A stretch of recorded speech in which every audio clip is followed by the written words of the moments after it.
small fortune. You crossed my path! Gotcha!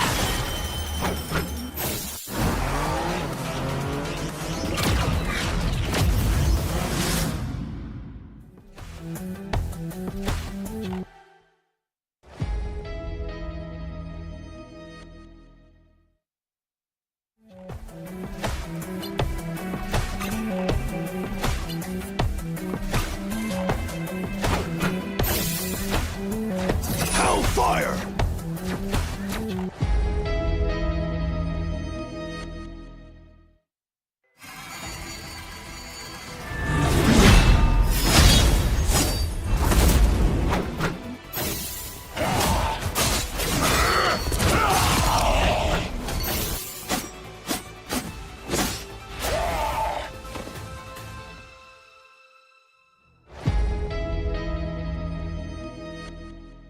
Hey guys, my name is Ryan Central, and what's the meta? I don't know. Ask Cozy or Moxie or any of the various co-streamers that are watching this tournament. Ask them what's the meta, because in all honesty, I don't really know. It's been a few weeks since preseason ended, and we've had 2 new characters added in, Black Cat and Devil Dinosaur, that are going to shake up the meta, as well as various balance changes over the last season. So I want to use this episode almost this week to use it as a chance to recap what happened in preseason, counting down the most impactful heroes across the draft phase, the bans and protects that we've seen in the esports scene across all 4 major regions and all 504 maps that were played for preseason in Ignite. Let's just go over the top 5, and 4 out of 5 of them as strategists, which is kind of crazy, but one of them is Loki. Understandable, he's up here, right? Regeneration Domain is still one of the best abilities in the game, bar none, and no matter what, he always has to be respected in a pick ban phase, even if you don't intend on playing him, because of the fact that he can copy ultimates. Certainly looking at stuff like Gambit, some of the NA teams in Americas going for triple Vanguard to just farm up a Gambit Loki combination and just get those Raging Royal Flushes going over and over again. It really is a case of like, if Gambit or Invisible Woman manage to make it through the draft, getting rid of Loki or protecting him if you want to play around him is good. Invisible Woman actually makes the 4th spot. For like EMEA in America, she wasn't as popular when it came to like pick or bans, but it was like the Pacific and Chinese teams that wanted to make sure that they got a hold of her. But Invisible Woman in her own right, strong healing output, force physics to punish diving targets, to be able to pull them back as they're trying to get away, the barrier that she can give to her duelists to give some healing, mitigation, and basically just set them up to succeed. And then obviously you've got the invisible boundary to play in these tricky fights, put it on your team to protect them, but also as a way to catch enemies trying to disengage, because you can slow them as they go through the radius of the invisible boundary. You can use it offensively, and some teams did try to do that.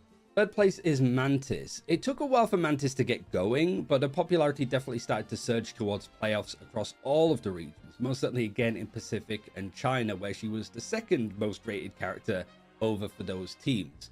Making sure that you have Mantis or the enemy team doesn't have Mantis basically limits your impact of triple strategist, whether you can play around it as well or not. Damage boost helps. Her ultimate is good in all sorts of situations. You have the team up again with Groot and Loki. It'll be interesting to see how she does now that her damage boost has been nerfed and now she adds like movement speed. I still think she's going to find impact, but is she going to be the linchpin of triple strategists going forward, or is somebody like Ultron going to potentially take that slot away from her? Hard to get a gauge, but Mantis is definitely up here as a strong choice. The 2nd spot goes to Elsa. The queen of the preseason finishes in 2nd place from how much she was picked and also banned. She was like the leading woman. In EMEA and America, she was the most potent character. It's just that Pacific and China, again, would have preferred to put Mantis and another character in that sort of first ban, first protect phase. The percentage damage that she was doing was strong. The fact that Instinct put Helix Advance down to a 2-second cooldown is really strong, and the great CC from her ultimate. Lots of these elements have been toned down. I would be shocked though if she doesn't stay in the top 10 for like the impact here when it comes to stage 1. Definitely expect her to drop, but I think some other duelists might contest her a little bit more. But yeah, here it was just put your best duelist on this character, feed resources into her, and she is going to absolutely feast for you. But there is one character that was a lot more impactful, and that was Gambit. To really highlight how impactful Gambit was, there was basically 1,008 chances to be involved in a draft, and Gambit missed out on 8 of those. There are 8 opportunities that he could have been picked in, and he wasn't. And almost 800 of those were bans. Teams did not want to play him, certainly in Pacific and China, where he was almost consistently in every single game the first ban. Raging Royal Flush providing ultimate charge boost, explosive damage, movement speed means that it was synergy with various ultimates was incredibly strong. And a key thing here is, unlike a lot of the other characters that I mentioned, he wasn't nerfed in Season 7.5 or Season 8. So Gambit still could very much be the top dog when it comes to Stage 1 rolling around. It really is just a case of whether the likes of Devil Dinosaur could really start to push for like that first ban slot. I expect him pretty much immediately, but also like Black Cat could have those moments if teams can actually get used to playing her. We'll see how things are going to look for Stage 1, but thanks for watching. Ignite the battle, and let's get back into the action.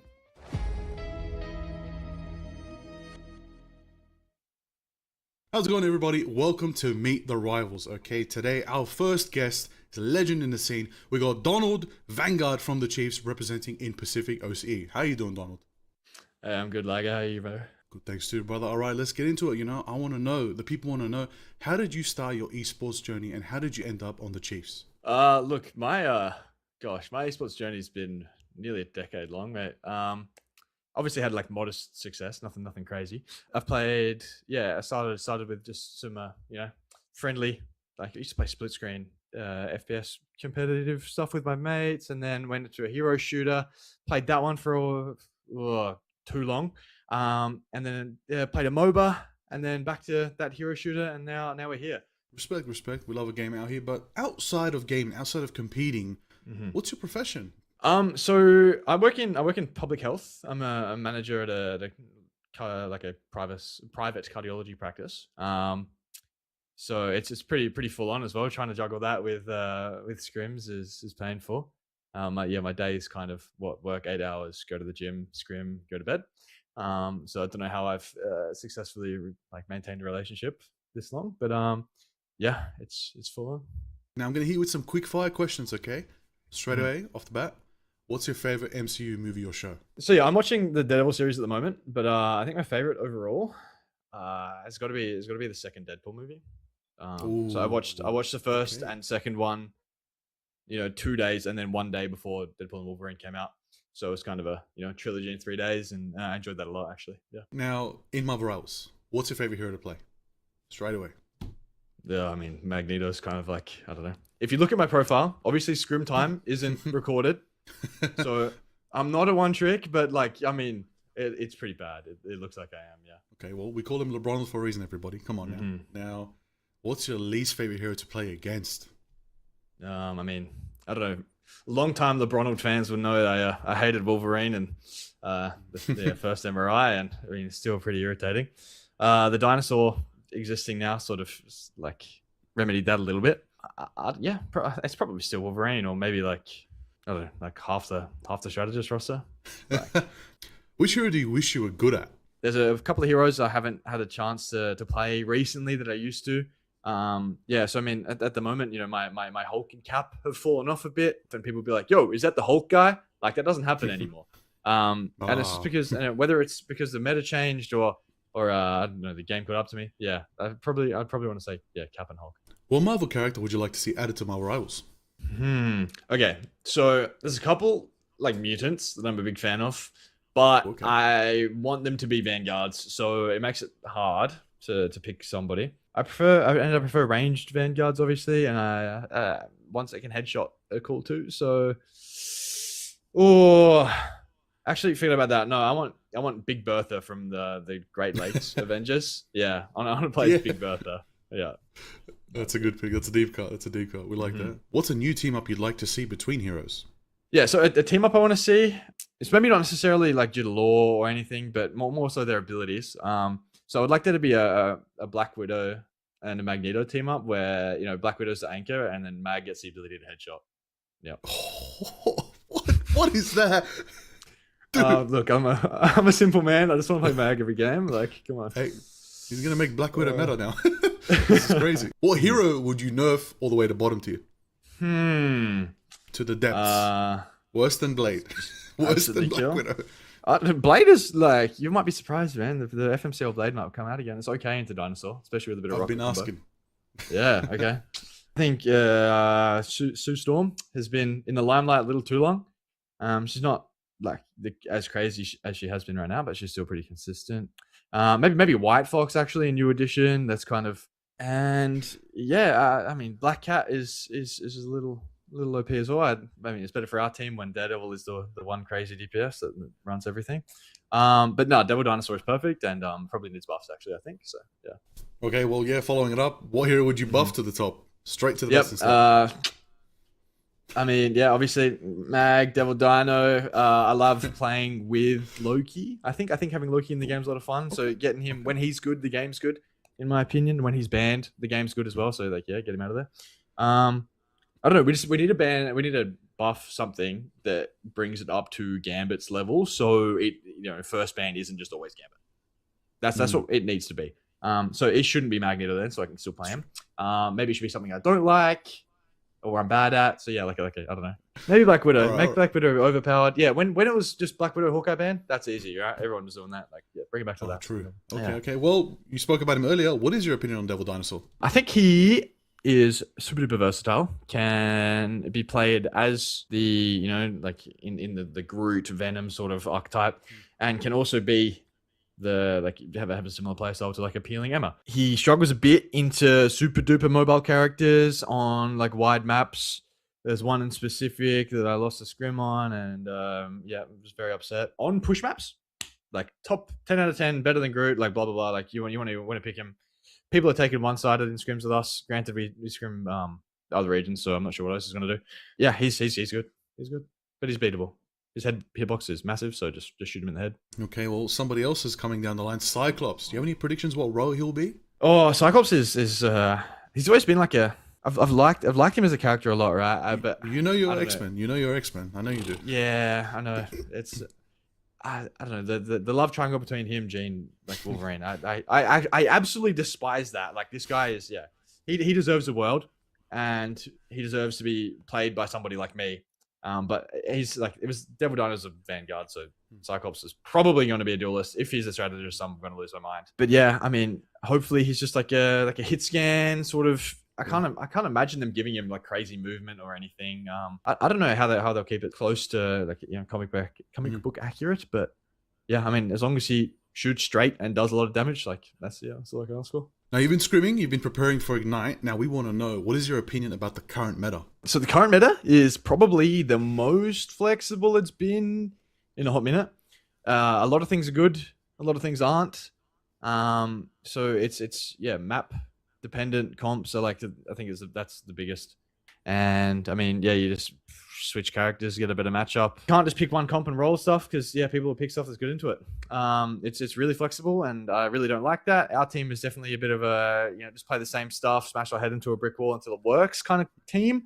like that. And yeah, it takes us 30 seconds to figure out a comp swap, whereas that's one fight we've lost effectively. But yeah, it's fun. I feel like we will get better, and everybody will get better as the season goes on. But yeah, and it's hard to get the understanding. We had so much time on last tournament's patch that everyone sort of knew what was good, knew what needed to be banned, blah blah blah. So now it's fresh. You'll see new stuff every day. I'm looking forward to it. Yeah, me too. Now, if you could compete in any other region in the world, which would it be? I've competed in Asia in other game as well. Yeah. So I mean, another English speaking region.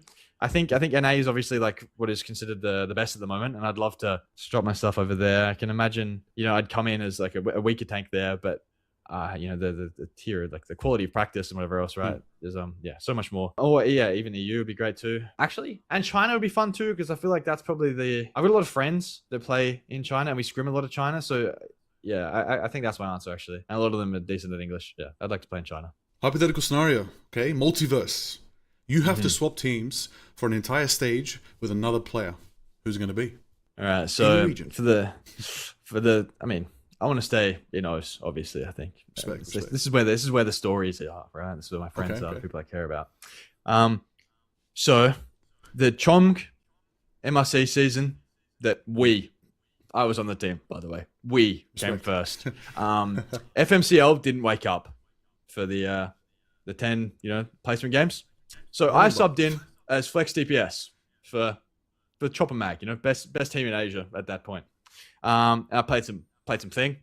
That was the third. It was the DPS. So if anything, I'd like to swap with Pethic, FMCL, get back in the DPS slot where I belong. Yeah. It's the most recent tournament win I've had, so hey, obviously worked out for me. All right. I mean, maybe this might answer the next question. I don't know. Who in Ignite is your biggest rival? Ooh. Who on site? Who is it? Like, Who's on site? You're like, I'm versing them. I'm going all in, full comms, no holding back, not even letting them get one pick. Oh, I mean, every day, mate. That's just like every game should be like That's that. true. But yeah, I mean, obviously, like main rival Gen G, blah blah blah. Like they're sort of seemingly like an insurmountable obstacle at this point. So we look down a tier and we focus on who we think is contesting us for second. And yeah, it's Kanga. It's kind of the energy when we beat Kanga is great. I'm sort of always zoned in on it no matter what, but the rest of the boys will join in. We'll resonate off each other. It's always Kanga that's kind of BTA as they put it. Okay, Kanga, but who specifically? I want to. Oh, who specifically on Kanga? Oh, Tini Valkyrie, mate. Yeah. I'm coming for you, Tini, mate.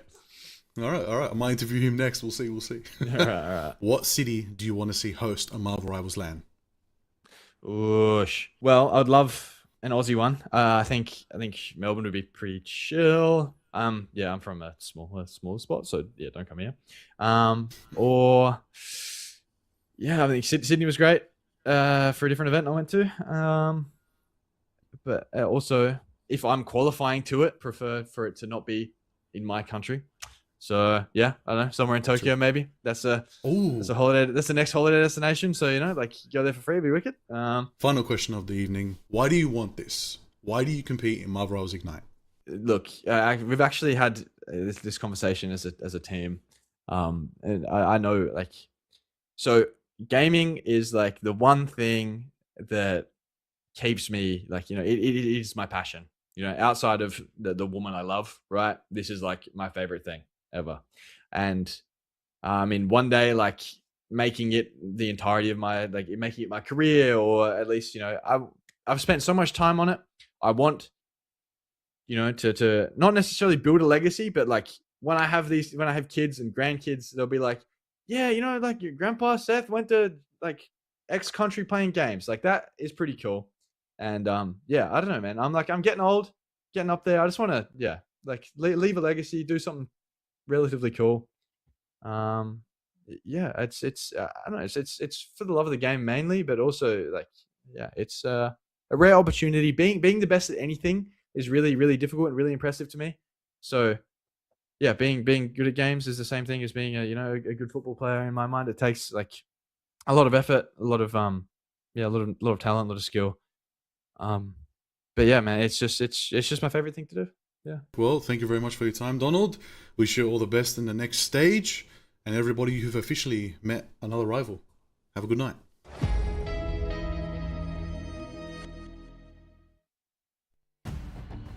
Welcome back, everybody, to Marvel Rivals Ignite here in the Pacific region. Today is officially stage 1, day 1 of Asia. We're in the mix of it. My name is Liger. I am joined by That One Dan and Diatonic here today to cast up a storm. The lads are ready. The players are geared up. The map is looking good. They've done just a fresh lawn mowing job on all the grass in the map. It's looking good. Players are ready to touch grass in game. In game, okay, guys? In game. Are we ready for it? I don't know about you guys, but it's going to be good. But of course, we'll talk about what is happening in Marvel Rivals itself. What is happening in the costume department and what's in store for us. Yeah, of course, gotta check out the latest drip available now in the store if you load up your Marvel Rivals client. A couple of new skins coming your way, something old, something new in this week's lineup. Strap in as Black Cat arrives in her high-octane wildcard Formula R gear, and witness Wolverine fully unleashed in the Alchemax X 2099 suit. Whether you're racing through the chaos or tearing through the front lines, these looks are engineered to dominate. The battlefield is your playground, own it. And these are both available starting now in your Rivals client. If you boot them up, you can pick these up. Just be careful if you bring that new Black Cat skin to the racetrack. I hear there's a Bowie knife individual running around out there causing some chaos. So drive safe, Rivals. Hey, I mean, you can wreak some havoc here in Alchemax headquarters, our newest map in the entirety of Marvel Rivals. You can step into the heart of corporate ambition and temporal chaos once the epicenter of Miguel O'Hara's groundbreaking Genetic research. Alchemax HQ now stands as a high-stakes battlefield where the past, present, and the future collide. From the sterile, high-tech intensity of the main gene lab to the serene, deceptive beauty of the Babylon Garden, this corporate containment site for the raw, pulsing energy of Cyclops' optic blasts has been brought to the present by Moon Girl.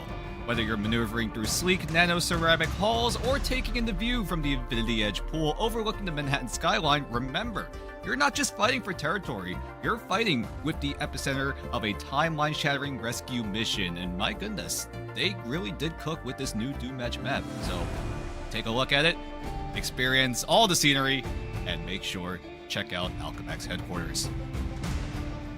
Of course. I'm looking forward to Moon Girl, but also Season 8, everybody. It's here. The Twitch drops are active, of course, with a fresh wave of drops for everybody. Brand new drops arriving during Stage 1, you already know. Tune into the participating channels, as well as your favorite streamers doing the co-stream in action to earn exclusive rewards, including the spray, nameplate, you know, it's looking good, emote looking good. I know that rogue emote, Child's Play, it's looking good. I've got that one myself. It's a good strength one, maybe a little bit of BM. But, of course, the exclusive costume as well for Rogue, the Will of Galacta.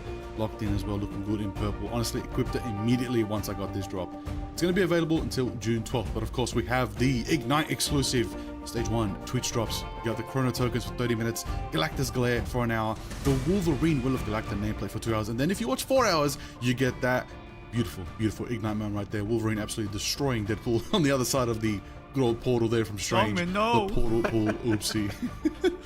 What a moment to remember. I hope we get more like this. I don't know about you guys, but I want more of these Ignite moments. Maybe the special Pacific 8K Jeff. We had that happen in Asia last time. Yeah, we did. Maybe that's the next one. We don't talk about the quad. We're not going to talk about the closet incident, right? Not the -2 Jeff ult. We're not going to talk about that one, right? Maybe not. The fact that those happened in the same day was absolutely insane. But no, Alone Fails with the 8-man Jeff ult. I don't think anyone expected that, but it worked. It worked.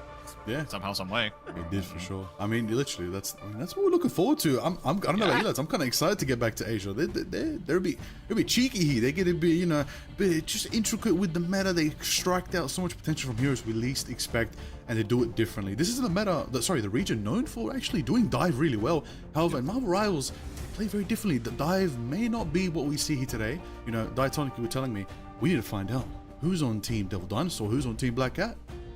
Yeah, I mean, kind of a reset coming in here, of course, the second branch of the Pacific region, starting action tonight here, so definitely looking forward to seeing what Asia is gravitating to as of right now, because yes, they do play under the same banner, but OC and Asia tend to go down kind of different paths here. There are some different loose cannons, different people to keep your eye on in this region, so very much looking forward to see how things are shaking out. They've had a little bit more time to cook, you know, another week or so ahead of the start of their group stage, so definitely looking for maybe some sharper, tighter team play, but of course, as we'll probably talk about all night long, there are a lot of new faces coming into the Asia region this time around, and a lot of changes as far as rosters are concerned. 100%. I mean, we already know everybody's schedule. Again, to remind you, from 29th of May to June 7th is the group stage for Asia at the same time. That does mean lock in that glorious week of June 25th to June 28th will be the playoffs, as we know, for the entirety of the Pacific. That is it. Everybody, we're not doing a little bit of a tournament bracket like we did in OCE. We're doing a very down to the wire points matter group stage for Asia. Now that is pretty crazy. I don't know about you, Dan, but after mathematics behind the scenes we've been calculating, every match counts more than ever. There's no elimination stage. You don't know if you could be gone. I mean, we saw it in OCE, right? We saw the three-way tie. Everyone remembers that when preseason Pacific OCE did that whole shenanigans. And then when they went for the tiebreakers, we almost did another round. But now you can see how crazy the group stage can be, because towards the tail end, all those games are going to start to matter. But something else that does matter a ton is this ban draft. We saw a lot of different adaptations through the draft, right? Some teams are prioritizing certain picks, some teams are prioritizing others, right? I mean, we talked about being that Gambit first ban has been so far been more consistent, but I'm looking at Americas that have committed the cardinal sin of giving it away one-sided. Yeah, Gambit still is definitely public enemy number one in this Ignite ban system, but we have seen some teams, like you said, going out on a limb, trying to focus down some other things. A lot of Devil Dinosaur first bans from AMER so far, but at least for the OCE side of Pacific, it was mostly Gambit. I think we were talking about it before the show started. I think there was one map where Gambit was not first banned by both teams, so, you know, expect to see a lot of that, but that's kind of the question we've already asked, we're going to allude to all night long is, you know, is Asia leaning more into the Black Cat? Are they leaning more into that Devil Dinosaur? Who's going to show up in this ban draft? It is a whole new ball game here, and it's only just week 2, so, you know, we could see some changes in who appears in the draft most often throughout the rest of stage 1. But yeah, so far, it has still been Gambit, because if you let Gambit through, I mean, he's a problem in of itself, but of course, the heroes he synergizes with, some characters like Star-Lord, Rogue, absolutely deadly if you let him through. So yeah, no shocker to see him being that number 1 priority target. Oh, I mean, it has to be. You gotta shut the Gambit out. You gotta. Oh, well, listen. I was about to say Devil Dinosaur, but I want to see Devil Dinosaur. I want to see what Asia is capable of. But what I know for a fact, everybody, don't worry about the map pool. Don't worry about Convoy. Just look at Museum of Contemplation. We're going there. Yeah. All day. Yeah. Every Literally Martians. block out every single block other out map. everything else. Yeah, every single game we're going to be on Museum of Contemplation. That's been the pattern here in Asia for the entirety of preseason. I mean, what? At this point, we don't even know what points We're 2 naming and it 3 Museum look of like. Asia. It's done. There's no contemplating anymore. It's Museum of Asia. All right. Not much This left to region contemplate. owns this map. Hey, but at least Exactly. Not much. the big question though is how much of a priority will teams put an emphasis on Lower Manhattan, right? The newest map. Looking at Reject right now, they really love Symbiotic Surface. For better or for worse, but you never know. Maybe Lower Manhattan might be their new playground, but who knows? Maybe it's Reject choosing that for the most part. Maybe it's another team, or maybe it's every team.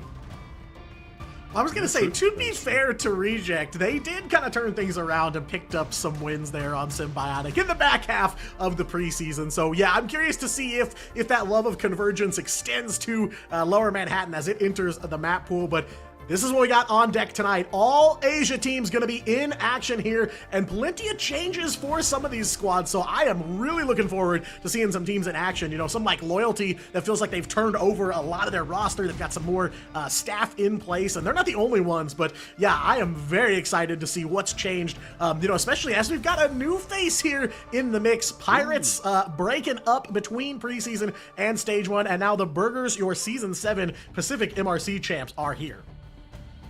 Yeah, and they're hungry, and they're going to live up to their name. We're going to find out very, very soon as they do get down to eating. But RVL might deny them the path. RVL said, hey, we're the gatekeepers here. You want to come from MRC, take on Ignite? You're going to have to go through us. Let's see if they can pull it off. RVL, they've made a couple switches as well. They've got a new coach now, Lumi, moving from player role to the coaching role, installing Netra into that Vanguard position. That's going to be interesting to see how that unfolds for themselves going into this stage, going into the matches coming up. Got to say though, lads, gotta say, we have a question that the world wants to get answered. Has Reject shown up? Last time we saw Reject in a group stage, it destroyed, let's be honest, it destroyed everyone's predictions.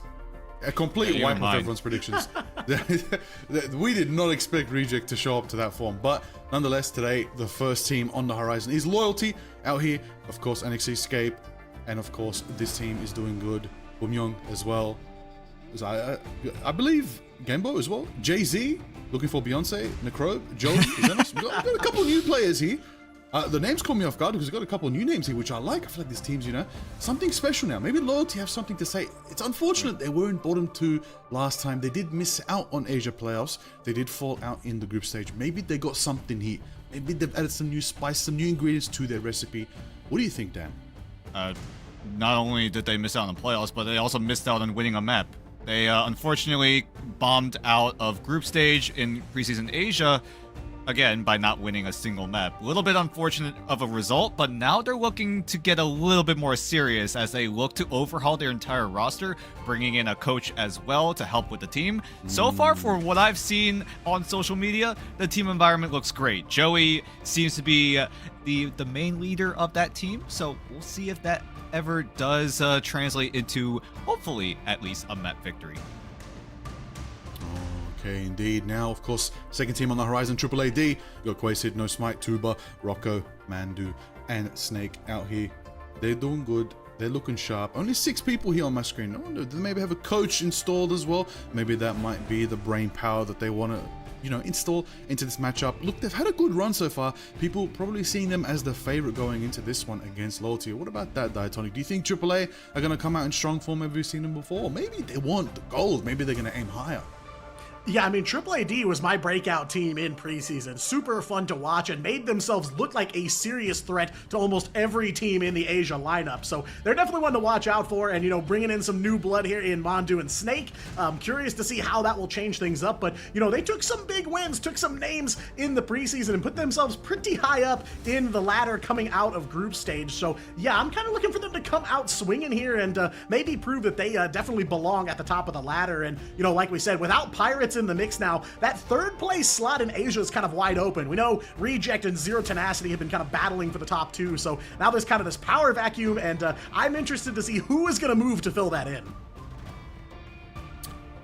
Ooh, I mean, XOXO's looking good. Dan, you've been telling me a lot about them. Maybe they're the ones who take 3rd. A lot of people are gunning for that bronze medal. It's interesting to see. We'll see, because I feel like on social media I've been the XOXO Glazer. I mean, for good reason. They like to throw the playbook out the window. They don't care about what role they're playing. They can do whatever they so choose, but right now we gotta take a look at some of those nifty little stats from none other than Gembo from the preseason. Keep in mind, they're still hunting for a win on the Ignite stage, but so far Kembo looks to help the team move on forward as he switches over from the strategist role to duelist. Ooh. Yeah, very common strat, you know. Third strategist sometimes, you know, alternating to the Adam Warlocks with that Ultron could be definitely of high value there. Jeff is a good option as well. We've seen that from Gen G quite a lot. But of course, we've got Quasted here, crazy with the Jeff right here. You know, big heals going out, big representation, a lot of maps played as well. And, you know, up there with the accuracy, higher than most out there. But let's see if they can add that, you know, support. You know, that's the sort of supporting presence that this team needs right now for AAA to really secure themselves a good position. It's really all on them right now. It's all on these teams to see if they can go for a good early start. And you want that in a group stage. You want momentum more than anything. You want to have that deficit on your side. You do not want to be in a negative position trying to catch up, because even if you do, you might just fall short of making it. And reminding everybody, 8 teams here in the group stage of Asia. Only the top 6 qualify to playoffs. Now, it sounds a bit generous, but it's still very competitive. You don't know. Blink and you miss it. You could be in the bottom 2, and maybe even if the battle is uphill, you might not have enough strength to get up that hill. Yeah, I mean, the middle of the pack here in Asia is so deadly. So many threats from AAAD, XOXO. I mean, you know, and now there's a couple of new faces here and some big roster changes too. So looking to see how things will shake out. But yeah, you're absolutely right. Kind of these first steps here that you're going to see tonight from each of these teams. Super important for establishing their place here in stage 1. You know, preseason done and dusted now. Got our first look at these teams, able to get their feet wet. But now, you know, this is go time for real here. There is a lot on the line. A trip to those Pacific playoffs and, you know, a couple steps down the road, some invites to the mid-season finals hanging in the balance, but it all starts right here, and it looks like it's all going to start off on Krakoa for some domination action. Of course, like you guys have already said, Loyalty kind of in the hunt there for that first Ignite map win, so they have not found a win on Dom yet. I feel like AAAD had some pretty good looks in the preseason on domination, though, so definitely interested to see if they come with that heat right out of the gate on map 1 here. We'll see what kind of picks and bans they do throw in the mix as well, right? We saw a little bit of a deviation for every single region. Like for example, EMEA doesn't like to put a lot of emphasis on the Phoenix, and OCE really love Rocket. China, they love banning out White Fox for whatever reason, but still coming in, we're gonna have to see if Asia has their own little bit of adaptations, because right now all the different regions are doing ever so slightly different things, but they have made huge impacts in their own respective regions in terms of their own matches. Does Asia try to model something from those regions, or is it going to be something of their own, or you get a combination of every single thing that all the other regions have been doing? Well, you already know, everybody, get your swimmers on. We're jumping into the Pacific as we go into Asia waters, and we're going to find out very soon how they swim, how they float, how they flow, and if they're gonna sync. We're gonna find out if they can sync too. We don't know. We don't know who it's gonna be. But you got 8 teams, and our first 2 today, of course, are Loyalty versus Triple AD. This is a great matchup. It's gonna be fun. It's gonna be competitive, I hope, as well, and a good showing. I don't know about you guys, but I don't know. I have a feeling. Someone might survive this ban draft and shock us all. Yeah, at this point, it's a matter of when, not if we see something new here out of the Asia region. Of course, our first looks here at picks and bans as we are ready to get underway. Loyalty going to take on Triple AD to kick off this Asia group stage here. I see the Gambit hovers already. No big shocker there, folks. Gambit taken out of the equation, off the table here for Krakoa. And it's a Devil Dino save from Triple AD, so they definitely want to get that dinosaur feet planted on the battlefield early on here. Yeah, that's been the recurring pattern in every region. Gambit taken away first. One team will get their hands on the Devil Dino at the very least. Loyalty going for a little bit of a different approach here. Taking away the Black Cat. Usually that second or third ban slot usually is taken up by either the Mantis or the Luna Snow, but Loyalty might have an inkling that Triple AD do have a very strong Black Cat player. Keep in mind as well, over in OCE as well, there has been a lot of emphasis on Black Cat. No other region has banned or saved Black Cat as much as OCE, but Loyalty now getting their first save with the Luna Snow over the Devil Dino.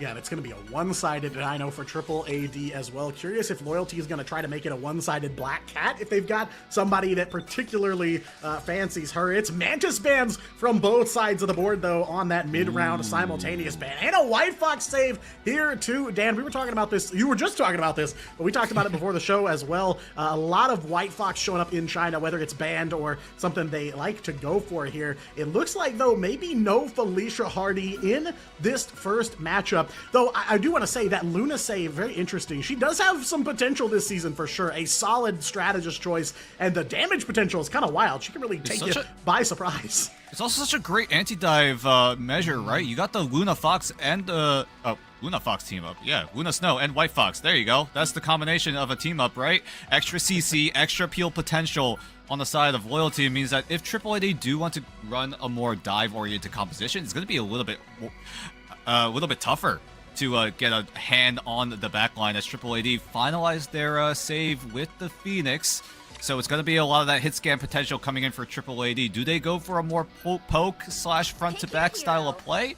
Or do they still feel like, hey, we can still run dive here because Daredevil is available for both sides?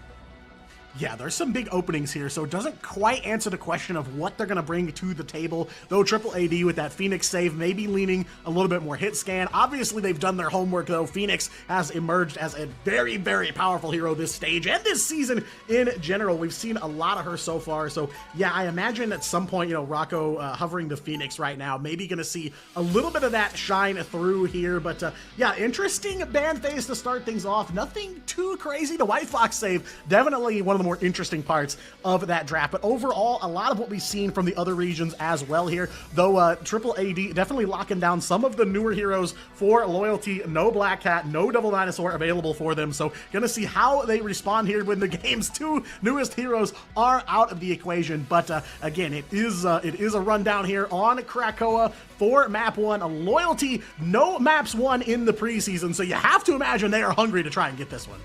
Oh, Loyalty are getting a little silly with it right now. They're setting up a penny trap, setting up the penny mines, trying to get a kidnap. It looks like it, because Joey is on the Doctor Strange. So Loyalty are going to start things off with the portal, but not to jump through, but to maybe fish for an elimination on the likes of Triple AD, pull them into those penny mines with the Invisible Woman, and Joey's close. Is he going to land it, though? That's the big question. Are they going to strike first here? Yeah, gotta have some jimmies here, as this is the opening play of map number 1 for this entire stage. Portal is good, but Triple AD wise up to it. They are not gonna run headlong into it, rotating onto the point here and taking up some positioning around that capture point. It is online and ready to go here. Joey is on the point to start things off for Loyalty. They are gonna get right in the mix there. Tuba picking up the Devil Dinosaur this time, a very influential Vanguard for Triple AD, so glad to see him on the newest hero, ready for that Devil Dinosaur to cook here. It is gonna be Triple AD, though, making the first cap, just able to apply a little bit of pressure and get Loyalty off the point. Yeah, it's a little surprising. Loyalty had the entirety of the map space besides the mission area. They were completely surrounding Triple AD, but Triple AD take that opportunity to get control of the mission area as Bumyoung and Joey team up to find 2 already. Yeah, quick double KO, and we've heard some things about Joey as well. Right. Heard that he is a big player for this Loyalty team, but man, that's a solid opener here for them. In spite of the portal not working out, they at least get the first cap and already looking for that forward pressure. And Loyalty have to keep that pressure on, right? Triple AD would want to look for some sort of entryway win in. As soon as they get their ultimates online, it's going to be up to Triple AD if they're able to create space to facilitate some sort of retake. Loyalty not going for the aggressive move, instead hanging back near the mission area. Duba's going to try to contest his high ground. Yeah, just trying to get their feet planted here and at least try to take this first capture point. Get that ball rolling a little bit for Loyalty. I like it. They've got the time. They've got the breathing room here to make it happen. But Triple AD already dusted off and ready to go here. Jay-Z a little bit low on the Luna, but will survive as Loyalty almost 50% of the way captured here. Overhead, you can see wow. it. And Jay-Z on that Luna first KO. Headshot onto Rocco. Jean Grey taking out the equation here, but Bumyoung gonna fight through as well. Loyalty's Phoenix picking up 1 onto Tuba and holding that double beast Rampage, so 1 all out the equation. Quasino gonna battle back on the Rocket Raccoon, finds a quick one, but not enough to put a dent here in this Loyalty defense. Huge 1v1 win coming in from Jay-Z to take down the flanking Rocco. Nosebite tried to pick up the pieces, tried to get some sort of trade elimination, but unfortunately it just was not enough. Now Loyalty, with all this momentum, we're already at 70% and climbing. Loyalty, however, do have a few ultimates to work with, most notably the Luna Snow and the White Fox, both having their ultimates online. Snake is going to try to force one out, but Jay-Z gets exploded. Yeah, satellite overhead here for Triple AD. Snake gonna pick up a my. double KO on the Ultron. Necrobe going so low, forced to unleash that Kumio, going back down to normal White Fox form, and Necrobe taken down by Rocco on the tree here. Shots from above. Triple AD, 5 ults online as they are gonna make this flip here. 20% captured for Triple AD, but Loyalty up to 94 on their first cap. Very good early looks for him here on map 1. Might have been a miscommunication on Loyalty. They saw the Ultron ultimate coming off, but Jay-Z held onto the Fate of Both Worlds. It was all up to Necrobe at that point, because Jay-Z already going down meant that Necrobe had to be the sole strategist to keep everyone on Loyalty sustained, and Triple AD, huge fight win. They only use Snake on the Rage of Ultron. They can extend this aggression with No Smite on the ult. Yeah, the target prio very solid for Triple AD. They know where the threats are. They're able to dispatch them, and they're able to make that flip here. 50% and still on the move for them here, but it is basically going to be one fight for Loyalty to take this capture point if they can take out most of Triple AD, but they're going to have to get through these ults here. Eye of Agamotto from Joey in response to that CYA over on the side of Triple AD, and it is Triple AD coming up big in the KO feed. Jay-Z going to throw down that Fate of Both Worlds, trying to keep the team alive, or what's left of it, but even he will fall, and Necrobe still going back to spawn as well here. Game mode, basically everyone from Loyalty reset, and now Triple AD a quick battle back, 75% of the way there. Ooh, ice cold coming from No Smite, landing that elimination. Tuba and Mandu still have their ultimates, so Tuba can easily use the Banhammer on one of the backline members of Triple AD. Mandu can extend fights with that Kumio Unleashed. Loyalty, however, don't have a safety net. They don't have a strategist ult to rely on. They're going to be all up to Loyalty to create space with this Galactic Legend, and then Anaxis tries to go in with the Feast, but Gambo's already taken dangerously low, and he's already gone. Yeah, goes for the Galactic Legend, and it just does not pay off. Cannot find the KOs, and with no Umbrella, no Strat ults online, there's no way for Loyalty to get back in the door. So Triple AD turn things around, but dang, a very close fight on point number 1. Loyalty, maybe the best we have seen out of them so far. Yeah, but we have to rebound to where it all went wrong for Loyalty in that first round, right? Jay-Z getting exploded by the Rage of Ultron. Maybe it might have been a miscommunication between Necrobe and JC7 in terms of who wanted to use their ults first. And with Jay-Z gone, Triple AD complete the retake, and they were able to just never look back. They just kept going all in, dive right onto Loyalty, and Loyalty just never had room, never had an opportunity to fight back there. As I don't know if the portal was close to being off cooldown, but either way, huge win for Triple AD. Loyalty, if they were able to retain the site, there was a world where they were able to secure maybe like an overtime win somehow. But right now in round number 2, Loyalty, we saw them do it in round 1. They're going to do it again here.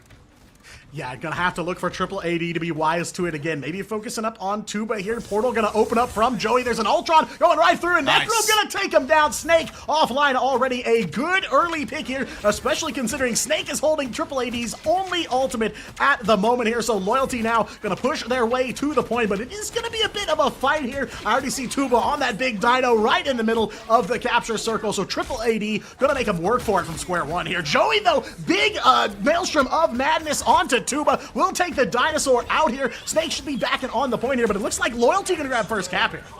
Yeah, huge pick, right? Snake holding onto the Rage of Ultron means that he's not going to be able to use it in the first fight. Loyalty are able to get early control of the mission area, but with Rocco finding a pick onto Access, it might get a lot more difficult. JZ7 also going down. Triple AD are going to retake just like they did in round number 1. They give Loyalty some of that mission area points, but then Triple AD just rip it right back.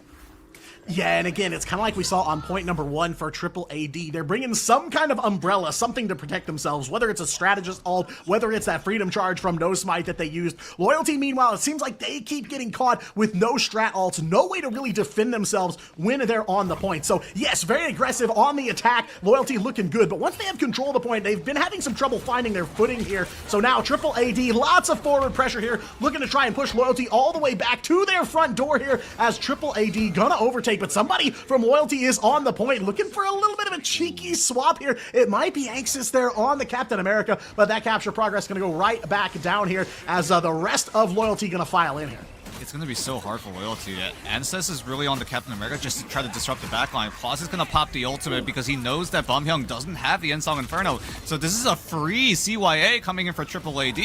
Maybe it might have been a little bit of a misjudgment coming in from Loyalty for Bumhyung to use that Ensong Inferno, but at the very least, JZ7 is there with the Fate of Both Worlds to give some leeway for Loyalty to hop right on in, but Triple AD, they've got that Rage of Ultron coming up soon. They've got Mandu on the Kumio Unleashed very soon as well.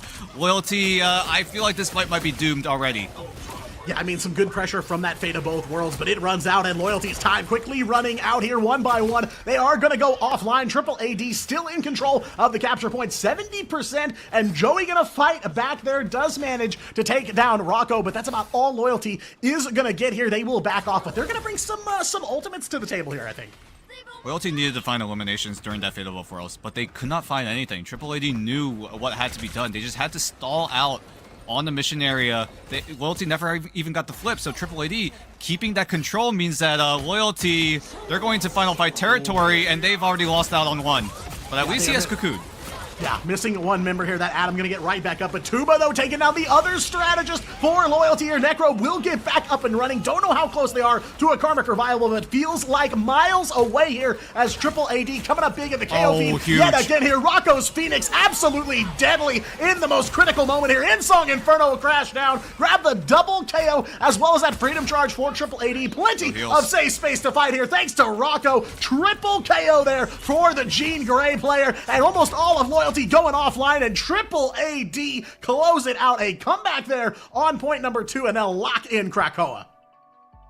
Yep, Triple AD just knew what Loyalty were doing, and they executed it perfectly. Every time Loyalty went for an aggressive move, Triple AD, they knew what had to be done. They just had to hang on back, wait for their own win conditions, and then run right through Loyalty. There were a few times where Loyalty had moments to take over the map, but it just felt like the execution kind of is where it faltered a little bit, right? JZ7 using the Fate of Both Worlds to go in, while Triple AD were still getting their win condition online. They never had it when JZ7 went for the Fate of Both Worlds to let Loyalty entry into the mission area, and then Triple AD were able to just hang on back for just a little bit more, wait for Snake to use the Rage of Ultron, because huge props to Snake, he has gotten an insane amount of value with that Rage of Ultron, not just in space, but also in eliminations.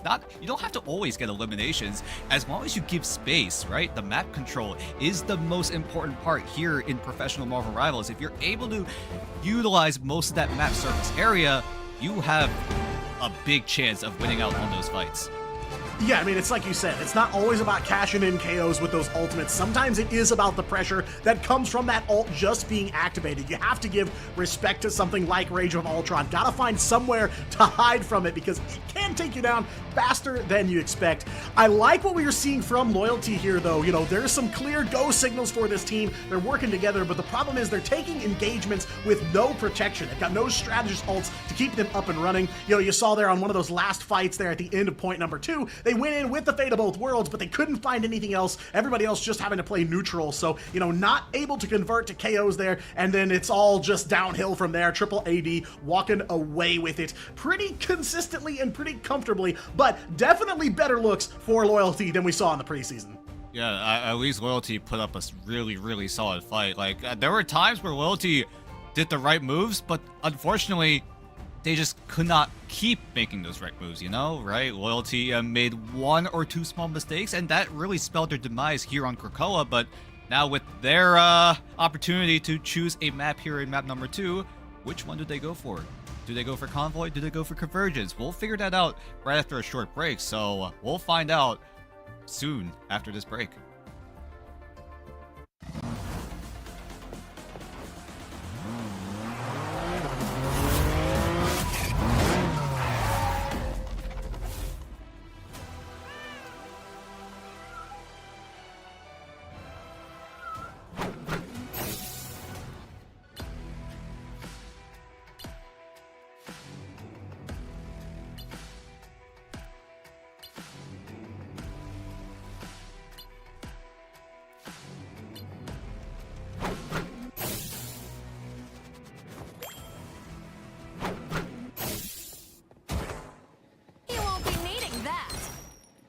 Fortune. You crossed my path! Gotcha!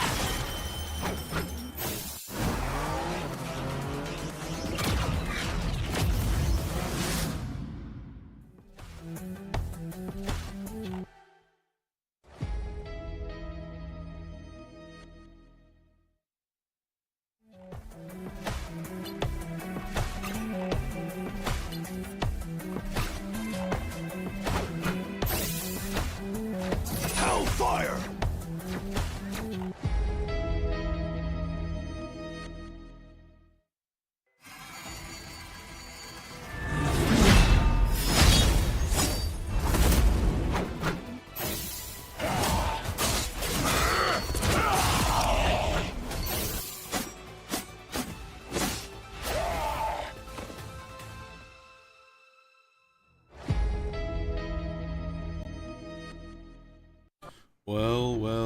Well, okay, a strong start for Triple AD. However, Loyalty looking a lot sharper than the last time we saw them, so something's brewing here, something might be exciting going to this next one.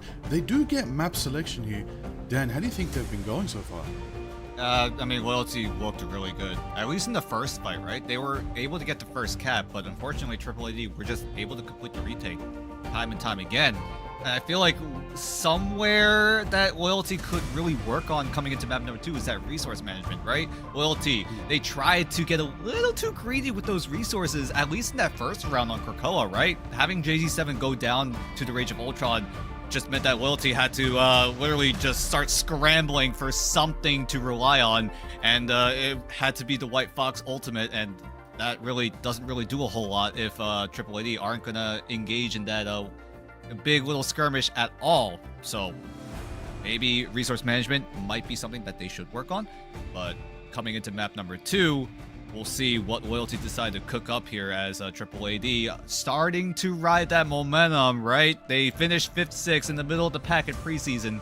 Now coming into stage 1, they really want to lock things in. Maybe at gun for that 3rd place spot at the very least. Who knows? Ooh, Heart of Heaven. Okay, Kunlun, Heart of Heaven. Nice, exciting. Want to see it? Different map. Not too commonly played, but really dictates its own kind of meta.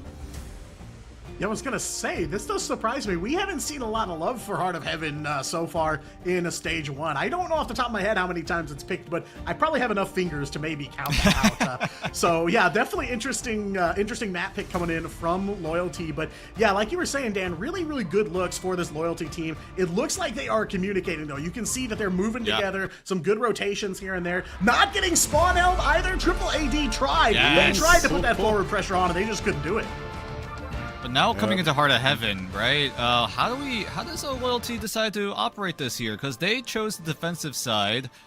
Triple AD now on the attack. Do they want to get a little aggressive with this Black Cat? I'm sure they're thinking about running it, but we'll see if Triple AD do want to get the first save on the Black Cat. Maybe? No, it's going to be the Devil Dinosaur, as Triple AD will look to try and secure it one-sided, unless Loyalty do want to take it for themselves.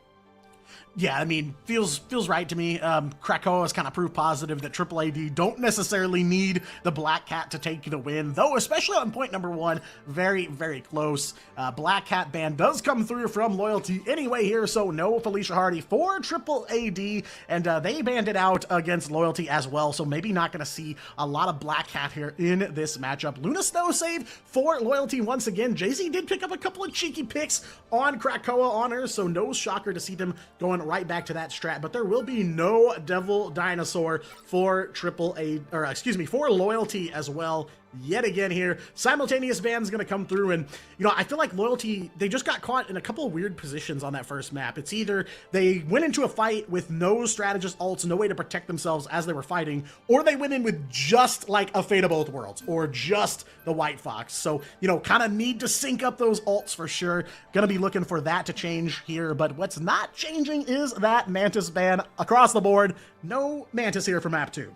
So far, it's been the exact same, but yeah, well, you talked about it, right? It's gonna come down to the resource management. How much ultimates are you willing to invest in these fights? How much do you realize that, hey, if we're using too much, maybe we should try to limit on what we use so that we can extend these fights for even longer? Maybe try to get a second rotation. Maybe try to stall out Triple AD's ultimates. But so far, I think this ban draft has been literally the exact same. Triple AD used their final ban on the Black Cat.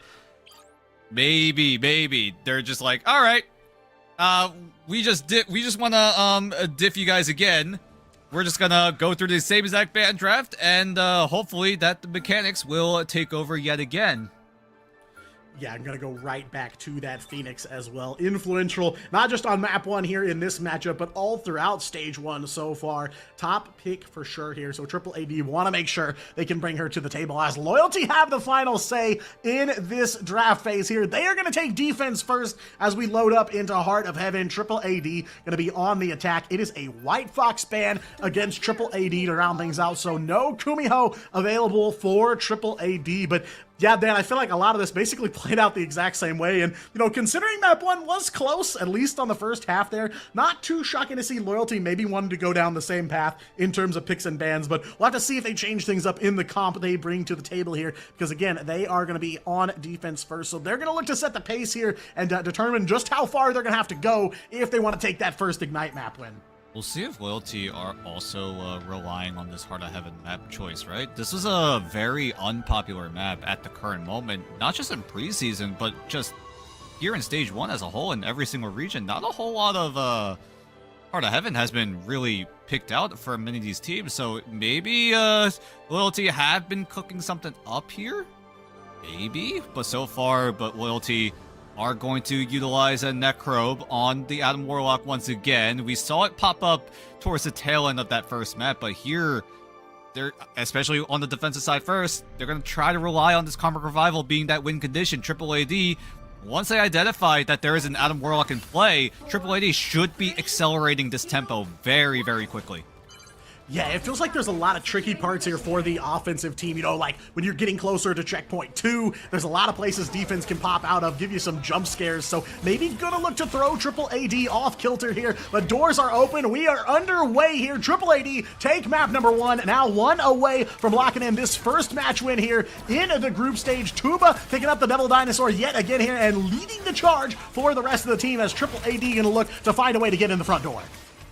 And so far, Loyalty doing a good job at keeping Triple AD at bay, making sure that they show presence in this little area of the map while also trying to contest this high ground. Joey is the one leading the charge, but he gets isolated somehow. None of the strategists were looking at him because they were too busy trying to survive the aggression coming in from the rest of the Triple AD squad. And while everyone on Loyalty are bunkered down in here, at the very least, Tuba gets traded, but he'll be right back.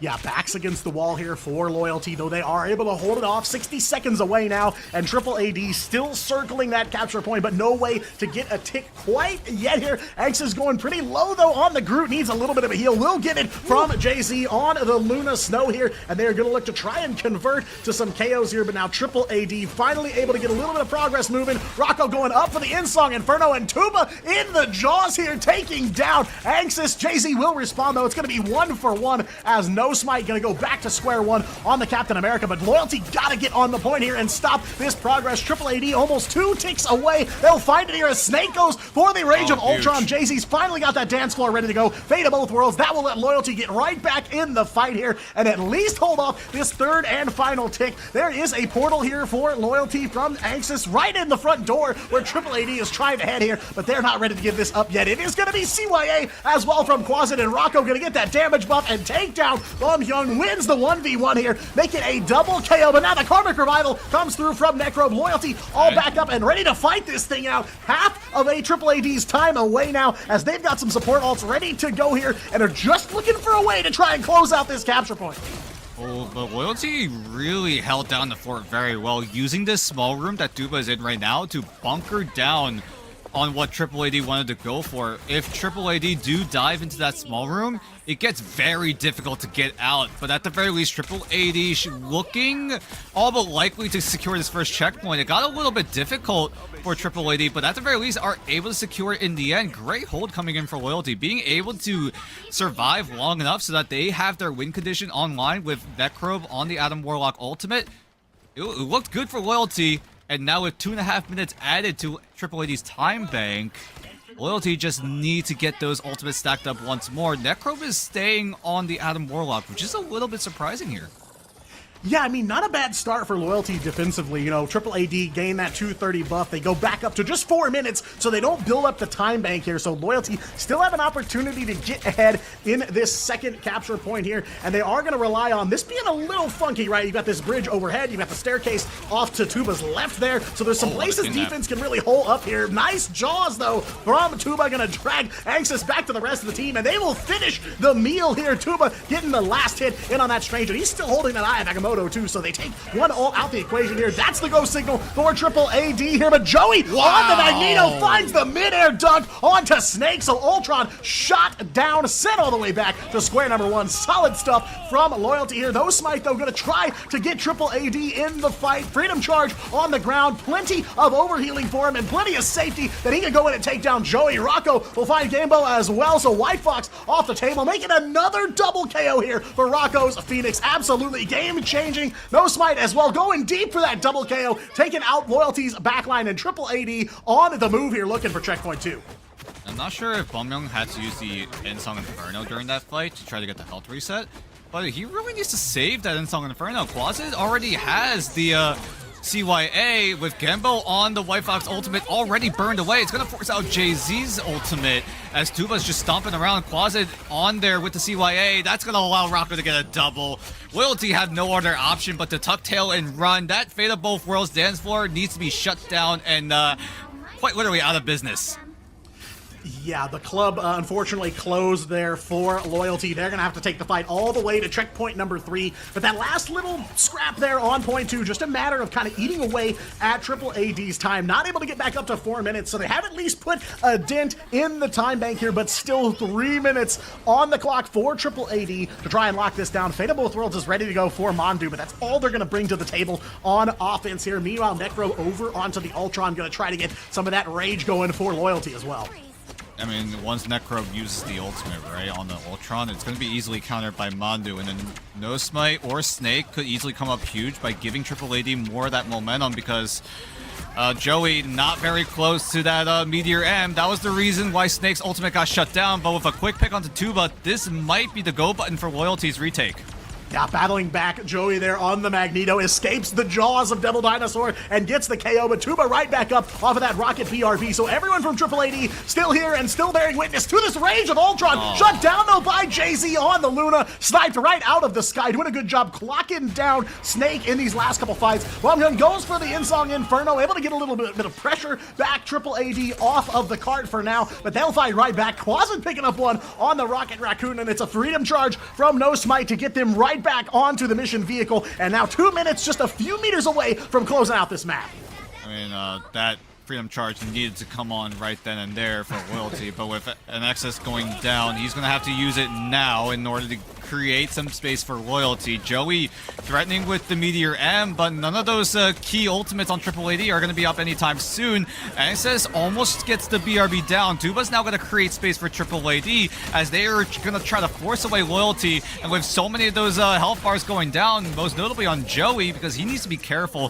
He's not going to get much value with this Meteor. I'm a little worried if Joey needs to swap out, but I feel like right now it is way too late as Quasit is getting closer and closer to that CYA. Jay-Z needs to easily match it, but with Triple AD with that Wombo combo, with the end song into the CYA, is it going to be enough damage? And it is! Fate of Both Worlds is gone! More than enough to overwhelm the one strategist all Loyalty had, propping themselves up here. KO feed painted orange one more time as Triple AD looked to close it out in the last 60 seconds. Overhead though, it's Necro with that Rage of Ultron, but most of the team is down here, no backup as the meters tick away for Triple AD, and they will close it out with still 58 seconds left on the clock. Some good defensive looks all throughout that run for Loyalty, but they just weren't able to find a way to really dig their heels in and grind that thing to a halt. While we did talk about Loyalty playing pretty good as a team, Triple AD are just playing better. That's just been the main takeaway, right? Triple AD being able to withstand what Loyalty are doing, because when you look at Loyalty play during that entire defensive side, it just never looked together, right? It felt like parts of the team were doing their own thing, especially on the defensive side, right? There was like Joey up in the high ground getting picked off because Loyalty didn't really pay much attention to that high ground because they were too busy staying alive in that little small room. Triple AD, however, you saw how well they were able to shut down JZZ7 on the Fate of Both Worlds. Being able to burst the healing per second potential of that Fate of Both Worlds is very, very difficult to do. But with Triple AD having access to the CYA and the Ensong Inferno combo, that burst damage and then a little bit extra from Triple AD's team play was enough to shut it down. But like, Loyalty, they need to play a little bit more together. They need to be a little more aware of the potential ultimates that Triple AD could be throwing at them, because Quasit got way too many free CYAs, mainly because Loyalty's Ensong Inferno just never was used to shut it down. Yeah, it does feel like they need to contest those rocket ults a little more, and I feel like they did kind of fumble a little bit on checkpoint 1. Like you said, that back room, they backed up into there a couple of times, and it just feels like they weren't ready to defend that first point with their whole chest, and then from there, it's just a shooting gallery for Triple AD. But speaking of shooting gallery, Necro coming out the gate, finds one pick onto Rocco to start things off. Good look for offense for sure. Gotta try to capitalize on it, though, as Loyalty now taking the attack, and yeah, I mean, it just felt like they had the potential to shave off more of Triple AD's time at the beginning, and with them only ending with 58 seconds, who knows if they would have managed to push all the way to the end if there was more of a fight here. But we have a fight on our hands here. Triple AD in a little bit of trouble here. Tuba gonna have to make that big dino hop back to the back line for now to get freshened back up and get ready to take that front line one more time. Triple AD are just everywhere. Everywhere you look, there is a member of Triple AD threatening your life, and so far, No Spite just gets a quick little double in the back line. Loyalty just fall apart quickly. Triple AD taking a different approach from what Loyalty did. Loyalty, if you remember, they all bunkered down in that small room, try to lure someone from Triple AD into there so that they can get a cheeky little elimination if the dive gets a little bit too overheated. But Triple AD, on their defense, look how spread out they are. They're taking control of that high ground in the middle. They're taking control of those side rooms as well. And again, everywhere you look, there's a member of Triple AD looking right at you. Yeah, I mean, divide and conquer here seems to be the strategy for Triple AD on defense and working out in their favor, especially with quarterback Rogers there. No smite on the cap. Plenty of work put in on this map from him this time around, but Annexus going to try to copy a little bit there. Goes for the Captain America and gets into the 1v1 here, but plenty of shields to hold him off as Loyalty now ticking down to 2 minutes, and yet again here, KO feed going Triple AD's way. No smite, taking down Jay-Z. One strategist offline here as that Rage of Ultron from Necro. Gonna be the life support that Loyalty needed, but not enough to stop the rampage here from No Smite. Double KO on the cap and still on the move. It's Rocco as well. Those two in the KO feed so many times. Almost every fight here on Heart of Heaven, it feels like it's run by those two. Yeah, at the very least, Loyalty are able to reset, maybe figure out a different composition, or did they just hit them with the let it ride, right? Just keep the same composition. Maybe it was where the rotations went all wrong. Maybe it was where the resource management went all wrong. Who knows? Because Loyalty need to figure something out. Triple AD, however, have so many ultimates to work with. Closet does have the CYA as well, but Loyalty are holding on to the Endsong Inferno, so maybe there have been some lessons learned, but JZZ7 going down is already bad news.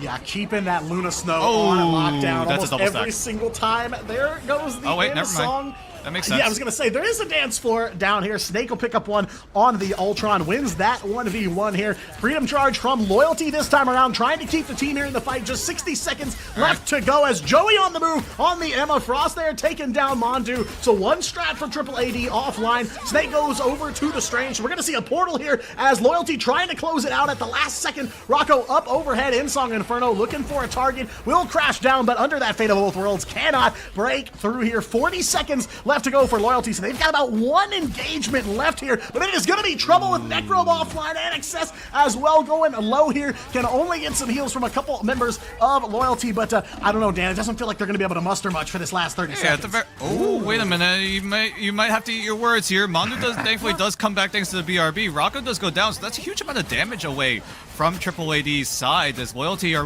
moving on forward yet again. We're in full neutral right now. No ultimates are going to influence any of this fight coming in as 10 seconds left here, but Triple AD looking to try to make a different approach, right? Only 4 members alive on Triple AD to try to, at the very least, stave off the aggression from Loyalty, but with no ultimates to rely on, Loyalty just win off man advantage. Yeah, man advantage and some solid target prioritization. Like you said, they took down Rocco very early. Big damage potential for Triple AD offline, as well as No Smite, kind of the two biggest threats to their dominance on map number 2 here. So Loyalty do manage to cut through. 2:30 on the clock for them as they had to do it under overtime here, but it is not done for this Loyalty team just yet. Triple AD gonna have to take a moment to dust themselves off here. That gives Loyalty an opportunity to push up a little bit, but with 2 minutes away, they've still got a long way to go. Loyalty just need to make sure that they have a beefy economy in terms of ultimates. Triple AD do have a way to initiate fights either with the Freedom Charge or even Snake on the Rage of Ultron. That's going to come up very, very quickly. Closet as well, being able to provide that extra safety net, but with Bumhyung actually holding on to the Ensong Inferno this time, it's going to be a little bit more difficult for Triple AD to win out these fights because they have double-stacked their ultimates, but they essentially had to, right? Because Quasit CYA is going to be easily shut down by the Ensong Inferno, but with Bumhyung already using it right now, Quasit gets another free CYA. Yeah, just knocking on the door of Triple AD here, trying to find a way in, but there is no entrance here for Loyalty. Snake, No Smite, Rocco, name a member of Triple AD, and they find one of Loyalty in the shooting gallery here in that tunnel underneath that overhead bridge. 1 minute left to go. Again, Loyalty pushing it all the way to the end here, but the ult economy is going to favor Triple AD, and it feels like that's been one of Loyalty's bigger weaknesses here. They're lacking, especially in strategist ults, and now they're going to pay the price here. Rocco triple KO onto the Phoenix here, taking down the entire backline of Loyalty. No heals online, and it is just a matter of time before you're hunted down, whether it's No Smite, whether it is Rocco here. Triple AD fully in control with just 30 seconds left to go. Lombo combo wipes out Loyalty yet again. Triple AD still have ultimates to work on, to rely on. Loyalty, they also have options as well, especially Joey on the Psionic Seduction. Bumhyung going down isn't a good look. Gambo thankfully is on the Punisher to provide some of that extra damage, but with 15 seconds left going into Final Fight territory, this is going to be a long and arduous push for Loyalty. Yeah, just far too early to be getting picked off, though. Bumhyung gonna go over to the Elsa boy. Bloodstone swap at the last second. Fate of Both Worlds up for loyalty. Last bit of life support they've got here, as we are gonna go into overtime. But when that support all goes down, what does loyalty do next? Joey's got the Sonic Seduction ready to go on that Emma Frost, but Triple AD, again, a little bit of divide and conquer here. Hard to track him down, but Annexus gonna find Tuba holding that Devil Beast Rampage. He'll get up right off of that BRB, and loyalty still on the push here, able to hold out, but they've got no ults left. They've got no damage here, as one DPS offline here, one by one. Loyalty go down, back against the mat, staring up at the lights here, as Triple AD gonna close it out on Heart of Heaven, 2 maps to 0. Yeah, although Triple AD did win out here in a 2-0 fashion, loyalty, I gotta give props to them, right? They had moments of brilliance. They had chances to come back in these fights, but whether it be retaining the lead or finding a way to claw back, there were just like 1 or 2 moments where loyalty just could not get themselves over the edge, and Triple AD were essentially able to exploit those mistakes perfectly, right? Every time Bumhyung on the Phoenix used the Endstorm Inferno, Triple AD knew that they had a way to clap back. It was like, hey, CYA, do 40% more damage, Rocco, and then he just dive bombs right in and wipes out the entire strategist line of loyalty. Yeah, and then you end up with numbers like this, 43-4 for Rocco, 18 final hits off of 34k damage, absolutely deadly on the Phoenix. So those saves really, really give Triple AD a ton of value here. I had my eyes on Rocco a lot of the preseason too, and I'm seeing basically the same kind of operation here at the start of stage 1. But, you know, it's really, for Triple AD, it's really this rapid fire strategist alt comp that they've got going, because between Rocket and Ultron, it feels like you've got a strategist all around every turn. And meanwhile, loyalty left kind of hanging out to dry, right? You know, they've got the Kumiho Unleashed, they've got Fate of Both Worlds. Those take a little bit longer to charge up, and it just puts Triple AD in a little bit of an upper hand position almost every time these teams go toe to toe there. And, you know, I'm with you, Dan. Really, really good looks here for this kind of refreshed, revived loyalty roster here. Definitely a better start, but again, still in the hunt, still hungry for that first map win, though definitely coming closer than they have, I think, so far throughout this season of Ignite. So solid looks for them, but it is Triple AD that walk away with it. Some nice alt economy management from them, and just looking clean like they did in preseason. Absolutely. Big win right there from Triple AD right now, taking out loyalty for now, but loyalty still have more matches to come, so does AAA. But AAA, nicely, they can have themselves a good positive start to their run here in group stage, but it's a good performance right there. I like the Heart of Kunlun pick coming out from loyalty. They changed it up a little bit, but I will say Devil Dinosaur, ooh, too much formidability. So much presence coming out right there. AAA, just that differential, just having that pressure to shut down any flyers, any just space being taken, just constantly rampaging out. I think that was what was really something to be checked there. Look, they did have Black Cat, but we didn't see much Black Cat coming out from loyalty that could have changed the tide of that. So yeah, you got to be careful when it gets a little bit primal with the dinosaurs. So nonetheless, that's how they do claim that victory for themselves. I do believe we will have a chat with someone from Triple AD in a moment as well, so we're looking forward to that. I mean, it's just the Devil Dinosaur being so influential, right? Being able to secure it one-sided just nullifies a lot of different options that Loyalty wanted to go for, right? That you saw Loyalty try to make the mag work, but Devil Dinosaur just kidnaps you and then just melees you down, and there's really not much you can do about it. Joey on the Magneto really was just defending his own team from the Rage of Ultron. That was really the only value he ever got. The bubbles can only do so much in terms of the sheer amount of damage, but yeah, it's just the Devil Dinosaur just literally denying any sort of a way that Loyalty wanted to come back. Joey does go to the Emma Frost to try to shut down this Devil Dino, but at that point it was just too little too late. Yeah, and especially considering it ended up being one-sided on both maps against Loyalty. They didn't even have the option to go for the mirror, and Tuba picking up Devil Dinosaur, running with him straight out of the gate here in stage 1, has adapted very well to that new hero. So a big player for Triple AD in this win, no doubt. But, you know, again, I just love the, you know, non-stop back-to-back ultimates. Rocket's ultimate's been sped up this season, so you see that coming out more often. And of course, Rage of Ultron, one of the fastest ult charges. Everywhere you turn, it is tough to break into this Triple AD squad. Yeah, definitely. I mean, you said it best. Rage of Ultron. Ultron right now getting some more playtime, getting some more picks. Why? It's got that range, it's got that pressure, especially since the change to his ultimate Rage of Ultron, of course. You know, the tighter spread is gone. It's got a bit more area to cover with that bombardment. Allows him to get more heals to his team, of course, more damage to the opposing force. So you gotta be careful with that one. Try to handle something. You want to take a flyer maybe to counter that, but you got the dino factor again. That beam, it's just denying any chance of flyers getting any free space in this current meta that we're in. So that's definitely the answer they went for, T2. But with the big Devil Dinosaur right there getting that value, so we saw that. We got to bring that back and see how AAA perform again in their next matchup. But of course, woo! Oh, we still got bangers today. We still got a lot more matches, you know. How did you, Dan, do you think, you said Loyalty really performed here, really showed up, really showed out, might have a better run in their next matchup, but right now, what have we seen so far from last time we saw Loyalty in preseason to today? I mean, at the very least, they were able to make some of those maps a little bit more competitive, right? It felt like every single time we saw Loyalty play, they either got held in spawn or just got hit by one big Eye of Agamotto. Shout out to Soko for landing the first ever 6-man Eye of Agamotto I have ever seen in Ignite. That was an absolute banger, but I'm getting word we do have that interview ready. So we're going to talk about the whole Eye of Agamotto, that Wombo combo that Loyalty just kept getting blasted by, as we're going to go into that interview with none other than No Smite. Hello. Hello, No Smite. Welcome in. Hello. Hello. Welcome in, No Smite. Hope you're doing well. How are you and the team feeling after that victory? We feeling so good. Match start, matching, winning for winning. Yeah, Yeah. we're happy. Quick question, right? Do you guys like Devil Dinosaur and Black Cat? Like, do you guys like it in the current meta?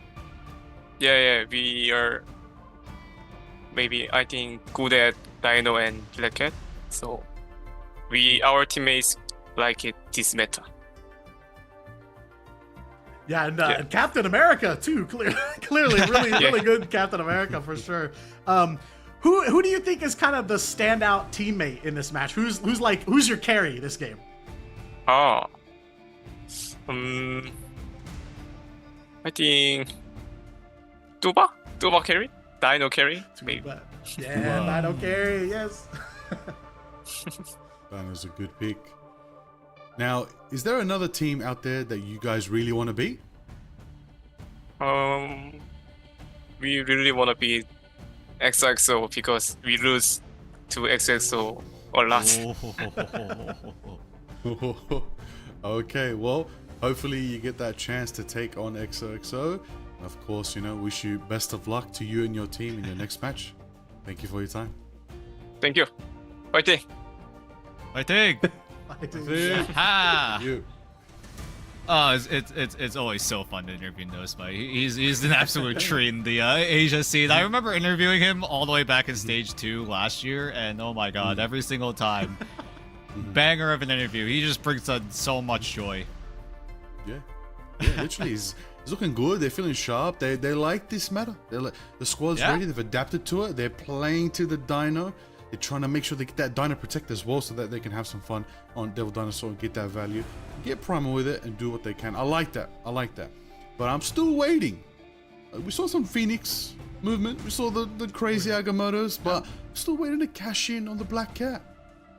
I mean, both sides weren't given access to the Black Cat, so hopefully we get to see a little bit more, but I'm afraid that if the Black Cat keeps getting banned more and more, it's just going to influence all the other regions, right?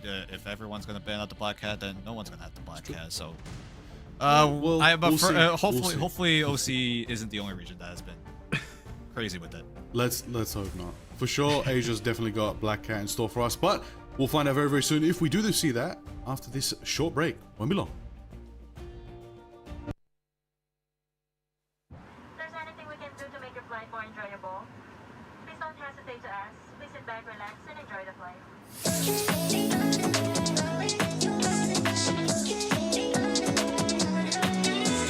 Just watch me now under the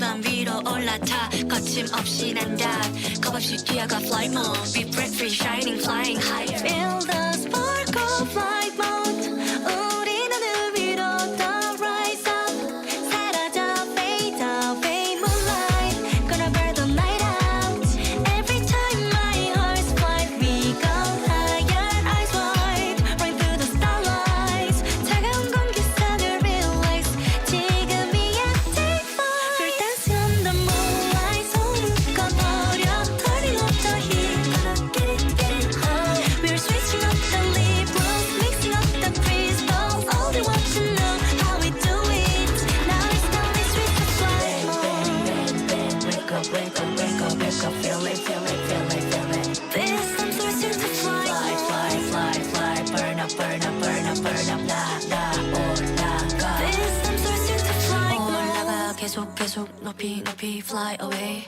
어둠 깨트려 이 무대는 우리의 게임 자꾸만 넘어져도 울지마 괜찮아 일어나 그 끝을 몰아서 run even 위로 flight mode we're dancing under moonlight 손은 꺼버려 turning up the heat gonna get it high we're switching up the lip gloss mixing up the crystals all they want to know how we do it now it's time we switch to flight mode this time switching to flight mode burn up burn up burn up burn up 나 올라가 this time switching to flight mode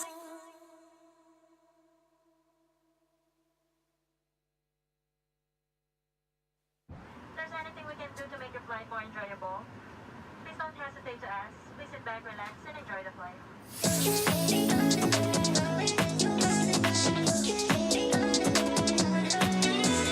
just watch me now under the moonlight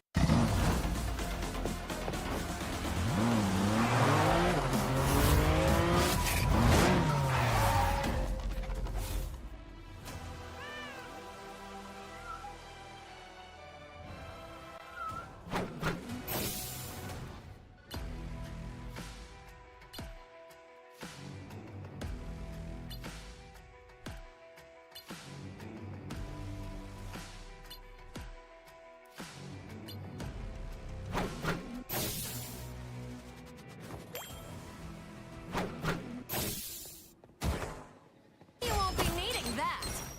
A small fortune. You crossed my path! Gotcha!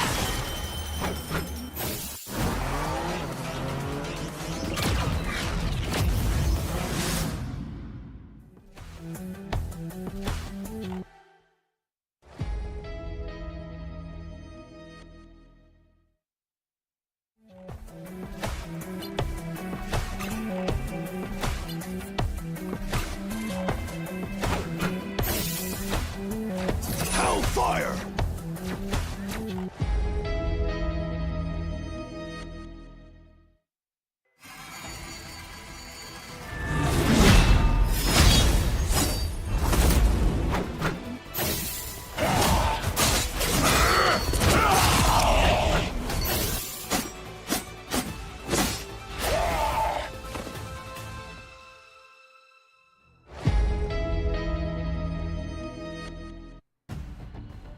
Let's unpack this. Let's unpack this, everybody. We're talking about Marvel Rivals Ignite here.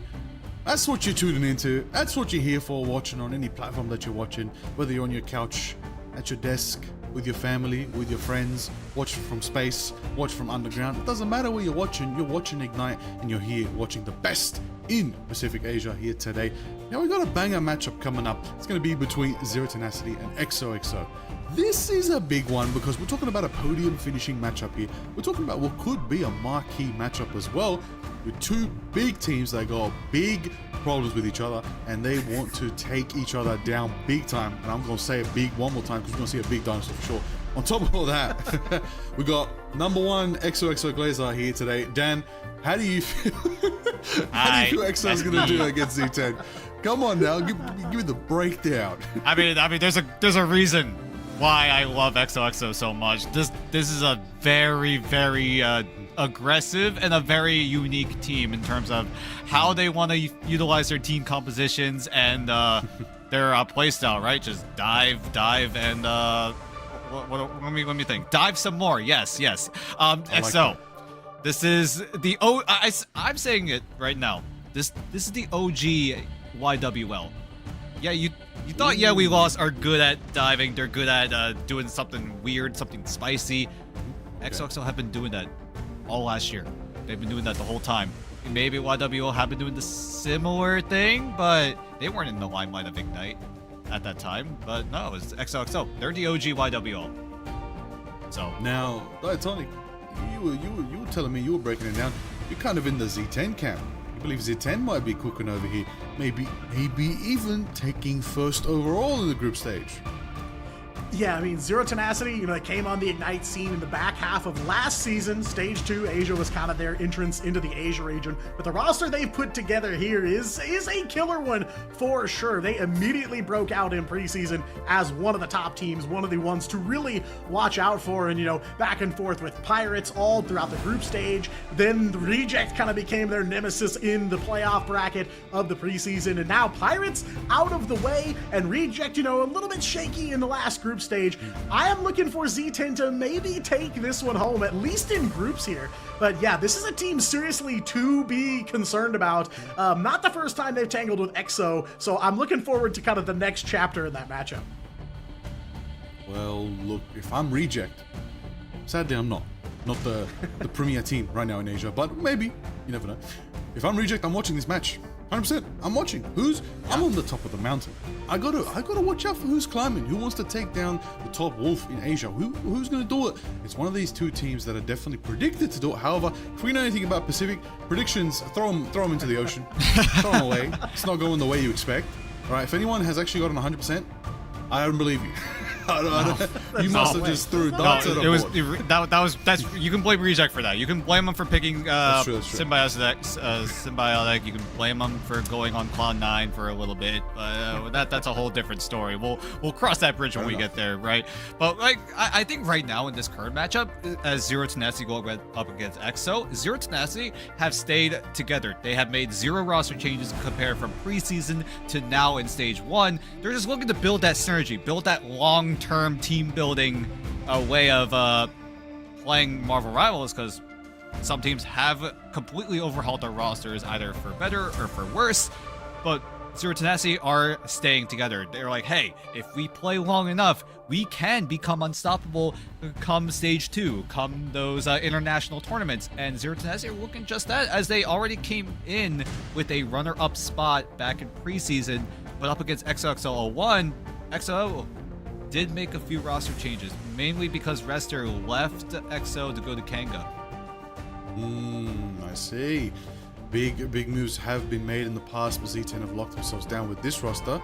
Like what I'm seeing so far from Soko, Laser, Wendy, Jerry, Marvel, Exit, and Creative. This is a big team, but they're going to be taking on the big dogs here as well. EXO looking out here with Zito, Songjaku, Eloni Fields, Ace, JT3, Felix, 27As, and D-Dobby. This is a roster. This is a team that has really, like you said, played chaos over calmness here when it comes to how they approach Ignite.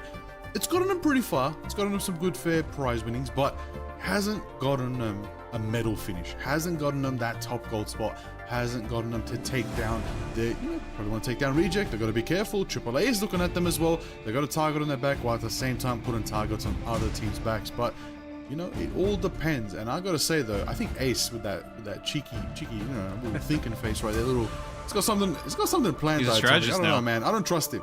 Oh, a little roll switch. Okay. Got a lot to contemplate here. Maybe some Museum of Contemplation in our midst. Don't say that. Hey, whoa, hey. Yeah, I mean, EXO, they've been kind of the loose cannons here, like you guys said, kind of like along the same lines of YWL from the Americas region, but kind of the OGs, kind of the initiators of that kind of strategy. They've been playing Ignite for a while, kind of feels like they've always been the bridesmaid, never quite the bride, but they've consistently been in the picture in playoffs time and time again, and just haven't quite found their own wedding yet. So the wedding planner's on site, making some plans here, potentially ready for that to happen, but yeah, you gotta imagine this EXO team very hungry to move on up and, bringing in some fresh blood here, especially like JT3. Definitely got my eyes on him here in this matchup. No doubt they are coming, and they are coming hungry.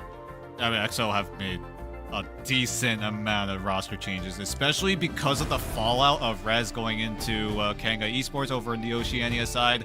Unfortunately, that just wasn't meant to be. Rest in peace, Kanga Esports. But sticking to the present here at EXO, right? Bringing in JT3, who last played on N1 Hex. He has played with EXO in the past, all the way back in MRC Season 5. Felix coming in to EXO as well. And it's been a while since he last played in Ignite. The last time he played was all the way back in Asia Stage 2 back in 2025 when he was on Gen G. And with the coach being brought in as well, Dobie, if you remember that name, he was on Reject back in 2025. And now with him taking the reins as the head coach of XOXO1, a little bit of questions need to be asked, right? How does Dobie facilitate in this system that EXO have been working on throughout the entire year of 2025, right? Just going in, diving as much as possible, disrupting as much as possible as well. Does Dobie put in some order to the chaos, or does he essentially let them be and at the very least just help them facilitate that same dive ideology? That's a tough one. I mean, you're literally calling it right now. You're asking for order and chaos to coexist. Can Dobie do it? Can that be the case? I mean, look, Eggsy's on the team. Eggsy, as we know, a prominent figure in Ignite, constantly out here detecting and studying other regions as well. I know for a fact Eggsy has been watching Gen G quite a lot, really looking at those dragons and seeing if there's potential for, the matchup to finally happen. I know Z10 and Gen G really want to get that matchup. I've also heard Chiefs Z10 is something that people want to see. And the beautiful thing is, if they perform well here in these 2 weeks of Asia, they will get their wish. They will get their chance to take on the Chiefs and Gen G from OCE. But right now, you still got to go to your home region and conquer yourselves. Right now, everyone's looking smart. Everyone's looking confident on Z10. I feel like a lot of people's predictions put Z10 at second, but there's a lot more people confident in putting them in first. But same thing with XOXO, they have the same vibe, they have the same storyline behind them right now. Bit of chaos, bit of madness of it all, but can they finally get themselves into the upper ranks as well? Get themselves into that main event situation? And can people look at them and say, these guys are also champions of Pacific Asia?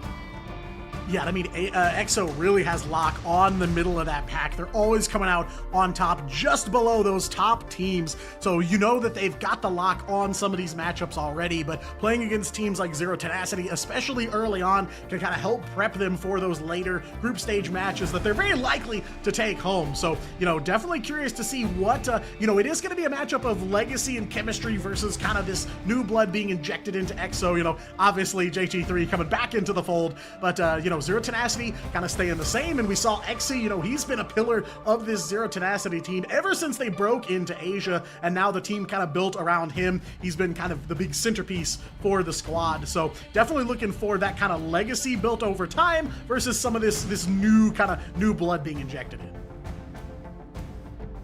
Most definitely. I don't know about you guys, I want to get into the match.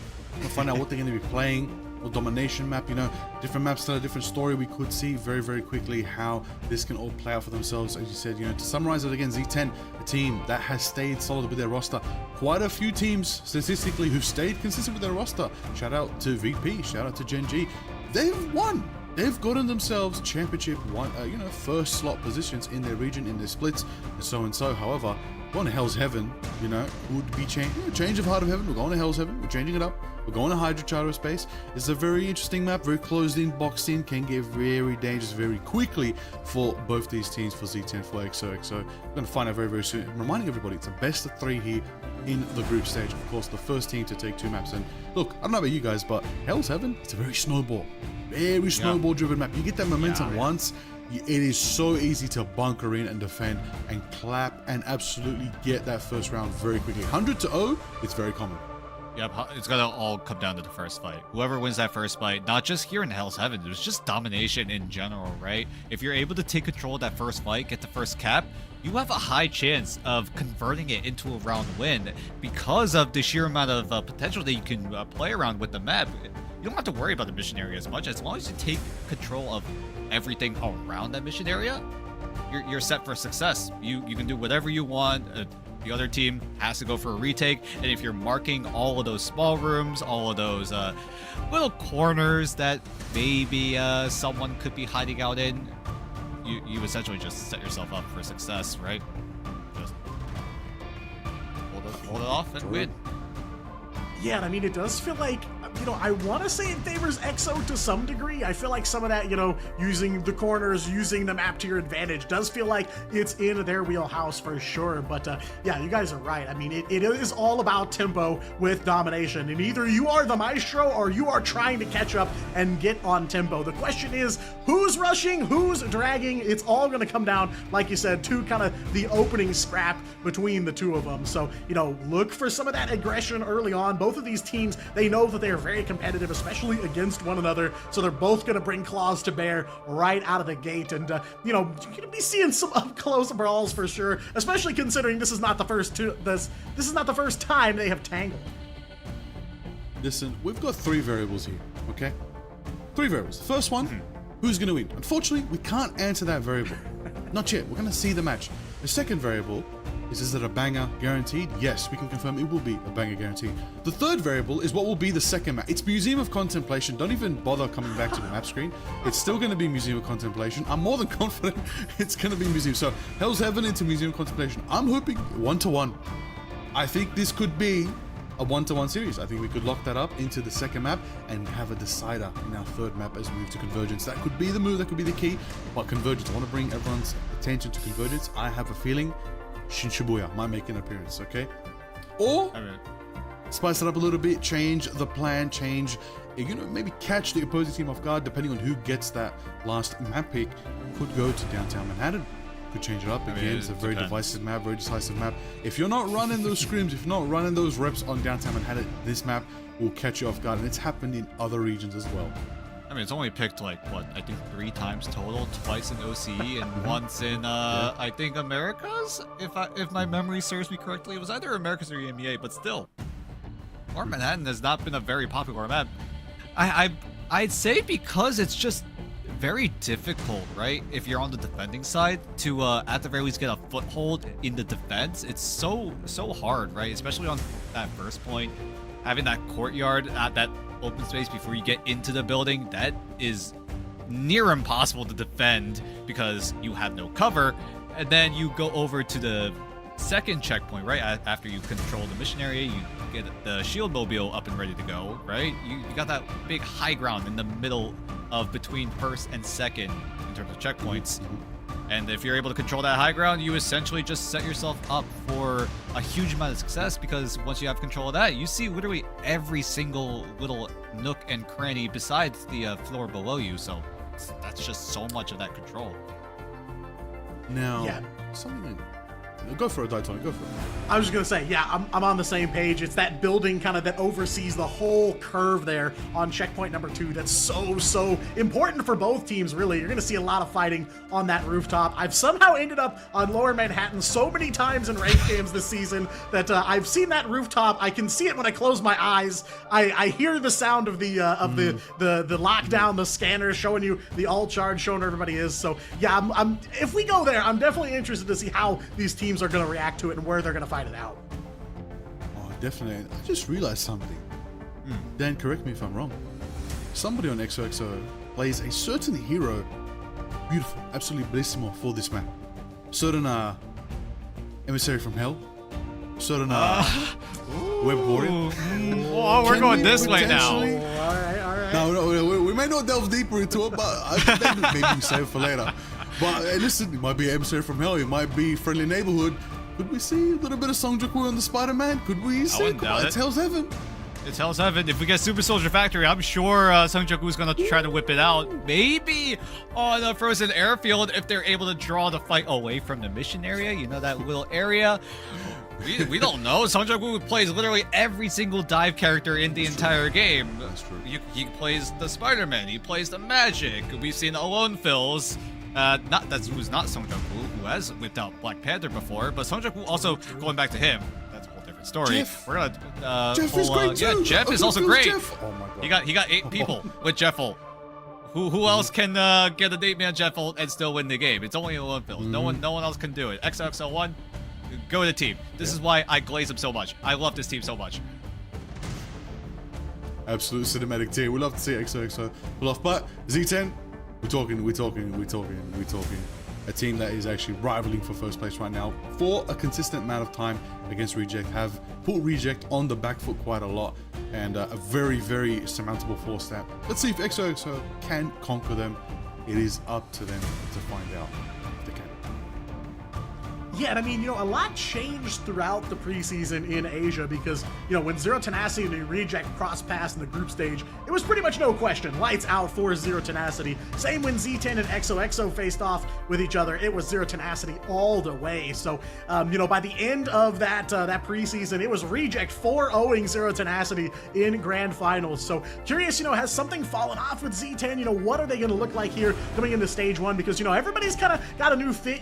First day of school, got to bring out the new outfit here, got to bring out the new clothes for the start of the brand new stage. So, curious to see what kind of different looks we've got. A lot has changed since the preseason, namely Black Cat, Devil Dino now in the mix as well. So curious, if Black Cat will make an appearance. We haven't gotten to see her yet, banned out every single time there in our first match of the night. So, I'm interested to see what the position of Zero Tenacity is now, because they were bested by Pirates in the group stage, they were bested by Reject in the playoffs of preseason. Now with just Reject left standing, who else can kind of go toe-to-toe with Zero Tenacity? And, if there's a team that I would put my money on, EXO would definitely be one of them. All right, well, before you go toe-to-toe, we've got to hold your horses, everybody. We're going to cut to a short break. We'll be back with the match.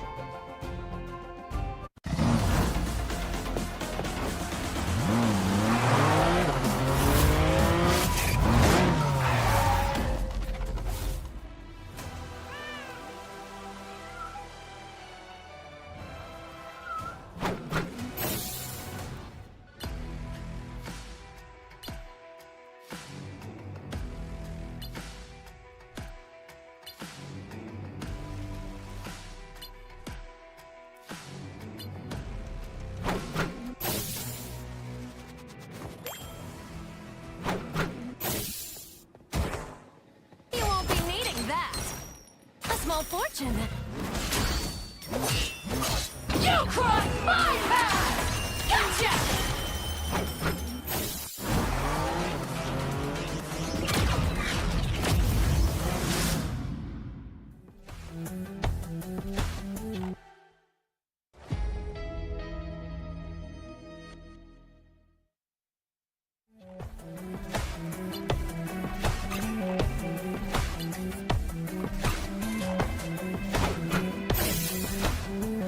Hellfire!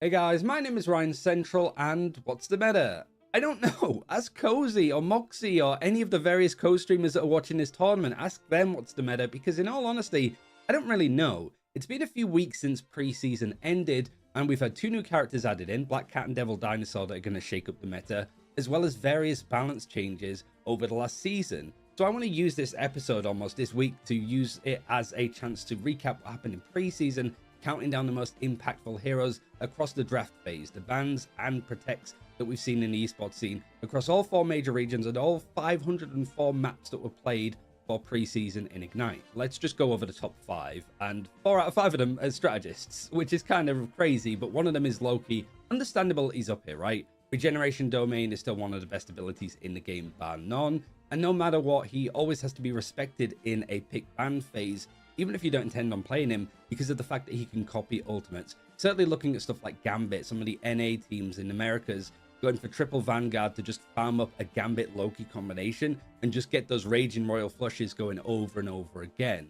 It really is a case of like if Gambit or Invisible Woman manage to make it through the draft, getting rid of Loki or protecting him if you want to play around him is good. Invisible Woman actually makes the 4th spot. For like EMEA in America, she wasn't as popular when it came to like pick or bans, but it was like the Pacific and Chinese teams that wanted to make sure that they got a hold of her. But Invisible Woman in her own right, strong healing output, force physics to punish diving targets to be able to pull them.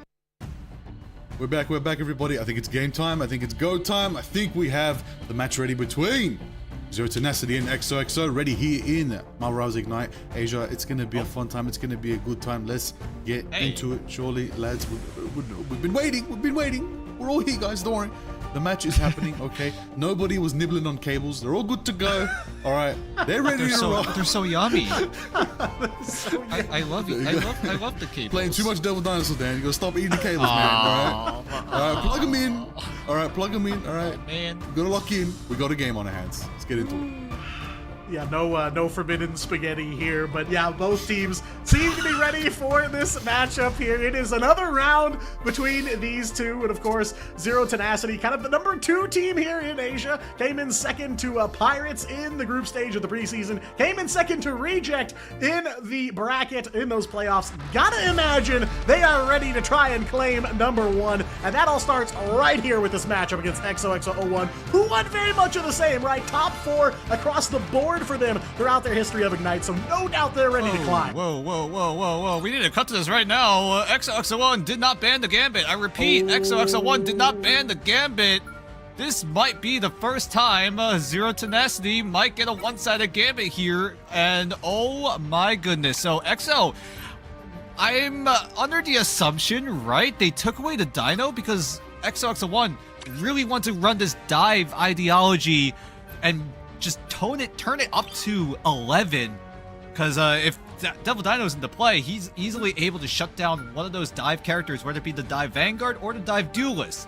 And Zero Tenacity will not have that option, but Zero Tenacity will get access to the Gambit, meaning that XOXO01, they're going to have to alter their band draft completely, and you can see it already. Star-Lord, instead of the Mantis or the Luna Snow that has been usually prioritized in those second and third bands, is going to be the option for XOXO1. I wouldn't be surprised if XOXO1 also take away the Rogue here, but Zero Tenacity, they know that XOXO1 really want to go for this dive composition. They quickly take away the Black Cat.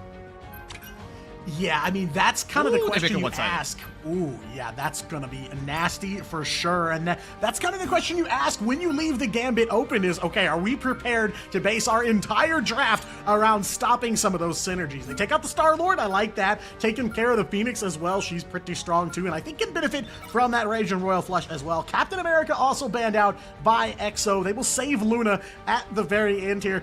Dan, I had a sneaking suspicion that if there's a team in Asia that's gonna let Gambit go through, it might be EXO. You never know what you're gonna get when this team comes to the battlefield, but this time, Zero Tenacity is gonna get the Gambit, and Base are gonna lock him in straight away. No questions asked here. Same with the Black Cat for now. Yeah, I wasn't prepared to say they're definitely gonna let Gambit through on map 1, but I had a feeling maybe in this set we might see some Gambit. Hey, you want another parallel between XOXO1 and YWL? YWL did this exact same thing over in the Americas region. It didn't work out when they played against Liquid Citadel, but then again, Liquid Citadel are in a whole different realm of power level over in the Americas region. That's a super team that we're going to talk about another day, as both teams going to start out here in the Super Soldier Factory, so maybe XOXO1 want to change it up a little bit, maybe go for the Spider-Man. Seongjaegu's on the Rocket Raccoon, but only to put down the BRB to provide some extra 25 over health shield to the rest of the team. That's about it. We'll see when he decides to switch up his hero and go somewhere more dive-oriented. Because right now the big question is, what is he going to play? Black Cat's not available. He does have options to Spider-Man. He does have options to go the Magic or the Daredevil, and it will be the Daredevil. It's no surprise, it feels like, right? And lots of information provided for the rest of XOXO01. Zero Tenacity not going to go that route, putting Eggsy on the Psylocke, so very, very aggressive for Zero Tenacity. But XOXO1, if they want any semblance of getting control of the mission area, they need to win this first fight right now. Yeah, going to be an uphill battle for him for sure. But like you said, you know, this is going to be critical to start things off here. We talked about with Gambit being through, you have to ban out some of his synergies. One that makes it through and one on the battlefield, Rogue, being played by Marvel. So we're going to see some of that explosive entanglement team up in play here. But we are underway. Zero Tenacity and XOXO01 matching up for the first time here in stage 1, but not their first tango here, as Alonefill's going to be the first victim of Xe. Psylocke overhead, grabbing that high ground, shooting down onto Seongjuk Woo as well, putting down some damage, just not enough to quite break through yet, though it is going to be one Black Cat KO for Jerry. Marvel picking up one as well, and it is Zero Tenacity off to a hot start here as Soko on the Deadpool as well, picking up one. He's already got that Banhammer ready to go, making a double KO. Stop for that selfie, and it's Z10 in the driver's seat. I mean, this is best case scenario for Z10 right now. If they needed to, Soko could have easily used the Banhammer to try to shut down one of those members. Great look for Seongjuk Woo there, finding a pick onto Jerry, who did overextend a little bit. But Zero Tenacity saving the Banhammer for the second fight is absolutely massive. XOXO1 are not going to be close to their ultimates. Zero Tenacity could easily disrupt it by putting that Banhammer on one of the strategists of XO. Yeah, Marvel caught out in the open for a second, but turns it around, converts onto JT3. Zaytha will even it up, and Jerry gonna get in the mix as well. One more KO for that Black Cat, and Xe back in the KO feed here. Zero Tenacity, man advantage yet again here. 40% of the way captured and still on the move. Very solid start for them. This is great tempo coming in from Zero Tenacity, putting XOXO01 at bay. Ultimates are now going to be coming up ready to go, as XO, they do have ways to defend the Royal Flush aggression coming in from Baser, but it's going to be up to Phoenix to get that dance floor in time. And in the middle of all that chaos, it's going to be a Dance of the Butterflies coming online. Jerry's got Calling Card ready to go to. No KOs can be converted, though. It's Fate of Both Worlds from Felix, saving XO here in this fight. They're going to turn it around, though. JT3 will take down Marvel in the middle of that Heartbreaker. So 3 ults committed from Zero Tenacity in this fight. They've still got control, though, one by one. XO going to find some KOs here, but Z10 quick to battle back. Jerry on that Calling Card, and Wendy's going to CYA down, though. Zaytha providing some friendly fire here for XO. Freedom Charge good to go here. Ace gonna dive right on in and unleash that Kumio, as well as Z10 now out of ultimates, out of gas here, and maybe out of time. Seongjuk Woo chasing down Wendy in the back hallways here, so Rocket can't get to the rest of the team for healing. XO gonna take advantage of that here as that KO feed going orange, and they are in control, making that flip for the first time. Baser wanted to completely wipe out XOXO1 during that fight, but thankfully Felix was there with the dance floor just in time. If it had been a second or two late, XOXO1 would actually have been wiped out. That was a great anti-heal pop coming in from Baser during that fight as well, but XOXO1 being able to get that just in time before Marvel also gonna try to shut down with the Heartbreaker. It just didn't come in the nick of time, at least on the Z10 side, but Z10 are looking to fight back, but it's easily traded out. Yeah, 1-for-1 to start things off here between these two teams. JT3's got a double beast Rampage, so looking for some way to get that Dino into the middle of Zero Tenacity here. They will stand tall, though, shoulder to shoulder here, looking for a way to get on the capture point. It is a Banhammer from Soko to start things off, though, ripping the ults left and right. That Rampage in effect now. JT3 shaking the screen, shaking the ground, and will take down Xe on that Psylocke just in time, too, because that Cutterfly coming very close here as XO slowly shrinking the gap between these two teams. Capture progress here. Alonefill's in a little bit of trouble, gets the healing, and just like that, XO maintain control. Felix now has access to the Fate of Both Worlds. Zero Tenacity are very close to the Raging Royal Flush. Jerry getting sniped down by Felix, literally just gets clapped back, as Zero Tenacity are gonna have to fight this 5v6 with the Royal Flush, but Felix is doing a great job at making sure that the team is ready to clap back with this dance floor, and Seongjuk Woo already finding Wendy is already a huge sign. Baser going down means no heals. Yeah, hand fully on the table here as that Royal Flush cannot keep Z10 alive here. The wrath of XOXO washing over the battlefield like a wave. You saw them moving there in a straight line, getting that forward pressure on. So now, just like that, we are looking at one more brawl between these two teams. Can they even touch? Okay, Soko is there to, at the very least, trigger overtime, but now the clock is on Zero Tenacity. The ball is in their court. Calling card going to be invested. Zero Tenacity are just going to straight up ult dump onto XOXO1. Zeta going to try to keep the team sustained with the Freedom Charge, but a singular Captain America ult might not be enough to handle the sheer amount of damage coming in from Zero Tenacity. Jerry's still active with that calling card, but it's Exy that's lighting up the KO feed.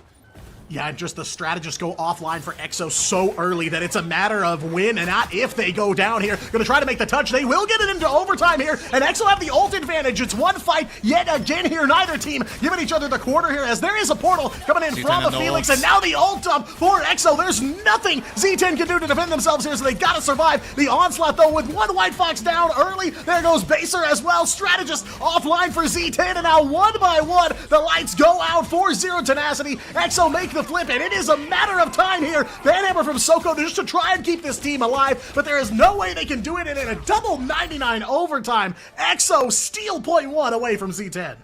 Holy moly. XOXO1 are able to hold off the aggression coming in from Zero Tenacity. Zero Tenacity literally ult dumped everything to try to wipe out XOXO1, but it was not enough.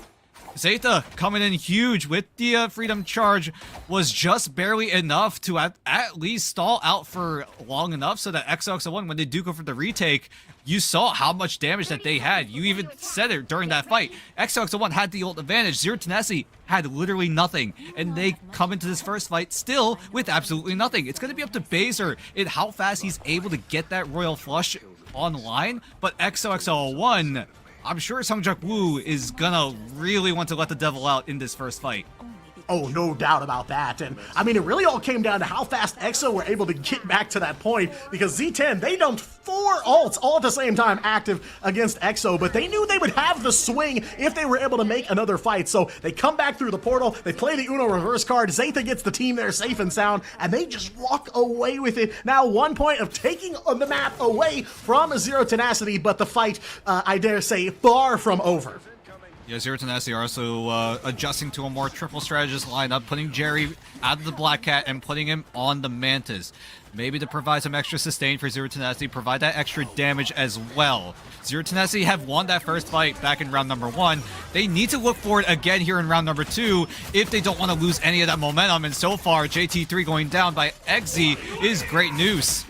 Yeah, Exy again leading the charge here for Zero Tenacity. Marvel and Baser as well, gonna pick up some fast KOs against EXO, letting that devil out, Sungjak Woo, but just like that, the devil sent back inside. The streetlights outside are on, and unfortunately, Matt Murdock hanging up the mask for the night. It is Zero Tenacity coming out on top here in fight number 1.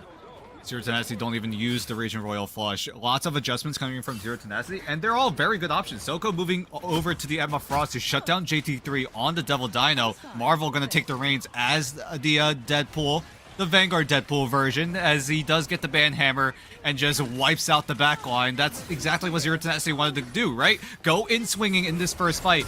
Use the Deadpool ultimate. That's for sure going to be used first. And now with this momentum, Baser is going to kick things off with the Royal Flush, and everyone's just going to get run over. Yeah, buffed up the team to do some damage here while the rest of the team builds those ult charges. Exy holding on to that dance of the butterflies here. Not a lot of progress from Z10, but they are holding steady here. It is a fate of both worlds from Felix keeping EXO alive here, and Zeta as well gonna tag in, get that freedom charge going, hold off that Cutterfly from Exy's Psylocke for now. No KOs coming through, but all the while here, Z10 in control of the point, but not for much longer here. Name a member of this EXO squad. They just popped up in your KO feed. 53% for Zero Tenacity, but EXO make the flip. It might have been difficult for both sides to win that fight, but EXO find the easy way out, finding Jerry right before he was able to get that Soul Resurgence. And if Jerry was able to get the ult off, you at least had Ace with the Kumbio Unleashed to try to sustain the team for a little bit longer. But EXO, if they're tracking these ultimates correctly, they know that Jerry has his ultimate online. Maybe it'll be used in tandem with Soko on the Psionic Seduction. We will see, as it's going to be up to Ace to, at the very least, keep EXO sustained for this next fight. Alunfils does have the Dance of the Butterfly. Either he uses it defensively to try to avoid the sheer amount of damage coming in from Z10, or he just goes for the knockout blow to try to combine it with JT3 on the Stampede. Yeah, it is going to be Ace in the hot seat here. That Kumiho already unleashed, and that Devil Beast Rampage coming out as well. Meanwhile, Sonic Seduction for Soko here, trying to find some control against this EXO squad. Marvel and Windy going to make their appearances in the KO feed here. EXO very quickly closing the gap between them, but Z10 looking clean in this fight here. The back line, the front line, the duelists, everyone making an impact for Zero Tenacity, and they will take that capture point right back. Thank you very much. EXO tried to sustain it. Zero Tenacity used the combination of the Soul Resurgence and the Silent Seduction. Give Soko some extra movement speed, some extra opportunities to try to charm up anyone on XOXO1 that are a little bit overextended. And now coming into this engagement, it's going to be a race between Felix and Baser. Raging Royal Flush versus the Fate of Both Worlds. Which one comes up first? Sungjaku is going to try to disrupt it here. Try to get something going, but okay, shut down goodbye. just like that by the Psylocke. Exy finding one more. The Banhammer does come out from Marvel, but he's shut down too. Both teams battling for the body advantage here, but it's Z10 taking a 1-for-2 advantage, all the while building some of that ult charge. EXO, unfortunately, on the back foot, and I don't know if they can make it back in time here. Portal's being channeled by Sungjaku. Maybe they're trying to rely on it. Thankfully, JT3 is able to touch just in time. Sungjaku is able to channel the portal, but that's going to be the bailout opportunity for XOXO1 here. Sitting at 53%, they're going to have to try to survive this Raging Royal Flush, but thankfully Felix is there to completely nullify it with the Fate of Both Worlds, so everyone on XO have a bit of room to work with. Marvel's getting zoned out. XOXO1 are looking to get the flip, and they do so, as XO will avoid a very, very tense overtime scenario.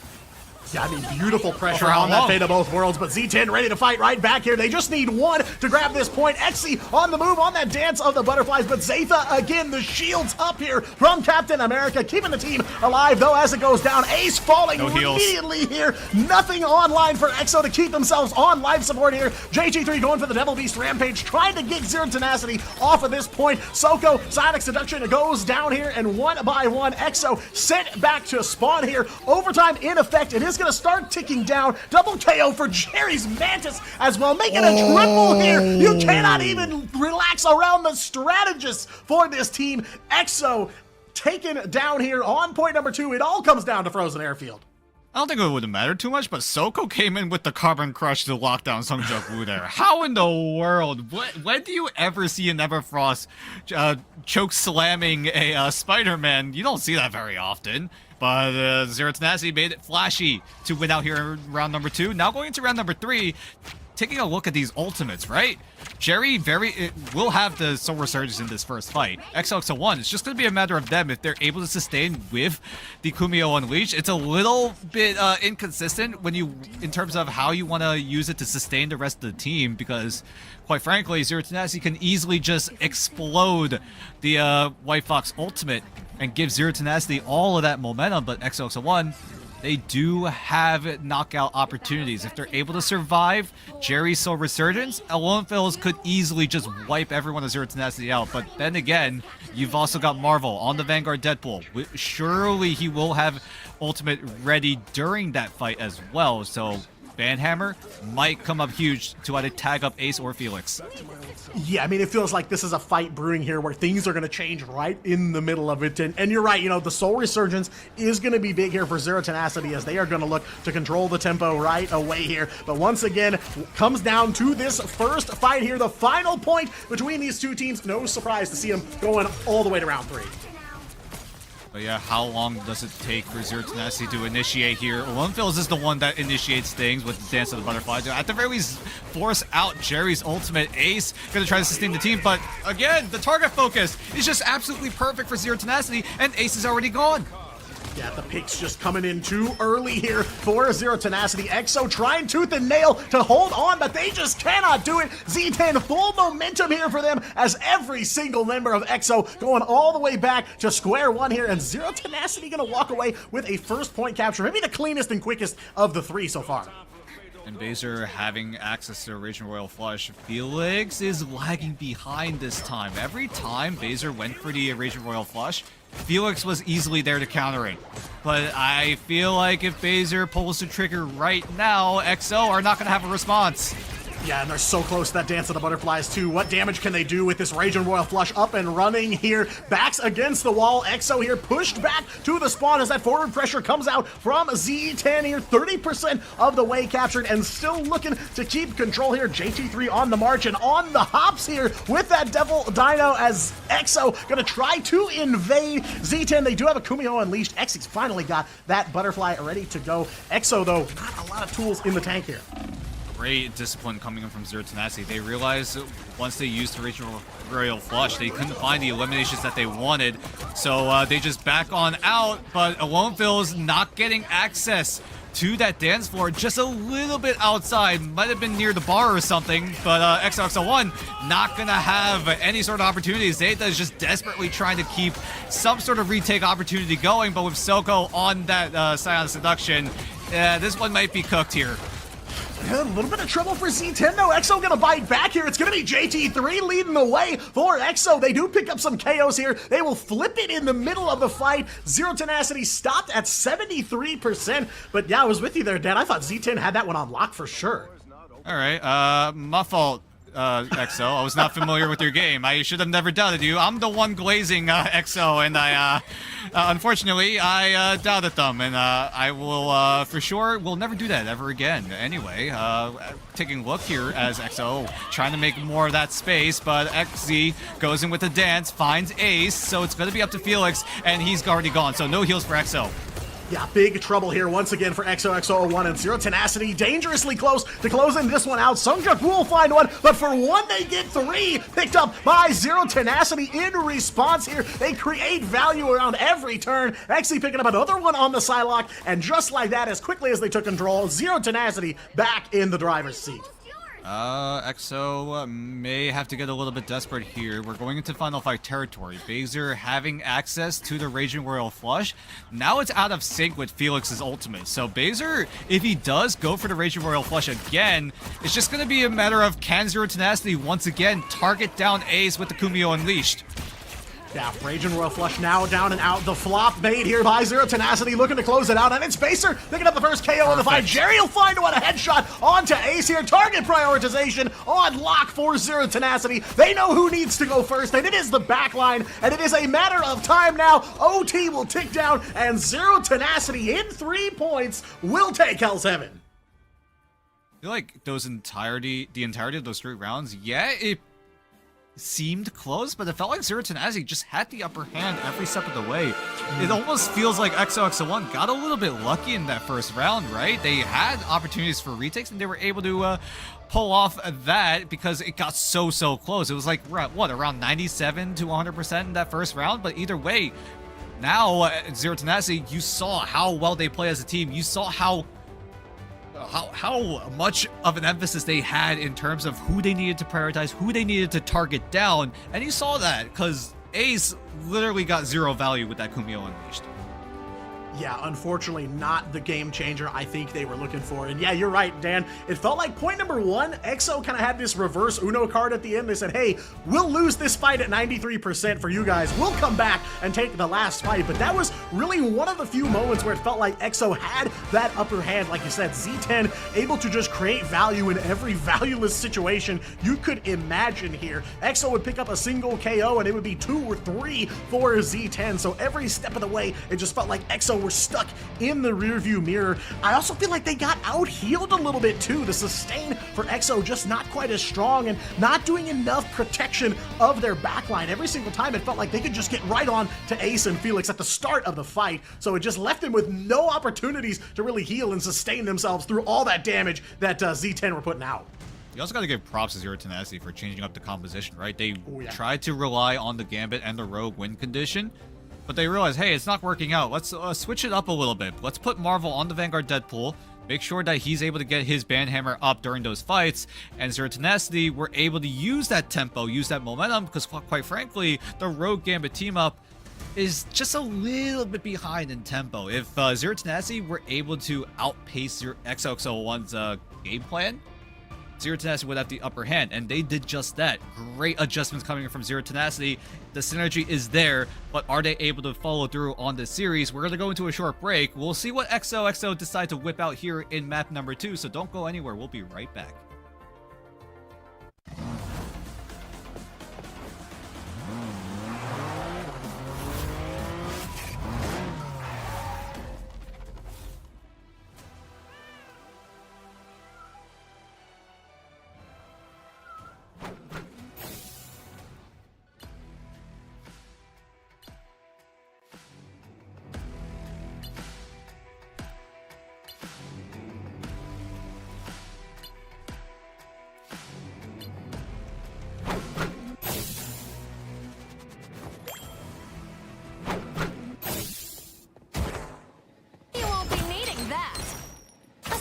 fortune. You crossed my path! Gotcha!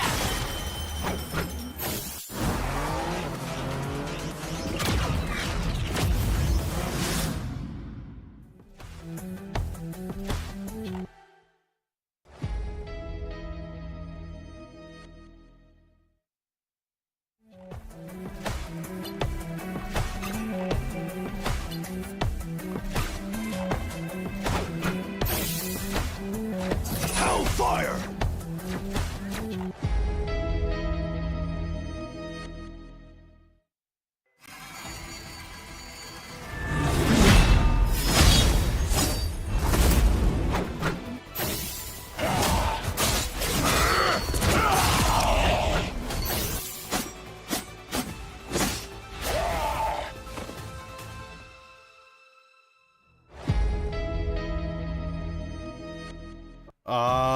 Come on, guys. Come on. What do we know about letting Gambit through in the band drop? What are we doing? Look, listen. I won't lie though.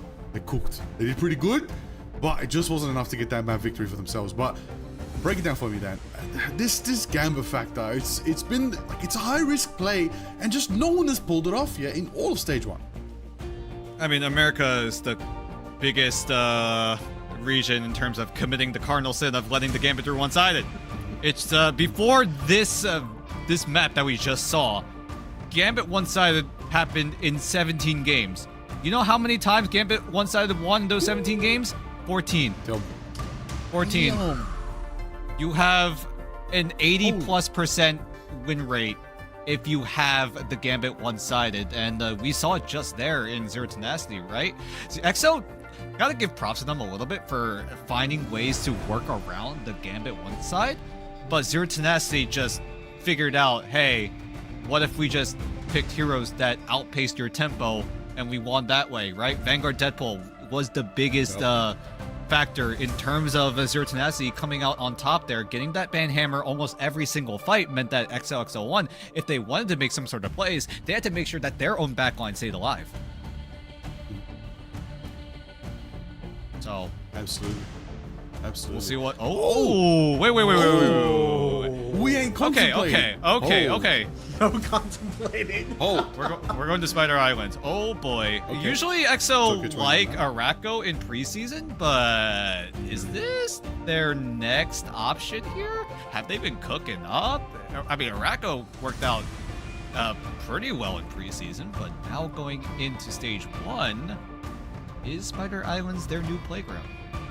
I was gonna say, I can't remember the last time I saw EXO take us to. I mean, in general, Spider Islands, haven't seen a lot of it lately, but I can't remember the last time I saw EXO go for it as their pick here.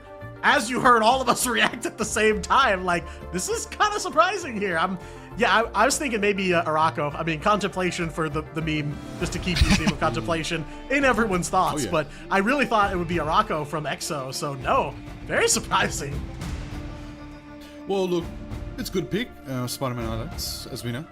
Tokyo 2099. We did get a mention of Miguel O'Hara and some lore drops from Alvarez recently, so maybe some more 2099 action is on the way. We're looking forward to. Maybe this is a teaser. Maybe XOXO have a plan. Maybe they have a shift in strategy here that they want to apply. All I know is if I'm XOXO, if I'm rooting for XOXO, I'm also rooting for them to ban Gambit. Don't do it again. There's other high risk, high reward plays you can make happen. Don't do that one again. It's not working. Okay, Z10, feel it. they've got it marked. Yeah, it's going to be all eyes on EXO if they want to do it again, right? They try to run it back. I mean, they handled it pretty well over in round number 1, but Zero Tenacity, I mean, it was just tempo. EXO just had the slight edge in terms of tempo, was able to outpace the Raging Royal Flush timing. Because, yeah, the Raging Royal Flush is still a disgusting ultimate to work with, but with how high of an ult energy cost it has, XOXO1 were able to navigate around it perfectly, but thankfully, EXO are not committing that cardinal sin, but a Black Cat for a save over the Devil Dino. XOXO1 really want this Black Cat to work. Zero Tenacity now, what is on their cards here in terms of banning away? Because right now Zero Tenacity would want to ban things that enable this Black Cat. I was gonna say I like the what's in the cards because Gambit banned and Black Cat on the table, so you're gonna see some calling cards here from EXO01. Zero Tenacity gonna ban out the Mantis. That Mantis so influential for Z10 on map number 1, and like you guys were talking about, they brought the Gambit Rogue team up to the table here, usually pretty powerful. Didn't work out in their favor, not as strong as they had hoped. They pivoted right away, and yeah, Rage and Royal Flush just proved even on its own to be so powerful. So I like the adjustment here from EXO to go ahead and ban that Gambit away. Basically kind of a re-scrub of their strategy from the first draft phase as they're going to take that Black Cat Phoenix ban on to Z10 though. Captain America going to be banned out by Zero Tenacity as well. So yeah, I like the changes here we're seeing in draft. And XO1 just gotta ban away things that shut down this Black Cat.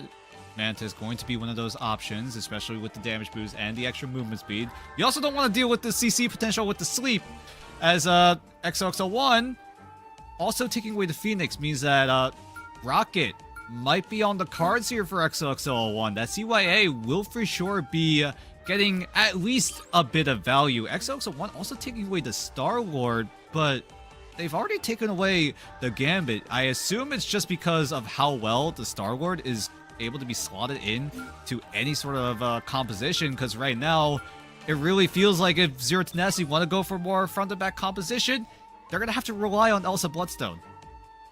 Yeah, Star-Lord definitely kind of a wild card for a lot of compositions. You can pretty much put him in anything and he will work, with or without Gambit buffing him up, because that Galactic Legend just so powerful. EXO, though, their saves are going to be both of the brand new heroes here in Stage 1. They get Black Cat and Devil Dinosaur, so I think big wins there for sure. They won't get Luna Snow, though. That banned away by Z10 in the last round of the draft here, but there are your picks and bans. It's going to be a one-sided Fate of Both Worlds for Zero Tenacity here, as they'll save Luna as well. I like the Black Cat and I like the Devil Dino. We haven't gotten to see Black Cat from EXO yet. I assume maybe that's going to be a Sungjak Woo play though. Whoa. I just noticed just now, Baser is out, Creative is in. Oh, I think this is Creative's Ignite debut. They're trying out something here. Creative, being that 7th man on the Z10 roster, has been on the substitute role for the entirety of preseason, but they never let him play on the Ignite stage, and now going into Spider Islands, does Zero Tenacity get a little bit of an edge here? Zero Tenacity do have anti-dive options, while XOXO1 choosing the attacking side as well means that if they're able to come out swinging in this first round, which I'm sure they're going to look to do because Felix is on that strategist Deadpool, so if he's able to get that ultimate ready as soon as possible, XOXO1 should have all this momentum right then and there. Yeah, ult charge race on deck for us here. Map number 2 in this matchup. Z10 walking away with Hell's Heaven, now looking to close out the series. I was going to say, you cannot trust these guys until those doors open up, but it is Ultron. He is wide open for both teams. Exi playing Ultron on the side of Z10 to start things off here. Looking for some plays from EXO, though, as I saw Sungjak Woo on the Black Hat for just a second. Yeah, but he's going to go on to the Rocket Raccoon for now. It's just going to be a triple strategist push coming in for EXO. Alone Fills is going to be the one running the Star-Lord. Keep in mind, this is also one-sided, so Zero Tenacity just have to play this high ground. 1-for-1 trade overall. Alone Fills takes down Marvel. Felix goes down, but he'll be brought right back. So EXO will come out on top in terms of that engagement. Yeah, kind of like a phantom 0-for-1 here, as Felix will just walk right back onto the battlefield here. That mission vehicle on the move over halfway here, and Ace on the move in this matchup as well. The White Fox finding the Black Cat on the side of Zero Tenacity, and Jerry gonna sit this one out. Soko in a little bit of trouble on the Devil Dino too. Needs a bit of a hand from that backline on Z10, but EXO looking good here so far on offense. Wendy, though, on the attack, finding the snipe on the Zatha. Felix, though, gonna even the odds right back. Soko taken down on Z10. Yep, a little bit of an extinction event. Both dinos going down at the exact same time. Felix is very close to that Rage of Ultron. Could easily use it in tandem with Olympus. Very close to that Galactic Legend, but with Creative going down, it's going to be up to Exi and Wendy to sustain the rest of Zero Tenacity. Exi doesn't have that Rage of Ultron just yet. Wendy's also very close, but he's already gone. That is all gas, no brakes for EXO here. Alone gonna make it a triple KO on that Star-Lord. Playlist popping here, and EXO in full control as they're gonna take checkpoint number 1. 4:40 on the clock for them. What a start here for EXO. EXO almost missed out on this chance of getting full held. Wendy was very close to that Fate of Both Worlds. That would have bought enough time for Zero Tenacity to get their ultimates online and then shut down what EXO wanted to go for. But EXO, thankfully, don't have to be in that reality. JT3 could easily force away Z10 with a good Psionic Seduction. And then EXO have so many ultimates coming up online very, very soon. Wendy and Creative need to be absolutely perfect in 1, the timing of their ultimates, and 2, in order to coordinate so that they don't double stack. Yeah, the coordination coming through here as Wendy throwing down that Fate of Both Worlds. So now Z10 ready for a bit of a brawl here. That Sonic Seduction from JT3 comes through, and Alone will take down Soko in the middle of all that. CYA from Sungjuk Woo as well helps EXO take that upper hand, and now Zaytha's got a Devil Beast Rampage ready to go here. And though they did stagger out those strategist ults just like that, Kumio Unleashed shut down by EXO. They'll take out Felix in the middle of all that. Now Zaytha in a bit of trouble too on the Devil Dino. Will go down, but we'll get right back up off of that BRB. And yet again, Phantom 0 for 1 here as Zaytha is ready to go. Meanwhile, Jerry gonna be walking it back as EXO take another one here. Another Galactic Legend going to be used very, very aggressively. Soko's going to use the Rampage, but that doesn't protect you from the team. So everyone on Z10 just gets staggered out. Soko inevitably will fall. JT3 does fall down thanks to the kidnap of Soko. So still very great man advantage coming in for XOXO1. Rage of Ultron could easily secure the second checkpoint, but there's a chance Zero Tenacity don't even contest. No, the tempo is just too fast here. Z10 cannot keep up, and that Rage of Ultron gonna come down here, rain down some damage onto Z10. They've got no strategist ults. It's gonna be Dance of the Butterflies, and they're gonna let the Devil out here. They're gonna use what they got to try and stop him short of checkpoint 2, and it's a double KO for Exe here, so they will get some value. Make it 3 for Psylocke. Soko gonna win at that prehistoric showdown there, and make it 4 for the Psylocke. Exe picking up one more, and they will find the stop. And if no one on Z10 can find a way out, you know they got Eggsy. Bro is just cooking on the Psylocke, just gets the Dance of the Butterfly at the perfect time. As soon as EXO exhausts the entirety of their ultimate economy, Eggsy just goes in, cuts them down, and allows Z10 to stabilize. Marvel's going to try to keep things going even further as they take out Felix and the BRB. Yeah, and they've wrested control of the tempo because now it is all Z10. Creative will find one onto Zaytha here, and now Z10 gonna battle right back. Jerry picking up one onto JT3 as well. Under 2 minutes to go here for EXO, and where they had that hot tempo to start things off, now it feels like everything is ground to a halt for them. All eyes are on JT3 with the Psionic Seduction. Needs to try to force out Wendy's invisible boundary. And if they're able to do so, Alone Phils and Sungjuk Woo could easily come up huge with the CYA into the Galactic Legend Wombo combo. Felix already getting picked apart. Means that Zero Tenacity, again, have all of this momentum. Sungjuk Woo's going to try to save the team with the CYA. JT3 is going to try to accompany it. Alone Phils is just going to try to laser people down. Great stuns coming in from JT3. Carbon Crush from the Psionic Seduction is just absolutely perfect with that 1-2 punch. Yeah, and Wendy holding on for dear life to that invisible boundary. Gonna let those members of Z10 go down for now. Just 60 seconds on the clock for EXO here. Finally able to get some progress going. Z10 again gonna make a last second dive here. Under 5 meters to go. And they're gonna try to battle it out here with just 50 seconds on the clock. Pretty even in resources as well. See how long XOXO1 are able to contain his momentum. Felix does go down, but he'll be brought right back. No! The BRB is going to get shut down by Eggsy. So EXO need to find a way to sustain themselves. The White Fox ultimate can only do so much. Rampage invested. So will the Banhammer. And Wendy still holding on to this invisible boundary.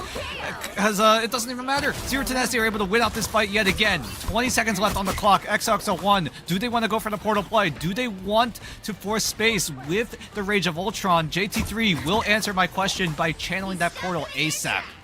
Yeah, I mean, they've got some options here as they're going to come through the other side of this portal. It's going to be 10 seconds, so you know this is going to go to OT. Portal open, though, for EXO as they're going to make one last march onto the mission vehicle. Wendy's still got that invisible boundary, too, saving it for this moment right here. Alone Fills goes for the Galactic Legend, and now they are shielded. Peter Quill cannot break through here as EXO, unfortunately, left out in the cold for now. Zero Tenacity still holding control of that mission vehicle. Soko, they're fighting for a dear life to hold on to it, to try and get this OT to take down, but EXO have the body advantage here. Marvel and Creative in trouble, and Creative goes down. Wendy, the last strategist standing here, they will fall to almost everyone from Z10 taken down. EXO find a breakthrough under overtime here, and they will keep this rolling. Yeah, EXO break through the portal perfectly, using Ace on the Loki to provide that regeneration domain so that EXO-1 can jump through the portal safely. Felix is there also with the Rage of Ultron, was able to squeak on through. It's very hard to get through the portal like that as an Ultron and make sure that Zero Tenacity don't shoot him down, but at least Z10 were able to find him, but the BRB being invested by EXO means that this momentum will keep on going. But great fight coming in from EXO, knowing what resources they had, and they executed on it perfectly. Yeah, just trying to stay a couple steps ahead here. Jerry's got the Devil let out here. Nothing big gonna come from that Daredevil ult here, and Z10 gonna cool the heels just a little bit. CYA from Sungjuk Woo, so EXO's gonna try to commit to this, but Jerry will find one onto Felix there, shutting down the Ultron. Sungjuk Woo gonna bite back though, finds Soko. Creative in trouble after that. Kumiho Unleashed goes down as well. Will manage to survive, and Exy going over to the Bucky now, taking down Zatha. Jerry finds Sungjuk Woo, and now Zero Tenacity slowly but surely here, wresting back control over this mission vehicle. JT3 trying to even things out for EXO, but it is Zero Tenacity walking away with this one. They'll get control of the mission vehicle. 15 seconds left to go. At least EXO-1 were able to find some extra trades, so a little bit of that pressure is alleviated. Xy's going to move over to the Bucky to try to prevent the dive potential, but here comes JT3 making space with that Silent Seduction. Zeta and the rest of EXO just making sure that they do not step off of this mission vehicle, as the CYA going to be copied by Ace, and that's going to allow everyone on EXO to utilize that 40% damage amp, make sure that they're able to get the eliminations, and Zero Tenacity need to reset quickly because EXO, they have a chance to full push here. It's going to be tough, though. Wendy's got Invisible Boundary back up and ready to go here, so you know they're going to have to fight through that. Just a few meters left to go here as it breaks out. Alone Fills goes for the Galactic Legend, and there is that Invisible Boundary yet again here. Rage of Ultron from Felix, but it's Exy! Double KO there on the Bucky. Kraken Impact ready to go here. Going for 3, can't quite find the final hit here. Taking down the Loki clones there. It's a triple, and not satisfied with that just yet. Will push EXO off the point, and the Bucky swap at the last second coming in clutch. Exy is hot in this matchup. It wasn't for anti-dive, my fault, because Exy used it because, hey, Ace is playing Loki. I can get resets with the Loki clones. And Exy, as soon as he got that Kraken Impact online, it was pretty close, because there was a chance where Exy didn't have a chance to get that online, but with the sheer amount of damage being output by the Winter Soldier, Exy was able to quickly stack up that ultimate, stamps out EXO, and just barely prevents them from, at the very least, securing an overtime scenario on the likes of EXO. And now Zero Tenacity with their turn on the attack. How do they want to facilitate this? Do they keep Exy on the Winter Soldier? Because so far he's been in one fight and he's already gotten maximum value. Yeah, I was going to say, absolute value city on that swap for Zero Tenacity. EXO, a really, really solid push, almost to the very end of the map, but critically, Z10 stop him just short and leave that window for victory open here on this second round of Spider Islands. That's my question too, Dan. Is Exy going to stay on this Winter Soldier here? Of course, door's not open yet. Plenty of opportunity, and he's made some plays on Psylocke as well. Really been kind of the clutch for Zero Tenacity in this whole matchup, and definitely not the first or the last time we're going to be saying that about Exy on the Z10 squad. But we are ready here. Doors open for Zero Tenacity on the attack. EXO over onto defense, and some changes here and there. JT3 going to bring that Vanpool. Zatha on the Venom, and Alone Fill's going to go over to the Adam Warlock. So they're going to be looking for some reses here to buy some time. Yeah, but Zero Tenacity, once they identify Alone Fills is on the Adam Warlock, they know what they have to do. Play fast, eliminate Alone Fills as soon as possible so that they don't have to worry about that Karmic Revival nullifying any sort of ultimate usage that Zero Tenacity wanted to go for. So Wendy already keeping that tempo up by burning away the BRB of Ace. So Songjak-woo needs to navigate some more of that space, look for another flank opportunity. But so far, Zero Tenacity, they have a lot of options to stave off this dive. Most notably, Wendy on the Luna Snow, teaming up with the White Fox of Creative. So lots of charms, lots of stuns. But the Banhammer coming in from JT3 is going to try to stall out the aggression. JT3, though, gets so dangerously low. But Zeta will find one, as JT3 will come out alive somehow, some way.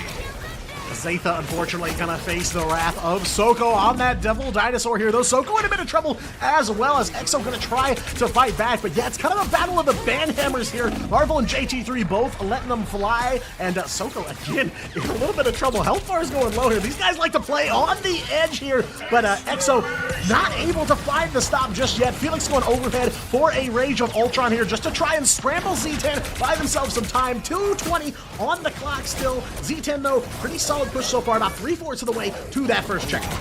Soko barely missed out on the grab there.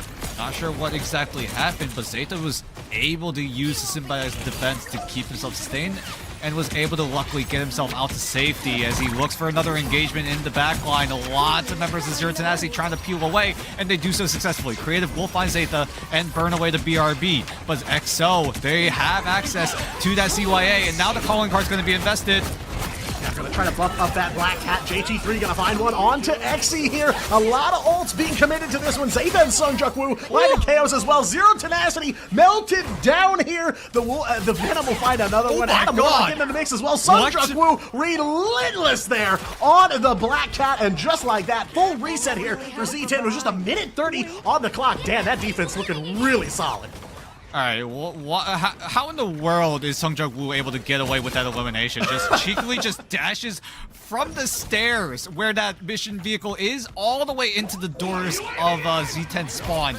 Crazy range. Songjak-woo is able to cleanly get the elimination, get himself out of there. Banhammer going to be used on Wendy, so Wendy needs to be a little bit careful, but at the very least, he's able to find Songjak-woo.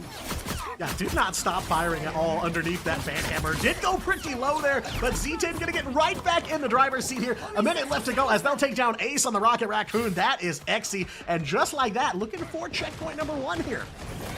Well, they need to make a move on XO, need to find an opportunity, and they just barely touch. Alone Phils does have the Karmic Revival, so if they need to, he can use it, but with everyone on XO going down so damn quickly, XO just never found an angle. Not even the Karmic Revival would have saved them there.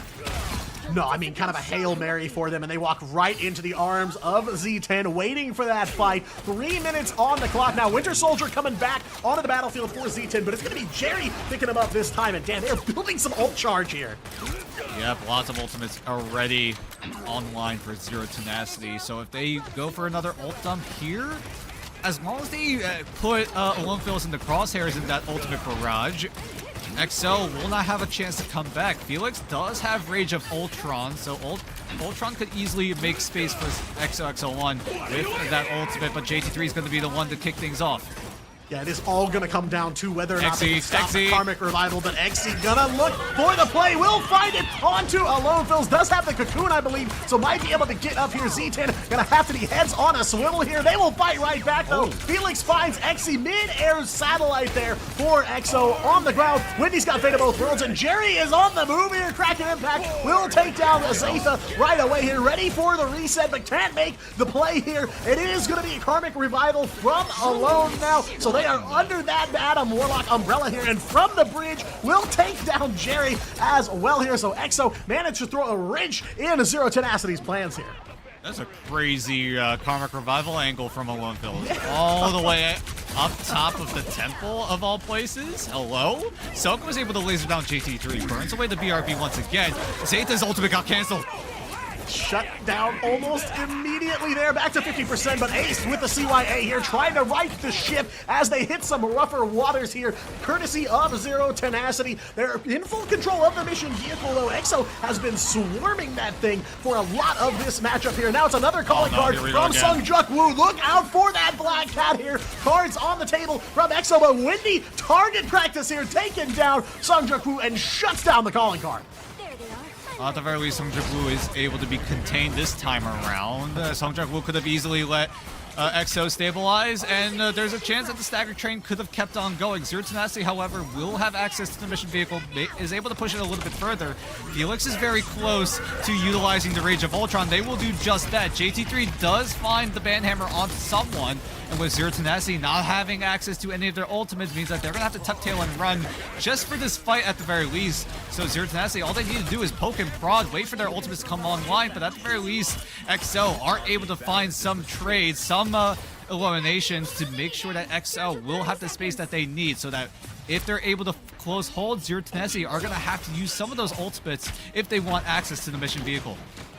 Yeah, very quickly here, Zero Tenacity running out of ground to stand on. This has been quite the grind for them on offense, and now that clock, 10 seconds left to go here. Zero Tenacity close to a Kumiho Unleashed, but not a lot of ults. And Zayta's ult shut down again, keeping that Venom on lock here. Big plays for Zero Tenacity. Marvel will get through the BRB one more time here. XC's got Dance of the Butterflies ready to go. EXO have no tools here on the table to try and play here under overtime. Z10 holding all the cards here. Kraken Impact for Jerry gonna be online soon as well, and Marvel so far forward here. There is the Banhammer coming out, and there is that Cutterfly from Exy. Gonna find some damage here. Marvel gets the headshot. Exy will take down on Lone Fills, looking for that backline yet again here, but JT3 makes the stop onto Psylocke. Kraken Impact from Jerry as well here. They've lost just a couple seconds of overtime, but one by one, the members of EXO goes down, and there it is, the Karmic Revival getting the team back up and back into this brawl here. Underneath that Kumiho from Creative, triple kill from Jerry on that Karmic Revival, and just a couple more meters left to go here, but they can't find a way to close it out. Oh, Karmic Revival came in clutch from Lone Fills, but there is no option other than that. Zero Tenacity just stamp out EXO once again, but this time it's Jerry running the Winter Soldier, and that Kraken Impact is just gonna haunt the rest of EXO as they were so close in getting the hold down, but again, Karmic Revival was the only win condition for EXO. They had nothing after that. Yeah, and that's kind of the question here for EXO now. They didn't have anything going into that fight, but they've got a couple things online for this next one, and they've just got to try and hold for 60 seconds here. So looking at Sungjuk Woo, got to get that calling card moving here, but it's Soko on that Devil Beast Rampage. Marvel finding a pick early onto Zayta in this fight. It is a little bit of trouble, but the Rage of Ultron overhead from Felix getting the team back up to full health here and trying to buy themselves a little bit more time, holding on to those ults until they absolutely need them here. Felix and Jerry will trade back and forth here, but now Whitney over on the Rockets got BRB. Jerry taking down Sungjuk Woo early as well, still holding the calling card. Not looking good here at the very end for EXO. EXO needed to prevent themselves from getting staggered even more. Marvel is doing a great job at disrupting the backline throughout this entirety of this round 2. And Sungjuk Woo with his calling card. Lone Fills is staying on the Adam Warlock. Not sure if that's the correct play here. JT3 is going to try to disrupt the backline with that Banhammer. Sungjuk Woo is going to do even more damage with the calling card, but he's getting taken down. Dude, just a huge brute ultimate. Everyone on XL capitalize. Yeah, this could be it here. Strangling Prison is so massive for EXO. Creative goes down as well. Marvel, the last one standing, and it's a matter of time before they are taken down. They're going to get the Strange Portal here. Soko going to try to open it up, but I think it's too late. EXO will close it out here. They find the stop, and we are going to map number 3. I cannot believe it at the last second. Zayta comes up insane with that Groot ultimate. The Strangling Prison just catches out, what was it? I think it was like 4 or 5 members of Zero Tenacity. Everyone on the XO just dogpile right on Zero Tenacity, and with everyone going down at the exact same time, there was no chance for anyone to swap to a Doctor Strange to get a portal going in time. And XO have to rely on the Zayta to get the clutch ultimate down, and just that one fight was all it took for Zero Tenacity to lose out in a 2-0. And now we go to map number 3. We touted this as one of the bangers tonight here in day 1 of Stage 1 Asia, and so far we have gotten just that. Yeah, I mean, undoubtedly a main event caliber match here, happening so early on in the group stage, and they're gonna deliver on it, give you all 3 maps of that matchup. But the scoreboard does not lie here, and it tells you the story of just how close this matchup was. Zero Tenacity edging out EXO in the numbers game. You know, XC 17 finals, Jerry 16, more than Felix, more than Alone, more than anybody on EXO, but they find the way to close it out here. And like you said, Dan, it's on the back of a beautiful full wipe. No stagger, because a stagger would have given him the opportunity to throw down that strange portal and get back there. Props to Soko. I mean, moving as fast as he possibly can. Just not enough time in the world for them to get back on that cart. And by the skin of their teeth, EXO improved from their preseason matchup against Z10. That was a 2-0 for Zero Tenacity, and now it is uncharted waters here as EXO puts Z10 on the back foot. Woo! Now we go into Convergence. Zero Tenacity do have the choice here in terms of which Convergence map we go to this time. Lower Manhattan is one of those Convergence maps, so surely that will be in consideration when it comes to that third and final map. But oh my god, Zero Tenacity, they look in form. They look really good. But XO just needed one fight. They won that one fight. Zero Tenacity kind of just ran out of steam. As soon as that Groot Ultimate went down, Zero Tenacity just didn't have enough of a response to try to shut it down. And now the ball is in Zero Tenacity's court. There is a chance that Zero Tenacity didn't expect EXO to come out with a map here in this series. Can they pick up the pieces in map number 3? Can they finish out at the very least in map number 3? We'll see if EXO could easily shut that down. We'll go into a break because, oh my god, we were set up for an absolute banger.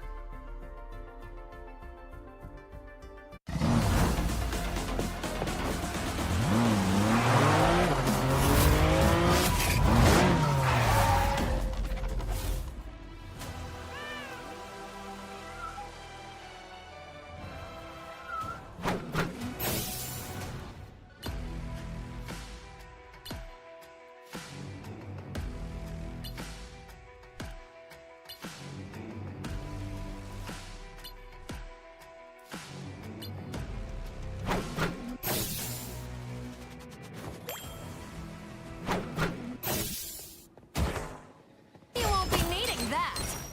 A small fortune. You crossed my path! Gotcha!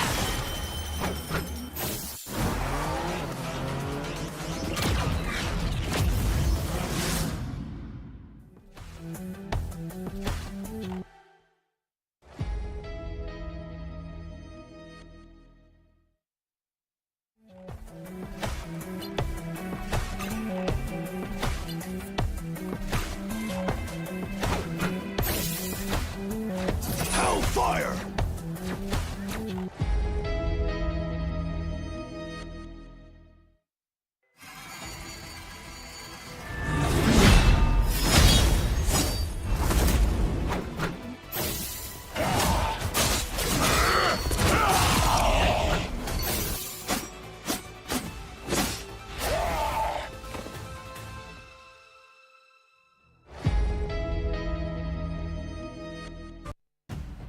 Well, okay. Or should I say, flip it back.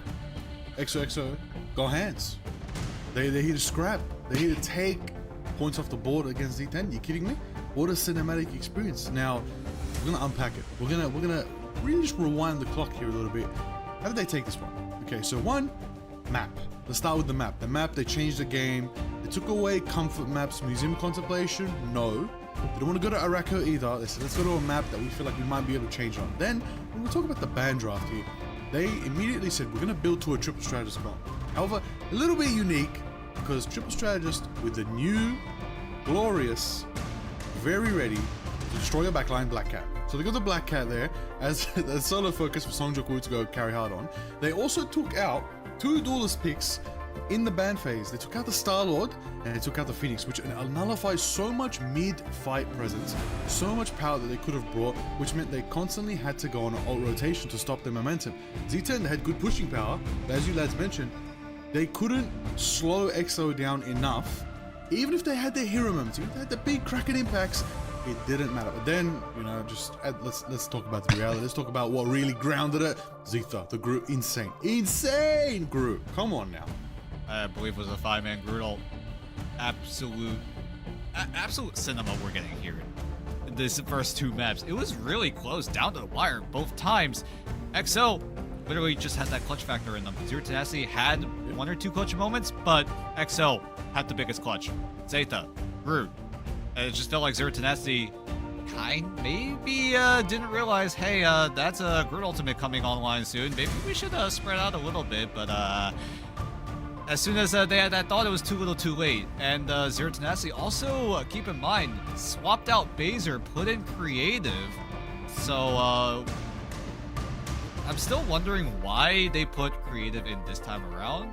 Maybe to try to throw EXO off guard a little bit. But EXO, you talked about it, Liger, right? Using those bans to take away the Phoenix and the Star-Lord meant that Zero Tenacity had to go a little bit more of that pseudo dive. That front to back was a little bit more weakened, and you saw that as Zero Tenacity had to think about it. Do we rely on the Bucky for more damage, or do we rely on the Elsa Bloodstone for more damage? And Zero Tenacity at one point just ran dive with the Psylocke and the Daredevil. Definitely. I mean, we're trying to unpack this. We're trying to figure it out. But the beautiful thing is here, we don't need to. Why? Because these teams are going to grace us with a third map. We're going to get that glorious, final map. Curious to see what it'll be. Curious to see if, maybe we do the swap again. Maybe we bring Laser back. We don't know what Z10 want to do. Or if XOXO want to switch it up a little bit. We'll see what they want to run with. But again, I want to unpack something. Diatonic. The triple strategist comp. That spiced things up. That really changed things up, because we thought, okay, maybe they don't have much firepower in the front line. Nah, Adam Ultron is insane firepower. It was consistent, it kept them alive, and let's just talk about it.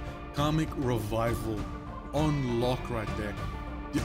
Literally, in a map like that, having it, knowing how intricate it is to get back from spawn, knowing where the map plays, knowing where the corridors are, the hide in all those dojos, like, it was literally built for them.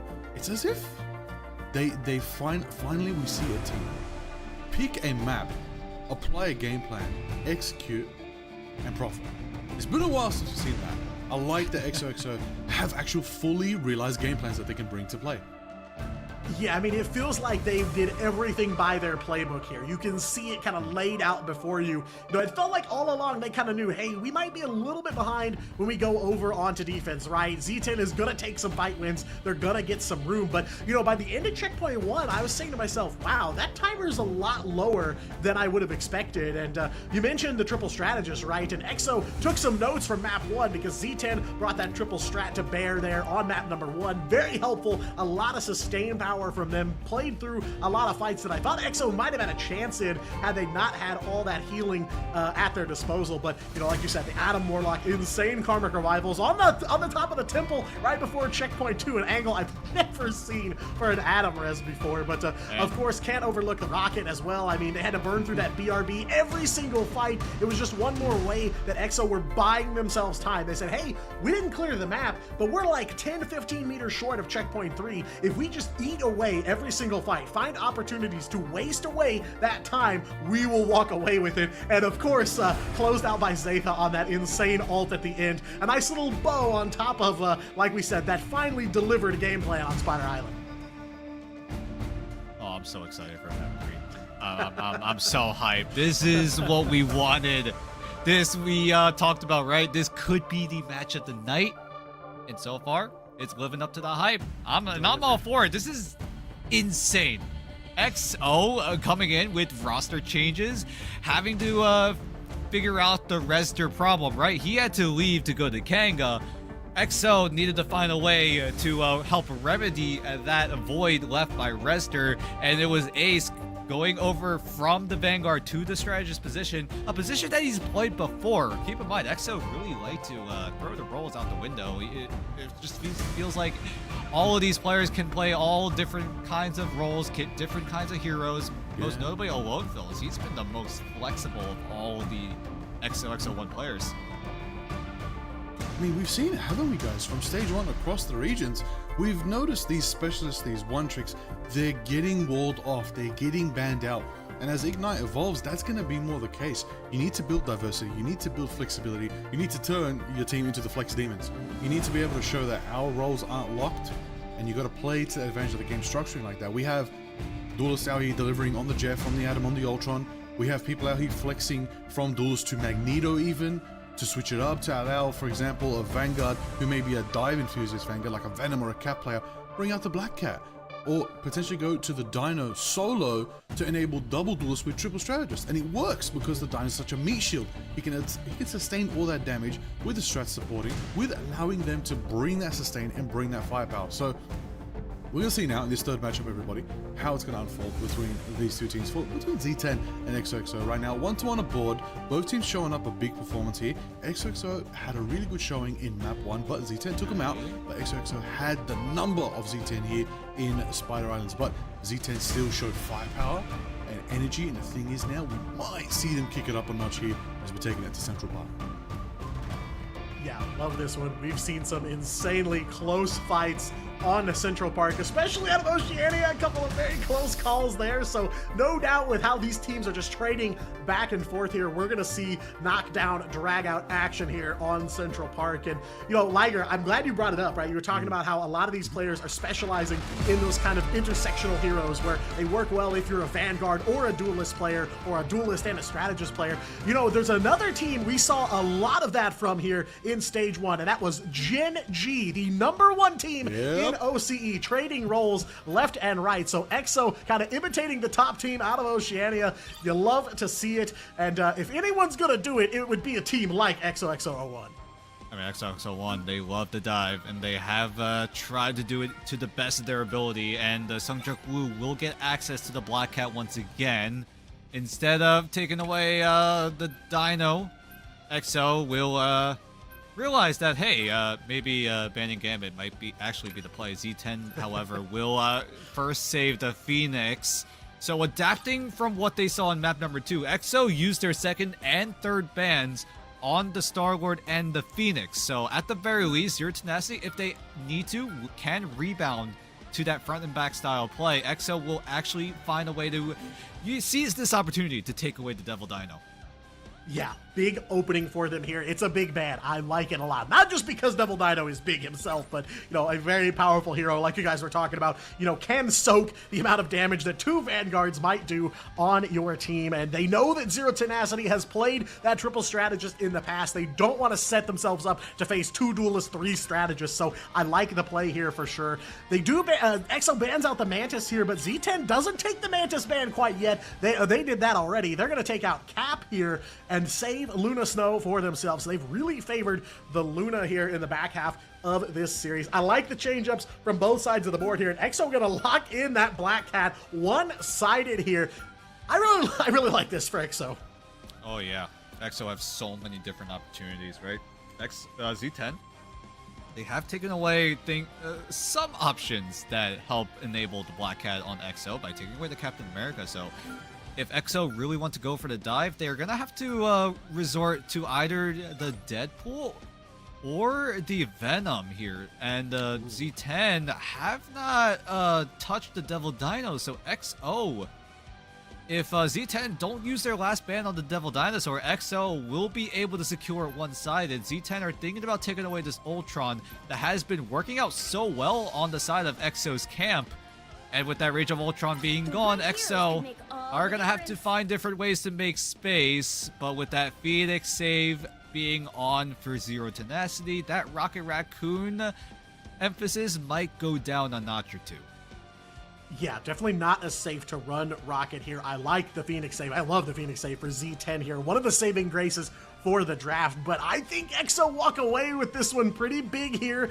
Like you said, they're going to get that one-sided Devil Dino as Z10 did not ban it out, and then of course they saved the Black Cat for themselves. So the game's newest heroes, 2 of the most powerful ones right now, definitely at the top of the tier list, are both in the hands of XOXO01 one-sided. So I think that is huge. But again, you know, Phoenix save for Zero Tenacity, of course, probably going to be an XE play here, and we've seen that Phoenix before, and now so powerful here in Season 8. No doubt that's going to be a game changer for them. So Z10 not out of the race here, but you know, I'll at least make the argument. I think EXO walk away with a pretty big win in draft.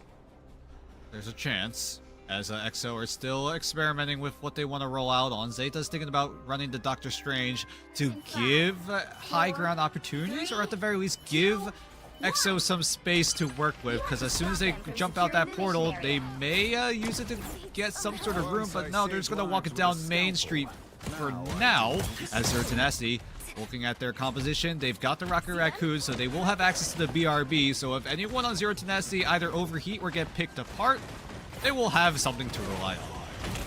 Yeah, and EXO saw the writing on the wall. Not going to bring the rocket to bear just yet, as they know XC Phoenix going to hunt down those CYAs around every corner. But this is the decider here. Central Park, map number 3 for Zero Tenacity and EXO. A win for EXO here would be a massive statement to start things off here. JT3 starting it off, though. 1 KO onto Soko. That BRB is already gone. They'll take down Marvel on the Groot as well. And it is an avalanche from frame 1 here for EXO. They'll at least get 1 tick here.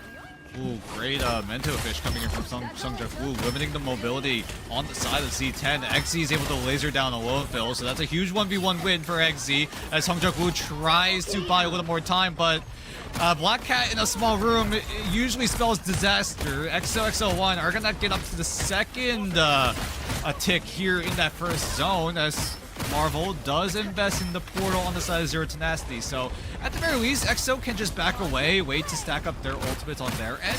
With Zero Tenacity, keep in mind, they have ways to burst through it, most notably Wendy with the CYA, stacking it with the Ensong Inferno right here. Yeah, but it's going to be all gas from EXO again. The overhead XC on the Insong Inferno spells the end for this push from EXO. They're going all the way back to square number 1 here on the back of just that buffed up Phoenix ult. Insane stuff. Woo. I am at a loss for words. I had a feeling Ace would just get bursted, but I didn't realize the entire backline of EXO just getting blown up. XC with a huge 3-man Ensong Inferno crashes out half of EXO, so now Zero Tenacity get a huge boost of opportunity in terms of ultimate economy.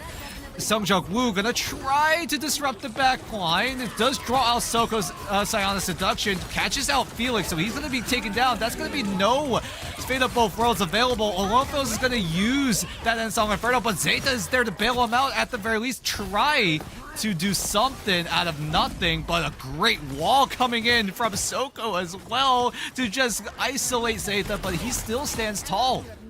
Yeah, Soko on point there, gets that Psionic Seduction movement, creates a lot of uncertainty for EXO. They don't have a lot of room to breathe here, but they will play right on through, almost able, and there it is. Right. They do make checkpoint number 1 here. It is going to be a bit of a trade back and forth, burning through another BRB from Zero Tenacity, but EXO now breaking on through, 3:30 on the clock, and Ace on a roll here, taking down Marvel on the Doctor Strange, still holding the eye of Agamotto. Yeah, I was a little scared for EXO. I thought they would not be able to secure the point. Felix going down to the hands of Soko because of that Psionic Seduction meant that EXO just didn't have any more strat ultimates to rely on. But Zero Tenacity will have to concede off of some clutch plays from Zeta, making sure that he's buying enough time for the rest of EXO to come back, and then alone fills from an off angle. Maybe it was an off angle, maybe it was just in main, but nonetheless, he was able to find that crucial pick. Calling card is active on Sungjuk Woo. Zero Tenacity have no response other than Wendy with that CYA, but at the very least, Sungjuk Woo is contained.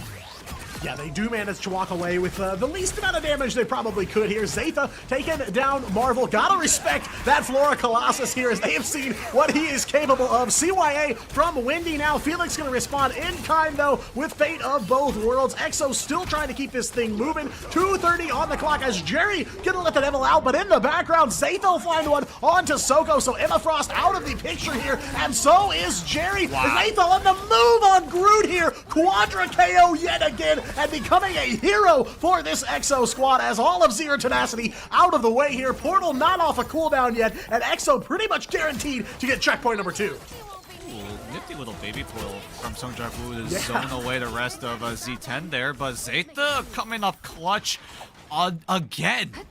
He came out clutch to make sure EXO come out with a win in map number 2. Now in map number 3, he's looking to do just that. Second checkpoint already unlocked for EXO.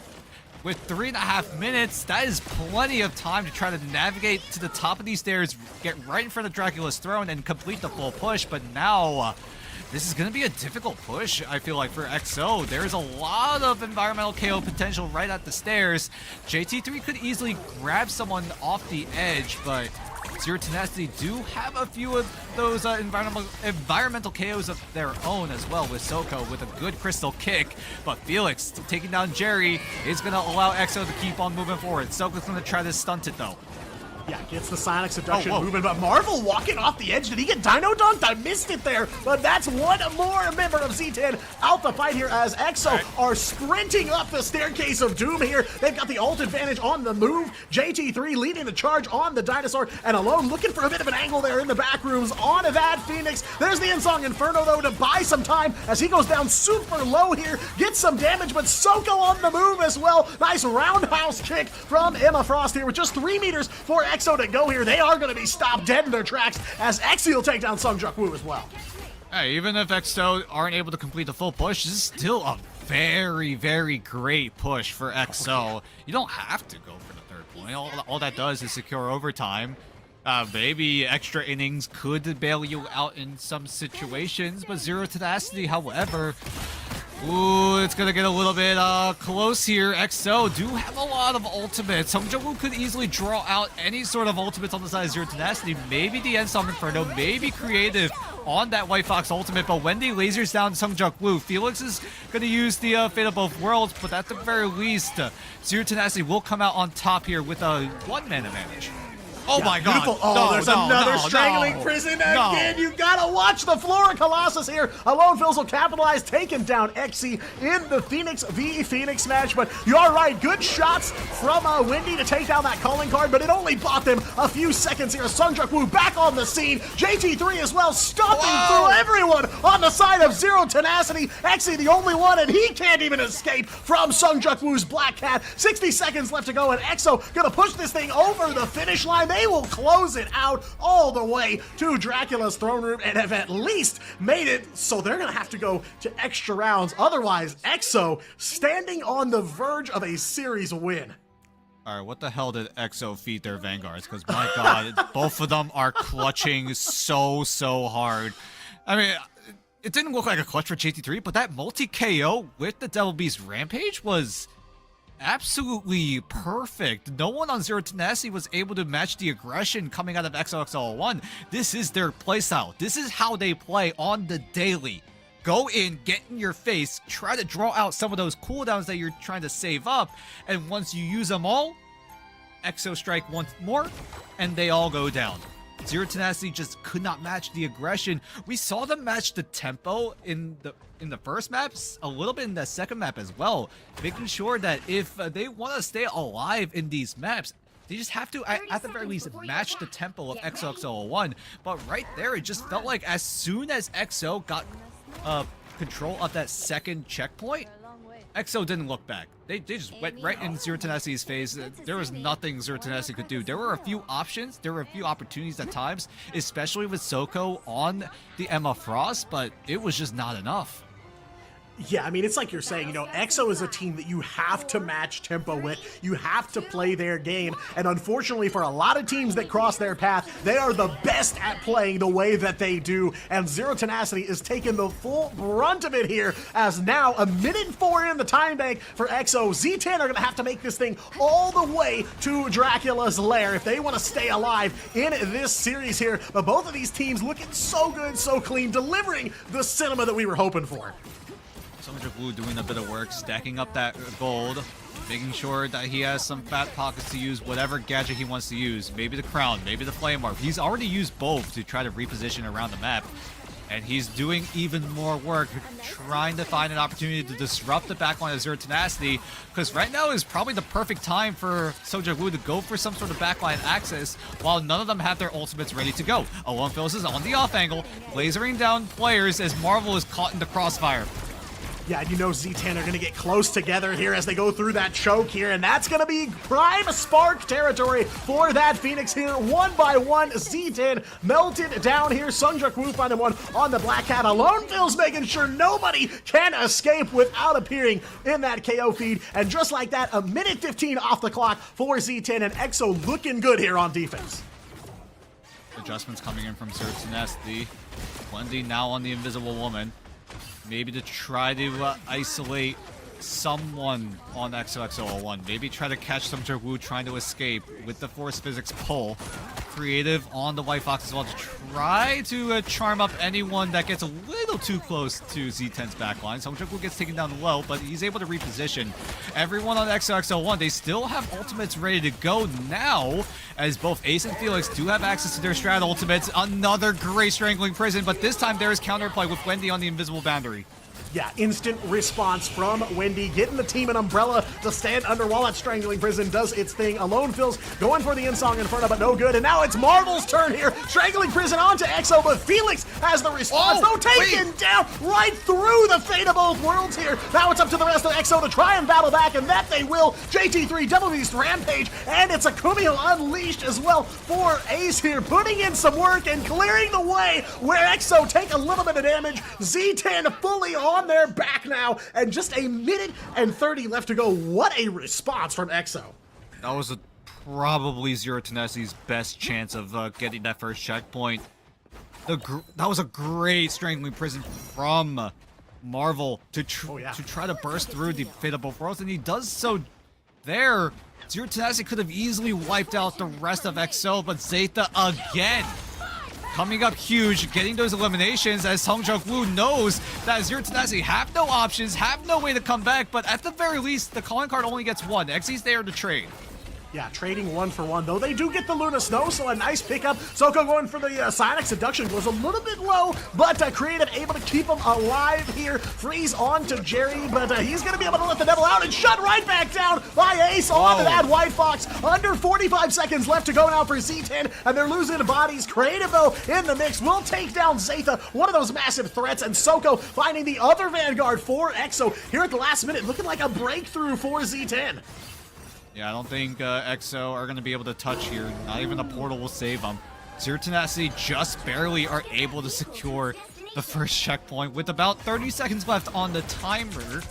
But now with 2.5 minutes more, Zero Tenesi need to make a lot of work done quickly, because right now with 3 minutes on the clock is not enough time. Song Wu even switch over to the Spider-Man to try to touch onto site, but Zeta coming up huge again. And Felix on cleanup duty on the Luna Snow, getting a double KO. JT3 getting there as well, hunting down Soko. The laser beam finishing him off here. We'll go after Marvel as well over onto the cap before he can get that freedom charge off. Won't be able to make it, but EXO biting back right through the door of checkpoint number 2.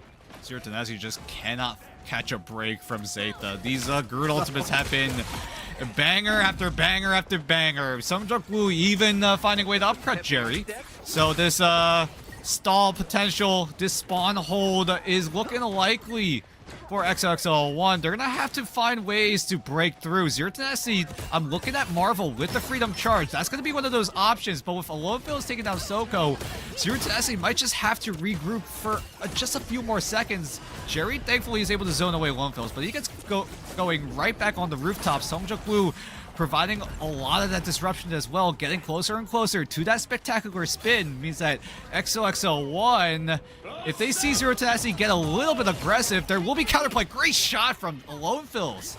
God, Jerry thought he would take the 1v1 here, but couldn't even touch the Phoenix here. EXO will find one onto Song Wu. There's the fate of both worlds from Felix as well. EXO gonna try to commit a little bit more to this fight as the time taken down, but a double headshot onto Alone Phil's from Exy here, the star for Z10. Not quite ready to give this one up. Wendy finding one off the freeze as well. Merciless here, Z10, but now the issue is just 60 seconds for them to try and get to checkpoint number 2.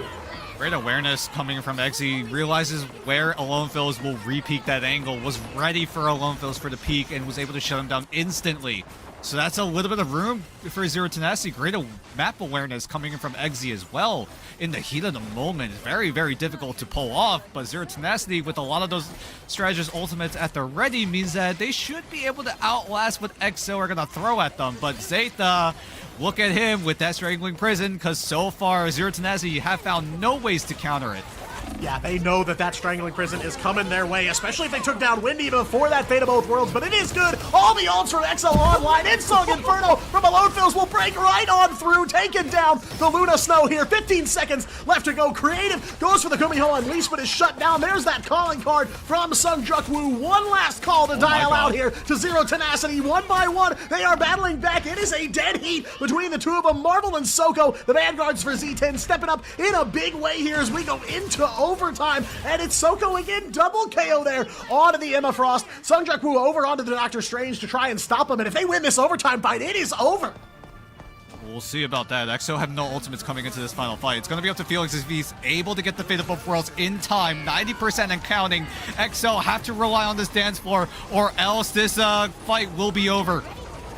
Yeah, trying so hard to use the Strange Shield there to block everything, and there's the Fate. They do manage to make it happen here, and everyone from EXO standing tall on this point here, but Z10, of course, not throwing in the towel just yet. Overtime ticking away, though, just a second or two left. Exi and Sung Juk Woo will trade double KO there for the Phoenix on the side of Zero Tenacity. Big comeback play here. JT3's got another Devil Beast Rampage ready to go, and Z10 have no answers here. Damage coming through. They will find Jerry. JT3 makes a big chomp out of Daredevil here. Marvel so low and will go down, and that's all she wrote there. EXO upset Zero Tenacity in a map 3 heater. This is only the second best of 3. We already got an upset. What in the world is this? EXO. Holy crap. It all came down to clutches there. Zeta rightfully gets the MVP. How many times you pull off a multi-man Groot ult and get so many of those eliminations off of that? EXO, although the eliminations may not have been flashy, it may not have been the greatest, but it did come at the perfect moment. That's been the story, at least over in map 2 and now here in map 3. Sometimes it's not just one person 1v9ing the entire lobby. It's gonna be all 6 members of EXO doing their part, knowing what they need to do in order to overcome Zero Tenacity. And Zero Tenacity, my god, surely they are stunned by that loss.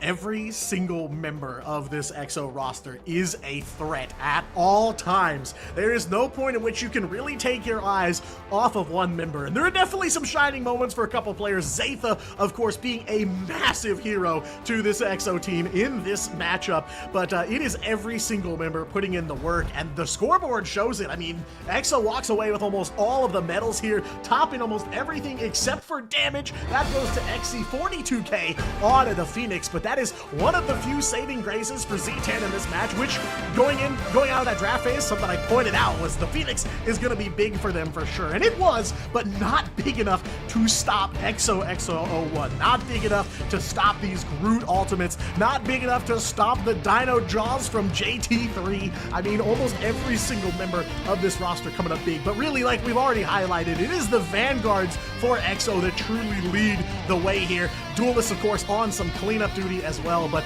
beautiful, beautiful performance here from EXO. And guys, like you said, this is only the second match of this stage for Asia. Day 1, match number 2.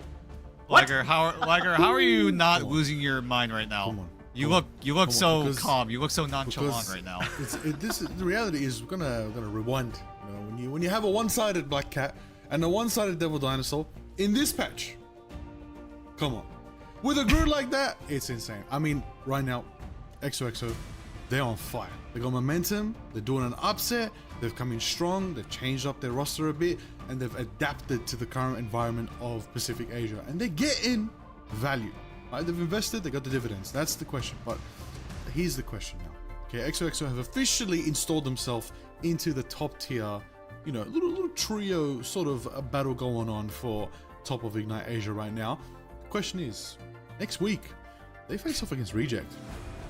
We'll see. That's a big match. Right now, EXO are definitely in the conversation of at least being the top 3 in all of Asia in Ignite. Because we talked about it, right? We were thinking, Pirates are gone. They were the ones that occupied that 3rd place spot. Now Pirates are gone. The Burgers that won MRC7 now take their spot. Who takes that 3rd place now? That void has been left wide open. It's going to be a power struggle between we thought about it. Could it be Triple AD? Could it be XOXO01? Could it be some other team that could come out on top? But right now, XOXO1 have made a huge statement in this series at the very least. And it's a matter of if they're able to keep that momentum, right? Can XOXO1 keep this momentum, really? Stay on fire throughout the entirety of the group stage, because remember, back in preseason, they got a huge win against Triple AD at the start of preseason, but as the group stage went on, it felt like they got outclassed by like the top teams, because back then they got outclassed by Reject, they got outclassed by what was it, Zero Tenacity as well.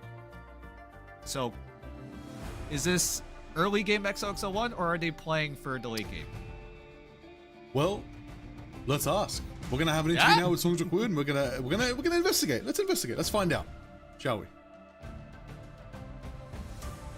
Hello. Hello. Bro is so happy. I feel like this is the most amount of emotion we've seen out of Sungjuk Woo. We can start right there, right? How do you feel? Because Zero Tenacity, second place in Ignite in preseason. Now you just beat them. So how are you guys feeling? Yeah, of course, feeling very good. Like, to be honest, I don't think we're gonna beat them. Like, of course, they're like on a top team, and we just like, I know we always under them, but right now we beat them. Yeah. Yeah, I mean, it's a really, I was gonna say, it's a really tough opening matchup, you know, of the two possible ones, you get number 2 and take them down. So definitely making a case for yourselves to be in the mix at the top. You know, almost every single member of the team coming through, making clutch plays in some situation.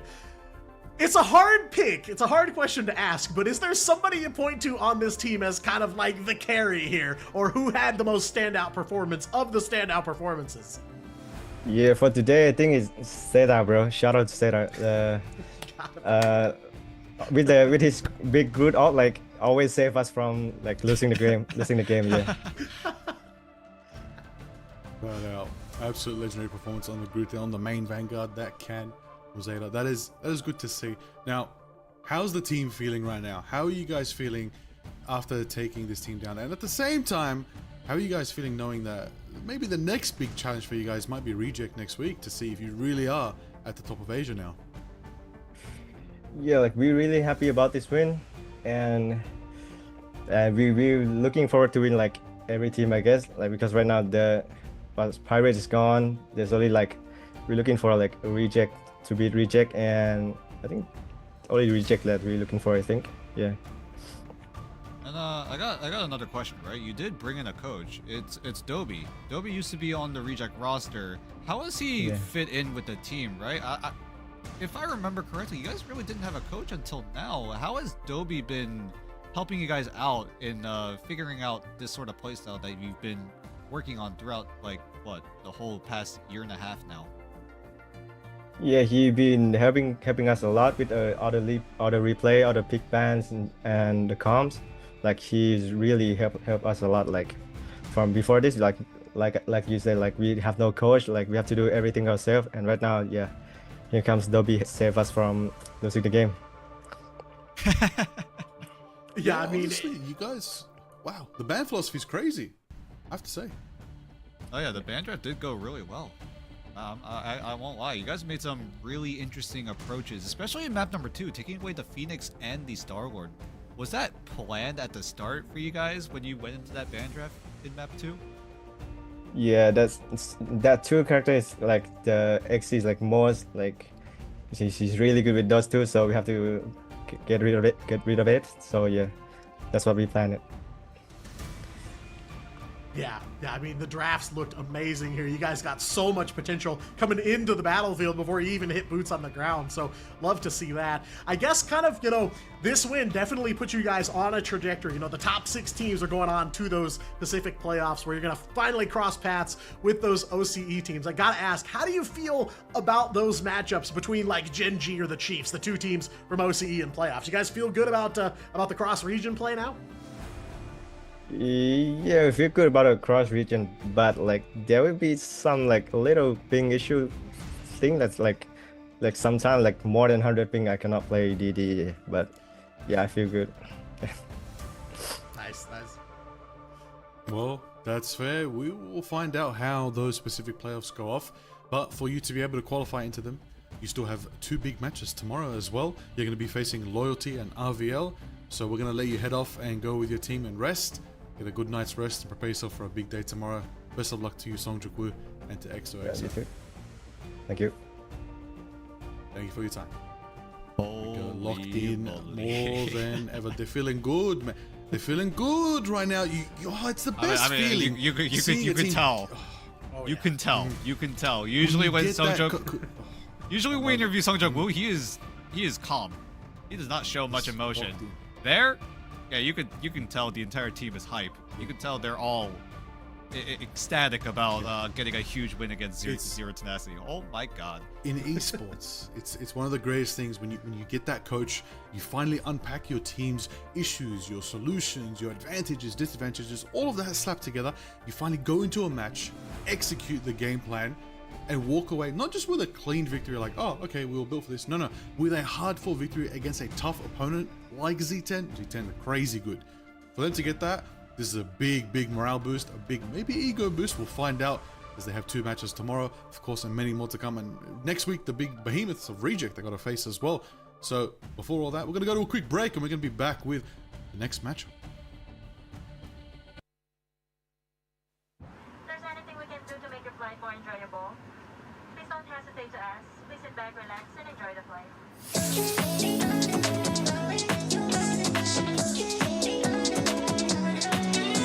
Just watch me now under the moonlight. 저 위로 날아올라.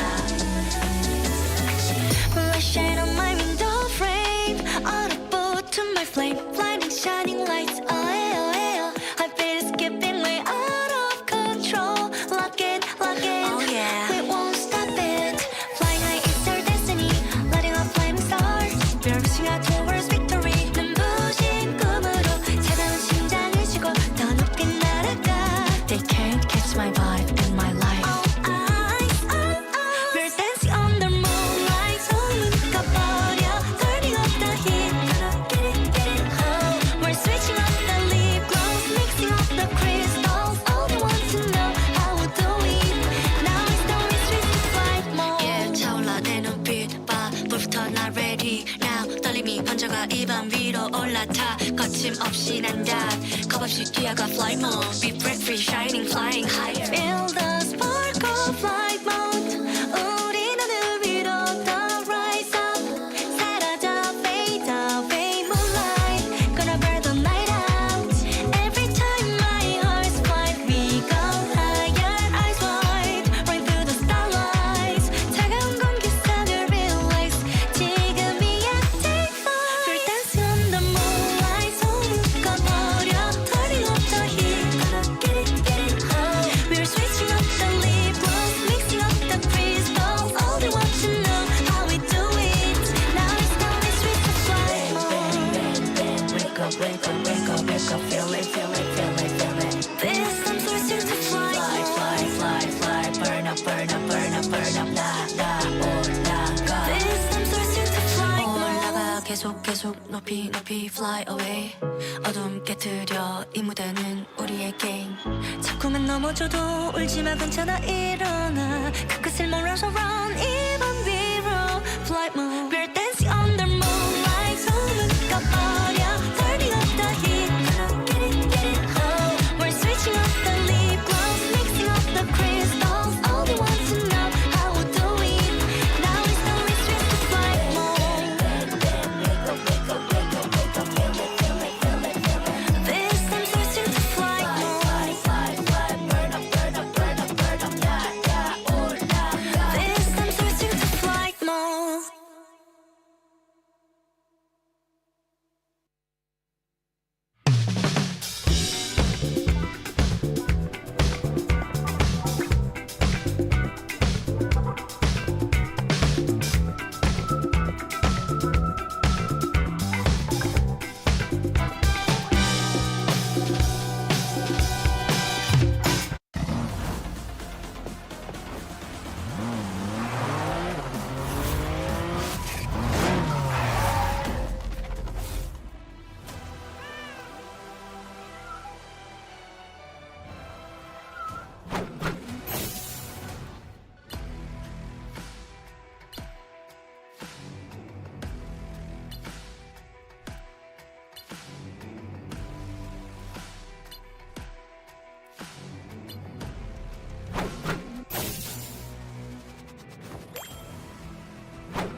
fortune.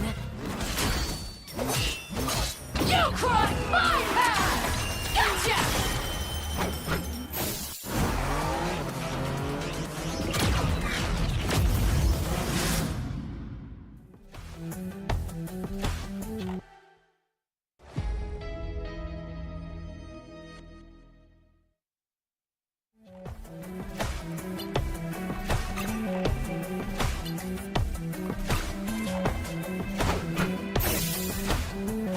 Hellfire!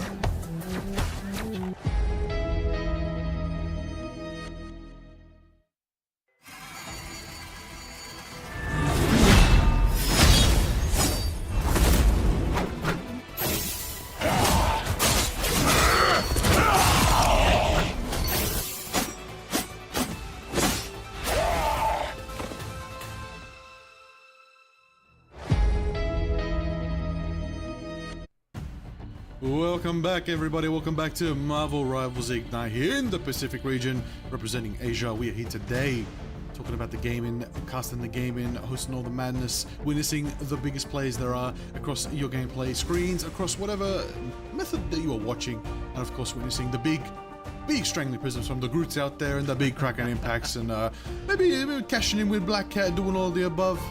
Tell me, Dan. Tell me, Dan. I'll say, I hope everyone is watching Ignite in the game, because if you're not, you're missing out on a chance to edit your predictions. And if you put XOXO1 down a little too low, maybe you want to fix that. I'm just saying, you should boot up the game right now if you're not doing that. Watch in-game, I think, for at least, 15 minutes, and you're able to get access to two chances to edit your predictions. So, yeah, you might want to do that if you really want that all-seeing oracle. I think I put EXO at third. That's just me, though. I don't know if anyone else put them up that high, but I'm looking pretty confident in terms of if EXO are able to fill the void that the Pirates left behind.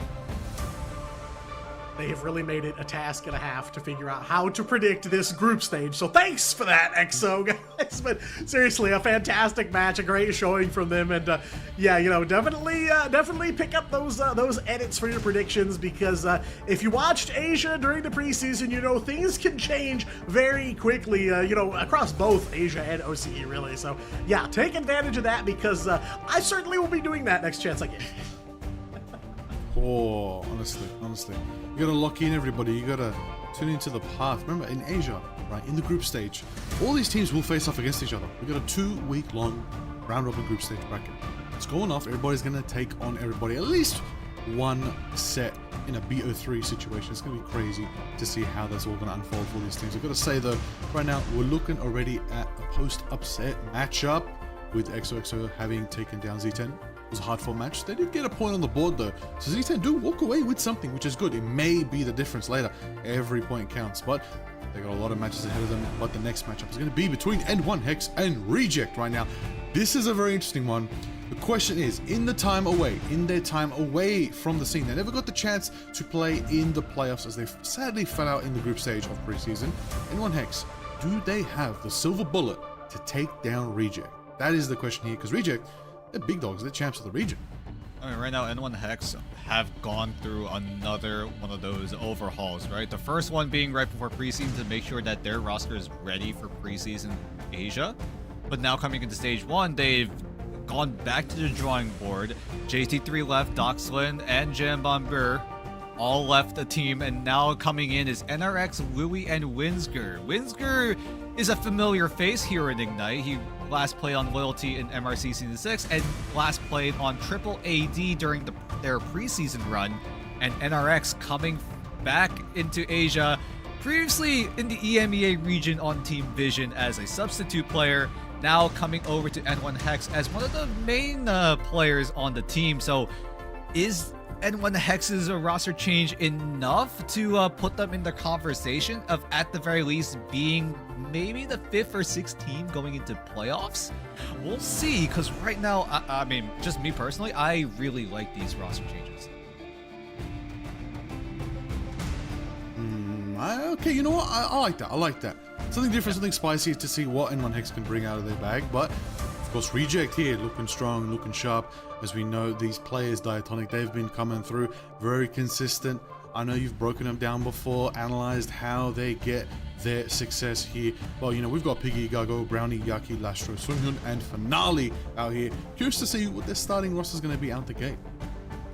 Yeah, I mean, that's kind of the biggest challenge for N1 Hex coming into this matchup. Reject has not changed since the preseason. These are the reigning, defending, undisputed champions of Asia. Yeah, I mean, why change? You know, if it ain't broke, don't fix it. And that's exactly what Reject is coming into stage 1 here with. So it will be a challenge for N1 Hex because they're still kind of working with this new roster after these changes. They are going up against a team that dominated in the playoff bracket, but Reject did have kind of a surprise struggle in the group stage of preseason. Lost a couple of surprising matches, had some C9 moments, had some interesting antics with Symbiotic Surface, but they really turned things around in the back half of the preseason and showed, you know, they are the partner team here in Asia at the top of the ladder for a reason. Definitely one of the two gatekeepers here in Asia, you know, alongside Zero Tenacity. So yeah, it is definitely going to be a hard uphill battle for N1 Hex, but a good opportunity for them to kind of test out the new roster.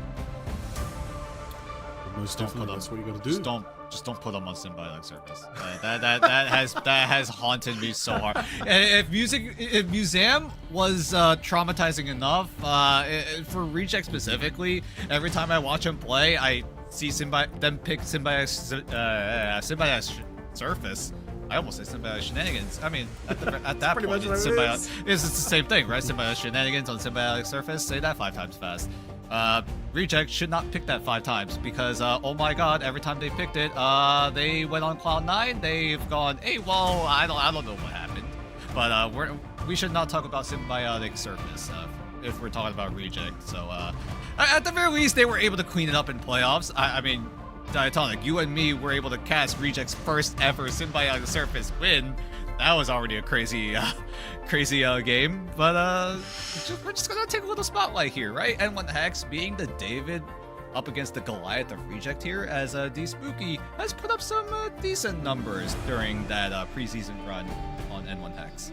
Yeah, I was gonna say one of the imports here, you know, formerly played some with Nightmare Academy, previously played with Project Blue Lock earlier in the Ignite season last year. So Spooky's been around for a while, and yeah, put up some numbers for sure. Definitely one of the standouts here on this N1 Hex roster, and obviously retained from the preseason. So one of kind of the key pieces of the foundation for this team. But how do you pick a player on the side of Reject to highlight? Because so much to talk about for every single player. It's Gargoyle here, but you know, Piggy, for example, one player I had my eyes on through a lot of the preseason. I mean, the numbers don't lie for this Reject team, and they definitely show you kind of the upward trajectory they were on throughout the preseason. A slow start for sure, a couple surprise losses, but like you said, Dan, you know, they were able to put together the Symbiotic Surface by the very end. They overcame their demons in several ways in that bracket. So, you know, impressive stuff from them, no doubt. Expecting to see much of the same here, but, you know, maybe an asterisk on the group stage of like, okay,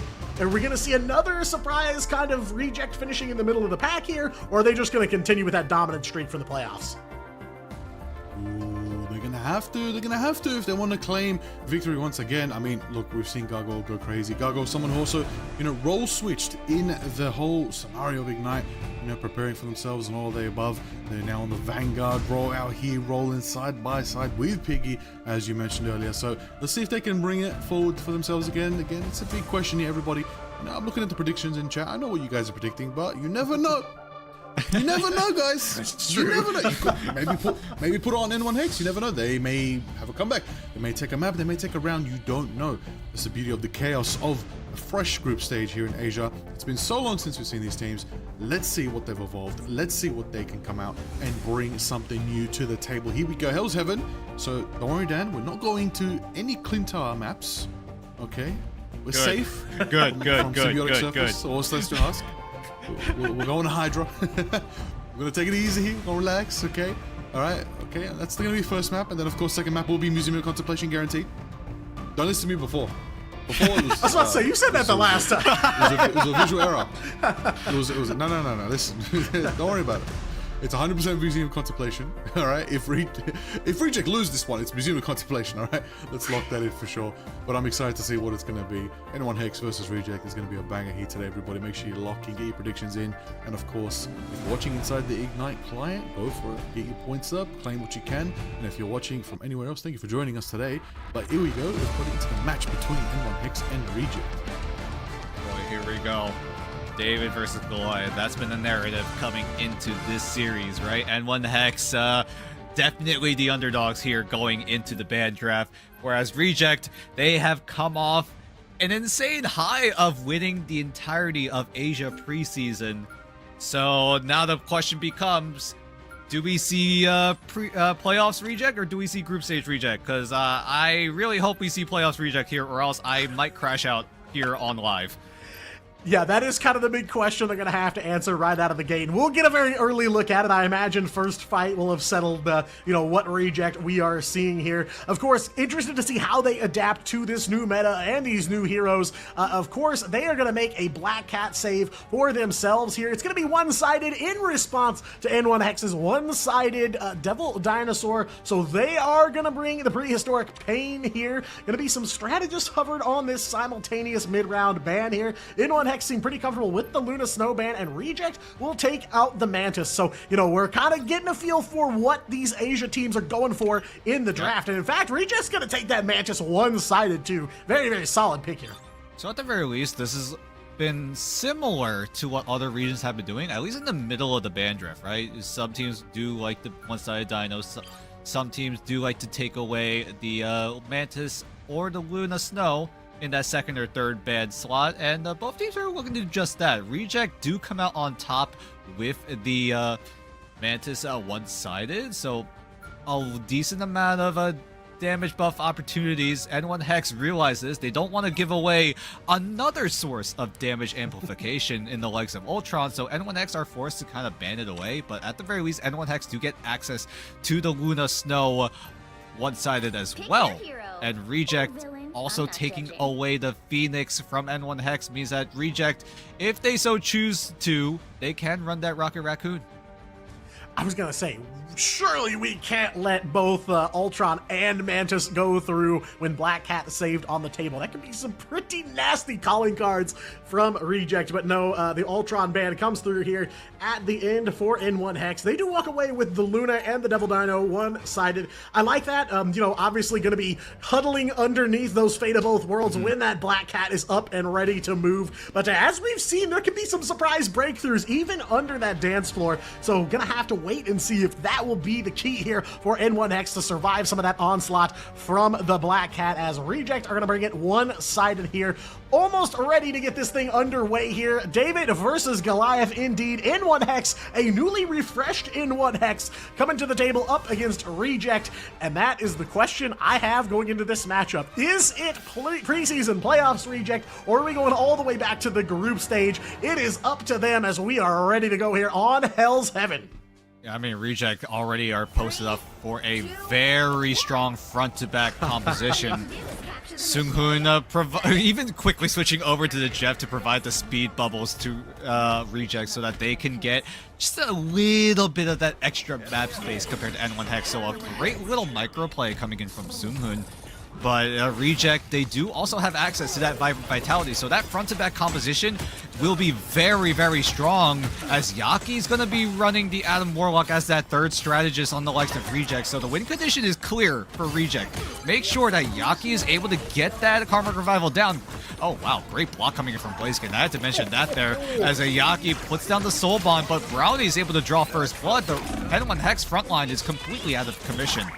Yeah, door wide open here for Reject to make their move, and that they will. Brownie gonna God. find another one. Brownie and Gargoyle, they're taking over the KO feed. NRX will find one on the Winter Soldier, but it is the Reject show here. They will take the first tap, and almost all of N1 Hex shut down, and now forward pressure applied here. They are knocking on N1 Hex's front door. Bro's looking like my shotgun build in Blood Hunt right now. Brownie just shotguns the entire strategist backline, as N1 Hex are going to have to regroup very, very quickly. The only option that they have at the current moment would be Louis on the Rage of Ultron to create that space to allow N1 Hex a path to go right on in. But with Reject doing a little bit of that 3-2-1 Soul Bond, Final Judgment, let's just go right in. Brownie does just that, gets a quick double. N1 Hex have to reset again. Yeah, not even going to give them the chance to charge up the Rage there. Someone from N1 Hex on the point, though. They will sneak the capture here. They stop Reject at 42%. It is Spooky on the Devil Dino here, but he is going to be dispatched there. Yaki sending him back to the prehistoric era here. Lastro and Piggy get in the mix, as well as Reject again. Flood the KO feed. 50% of the way captured. This is going to be so hard for N1 Hex. If they dump right here, Reject have Karma Revival. It does not matter. It's just going to be a matter of how much resources do N1 Hex want to invest in this upcoming fight, because they're coming up close to a lot of those ultimates. NRX could come up huge with the Kraken Impact, but it's going to be so hard to, at the very least, get any sort of value. Lastrio's going to kick things off. He copies Brownie? I think, yeah, with the Final Judgment. And Seunghoon is there with the Soul Resurgence. This is a crazy move from Reject. Lastro copies a Duelist ultimate because he knows that Seunghoon is there to help capitalize, but that's both strategist ultimates used, but it doesn't matter because Reject still have Karmic Revival. Might be the first time I have ever seen God of Mischief copy the Final Judgment here. So Reject, new page in the playbook here, and they're not done yet. Gonna try to finish off this chokehold here on point number 1. Louis does get the Rage of Ultron going, and XLL's also got the Fate of Both Worlds, so they've got back-to-back strategist ults. They're able to at least get back on the point and get some overtime, but it's a Psionic Seduction from Gargoyle that they're fighting underneath. And there's the Karmic Revival from Yaki. Perfect timing to get Brownie back up, and he's got something for him. A Final Judgment here, trying to close the door on him. We'll find Spooky before Winsgard can get that invisible boundary up. Blaziken as well has that freedom charge for the rest of the team. Got some nice overheal there, but not enough to get control of this point. All boots from Reject planted on the point here, and overtime starting to tick down now as Reject, all they gotta do is repel him one more time here. Big shotgun blast onto Blaziken from Brownie. It's a double KO for the Punisher, and it is a 1-2-3 here on checkpoint number 1 for Reject. That was kind of hilarious from Reject. I saw the vision. Copy Lastro copies Brownie. I'm not sure if that was intentional. If it was intentional, that was kind of a baller move. Very ballsy as well, right? Lastro getting the Final Judgment because he knows Seunghoon has the Soul Resurgence, so that extra movement speed allows Lastro to cover so much of that map space. And N1 Hex kind of were just like, wait, didn't Brownie just use... Oh, wait, that's why Lastro copied the Punisher, not a strategist. So, a little bit of a surprise for N1 Hex. I'm surprised as well. You and me, Diatonic. Like, what? That was a little bit of a crazy move. Reject go for the bold move. They were able to capitalize, and now coming into the second round, are Reject able to keep this momentum up? Lastro does have God of Mischief again. At this point, I have no idea what he's gonna copy. Yeah, I was gonna say, it took me a second. No, Oh he copied the Jeff all off of Piggy. Wait, what? N1 Hex don't have the sound cue. Wait, they did. Wait, what? Okay. All right. Hello, Lastro. Maybe you were expecting N1 Hex to be up in the mix there a little sooner than that? I kind of see what they were going for. What is happening? All right, God of Mischief is gone. Reject, I guess, are just playing on hard mode. Maybe some pity points. Now, both teams don't have a strategist ultimate going into this first fight. Maybe Seunghoon is there to try to stall enough time so that he's able to get his Soul Resurgence up to guarantee a first fight win. But great tracking coming in from Gargoyle to take away Louis. So that's Rage of Ultron out of commission for the first fight. So Reject will be able to convincingly take over here. Yeah, and Gargoyle, you know, we saw some stats from him before this matchup. Triple KO there on the Emma Frost, lifting up to the legend here. Absolutely brutal stuff from Gargoyle. Yeah, that was laser focused there. And Piggy will find one onto Blaziken as well. Pop up out of the water on that Jeff and go right back in for a nice little swim here. They are looking for that spot hold. Hold on. Rejects are running 4 strategists. That they are. This might be a little bit mean. Might be a little memey as well. Piggy does have its Jeff. Seunghoon with the Soul Resurgence means that Reject could just literally run right in your face. Exile does get the copy with the Fate of Both Worlds, but here comes Brownie. Exile needs to get that copy down quickly, but Brownie and Yaki are still able to capitalize. Yeah, it's dueling ult dumps here from both sides. Piggy will pick up a double KO off of the It's Jeff here. Most of N1 Hex offline as Spooky gonna go back to spawn holding that Sonic Seduction there. Big win in this fight for Reject as well. 60% and still on the charge. And Brownie on the shotgun right around the corner. No chance for Loki to take another step. Though NRX gonna battle back and take down Brownie. But Reject just blazing a path of destruction through Hell's Heaven. It's going to be up to D-Spooky with the Silent Seduction. If anyone else even have a chance of getting a retake going, Gargoyle was able to suppress the rest of N1 Hex with that Silent Seduction.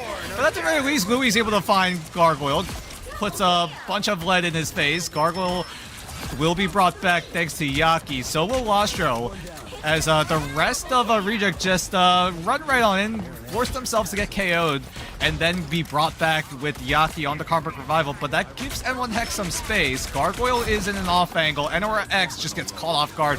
Louis shotguns Gargoyle again. Might have been a rifle, actually. Yeah, I mean, I like the Winter Soldier play from NRX. They see the Adam Warlock, they see the Loki. Plenty of fodder for those resets. But Brownie just on the move here, under the Loki lamps, and he's going to take the quad and run with it here, making a Penta KO there for the Frank Castle on the side of Reject there. Brownie absolutely vicious here. Overtime, gonna tick down as N1 Hex maybe got enough for one more fight in him here. I do see the portal coming from Louis. Yeah, okay, we're getting it again here. The Final Judgment Part 2 here from Lastro this time. We'll find Louis. Blaziken's got a Freedom Charge ready to go, so the team gonna have some overhealing here. N1 Hex can play through this one, but it is truly a matter of time here as Reject sitting on 2-3 seconds of overtime. Yeah, this looks a little bit tough for N1 Hex. A little bit might be an understatement. N1 Hex is trying to clutch here with the Kraken Impact. There's a bit of both worlds on the line, though, for N1 Hex, so there is a chance that this fight is winnable for N1 Hex. Yeah, but the It's Jeff from Piggy grabs two more. Another double KO there on the Jeff ult. N1 Hex does take control, though, 25% and on the move, but they've got a lot of ultimates in the back pocket for Reject and just not a lot of time left. Yeah, overtime gets flipped over. The zone is already in Reject's favor. Overtime is just going to go down to 0. No more portal. Oh my god, what a shot from Louis. Okay, Rowdy. All right. You can stop looking like my Punisher shotgun build in Blood Hunt now. You can rest now. Reject convincingly take over N1 Hex off of just a little bit of meme. A little bit indeed. Swiss cheese there from Brownie's shotgun. They are on the business end of that one. And not just Brownie on the Punisher, but the Loki copies onto the Punisher ult. What could be possibly worse than one Frank Castle running around unchecked? It's 2. The answer is 2, by the way. But yeah, the numbers do not lie here. Brownie, rightly deserved MVP. 21 finals off of 33 elims. And across the board, N1 Hex mostly single digits in the elim column. Insane stuff. They get away with a 1-1-4 comp here. I don't know if I've ever seen 4 strat in an Ignite match. No, this is the first time I've ever seen. This might be the first time ever a 1-1-4 composition was whipped out on the Ignite stage. But you can see that Reject, once they went into this match, they knew the win condition. It was definitely a more serious engagement in that first fight in the first round, but once Reject got that momentum, they decided to stretch their wings a little bit, right? Do what we call a little bit of trolling, right? Go for a little bit of those funky fresh ultimates. Lastro copying Brownie with the Punisher ultimate, and then Seunghoon helps him out. Normally that is a very punishing play, like no pun intended, because Seunghoon and Lastro teaming up to use both ultimates, that's 2 strategist ultimates out of commission.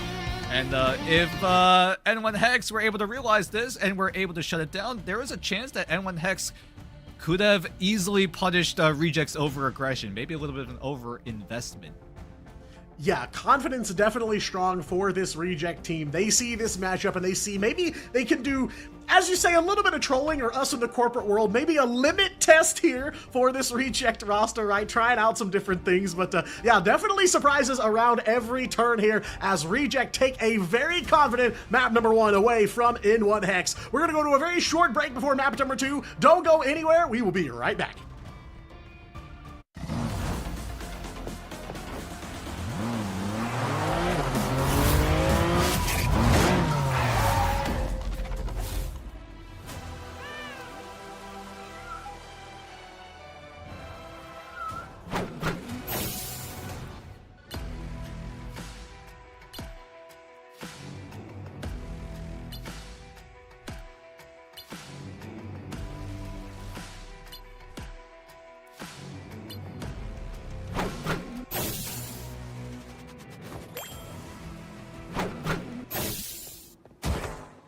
You won't be needing that.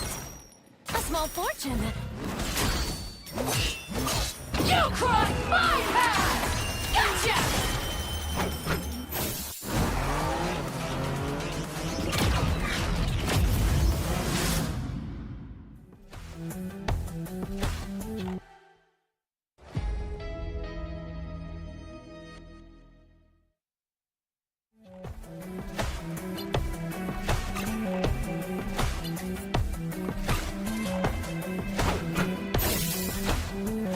Hellfire!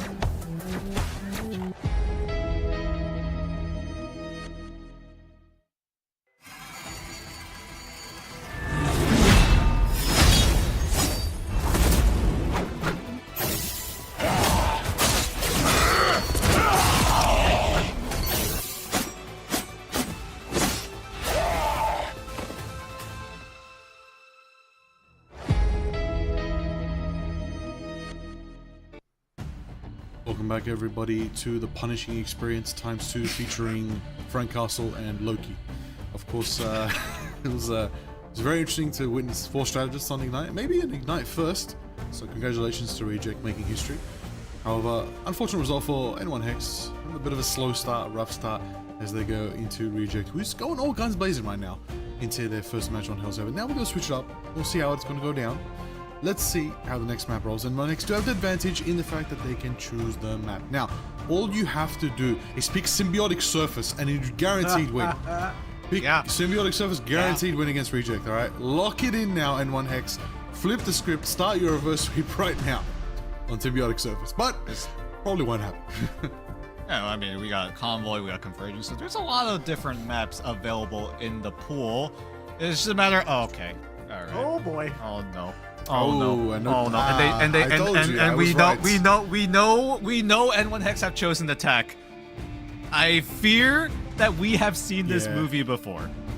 I am very, very scared. I don't know what's gonna happen. Maybe the TVA comes for our throat this time around. Who knows? Well, Yeah. tough one.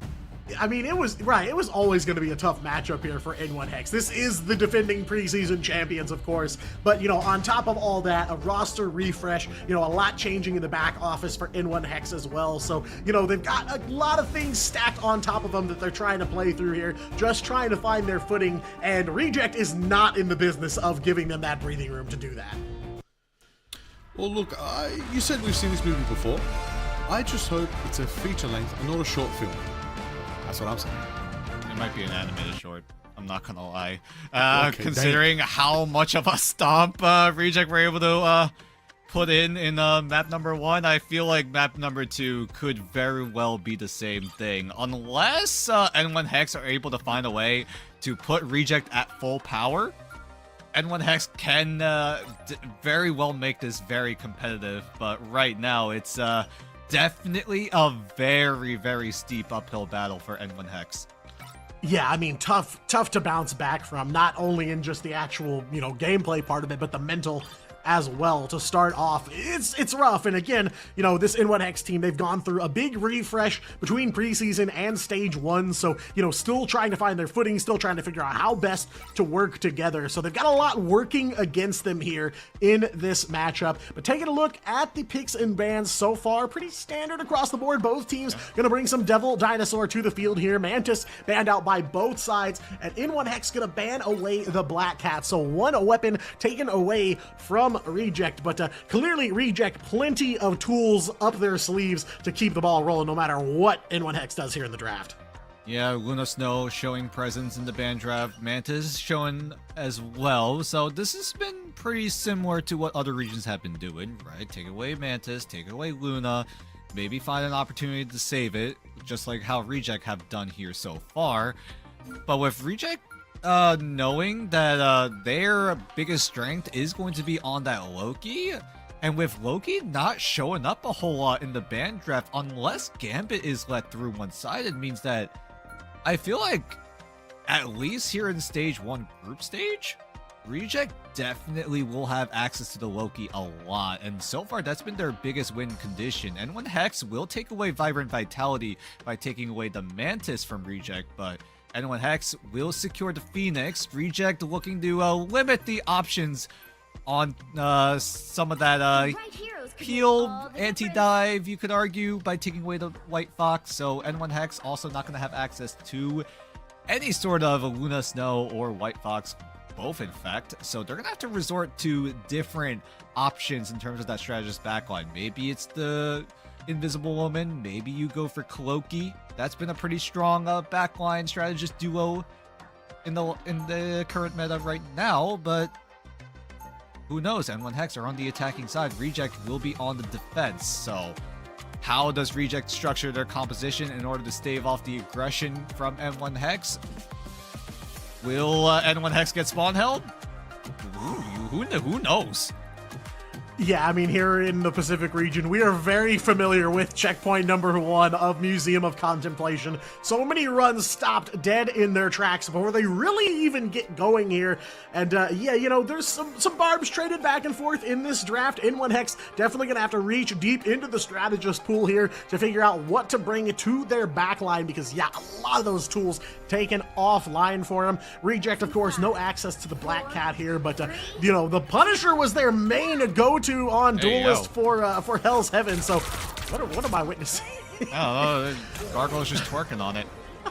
Anyway, we got a match to watch here, as this corner here is very, very important for both teams. If you're able to secure this first corner, you have a lot of line of sight to work with. Reject know this. They're going to try to put a lot of emphasis in securing access to that first corner. Blaziken going down means that Reject will have a lot of that momentum, and they're just pushing right on through.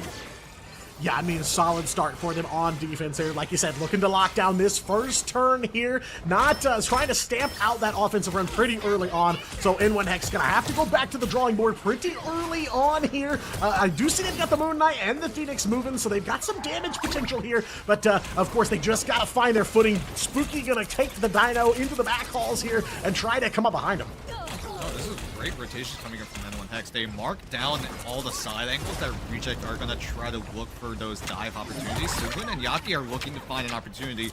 We'll find an assassination onto Winsker, so N1 Hex gonna have to quickly reset here. X-While even investing the Loki greens means that N1 Hex are running out of resources.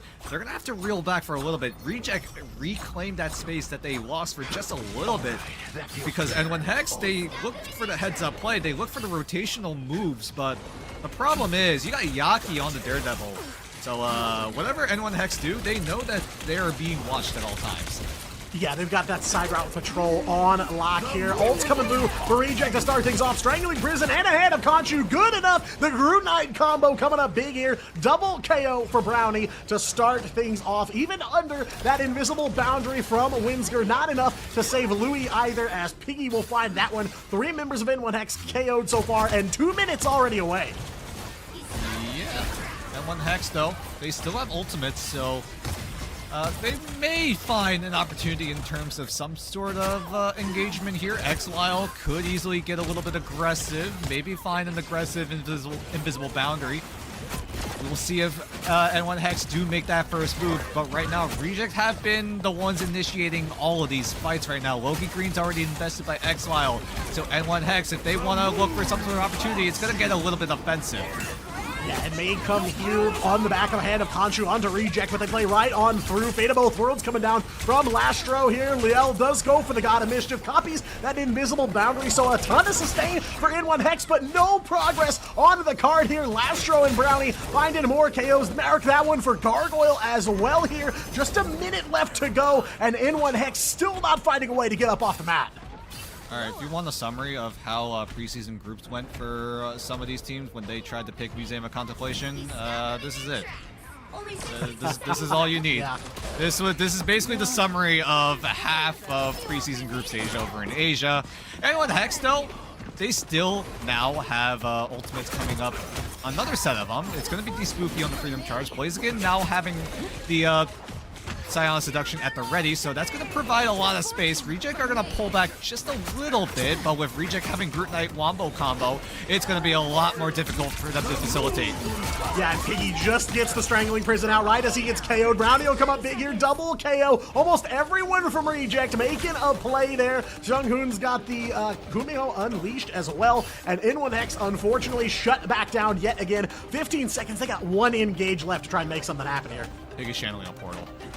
I think Piggy's channeling a portal. Either to rejoin the site or maybe go the funny route. No, he's just going to cut off the corner, so that's a lot of that line of sight potential missed out on N1 Hex, but at the very least, the Freedom Charge gives N1 Hex a lot of space to work with, and if things do get hairy, Whimsicr's there with the invisible boundary. So 2 quick eliminations mean that Reject are going to be in the back foot for a little bit. Lots of that damage potential is out of commission. It's going to be up to Yaki to try to pick up the pieces. Whimsicer now commits the invisible boundary. NRX will find Gargoyle, and N1 Hex are putting up a fight now.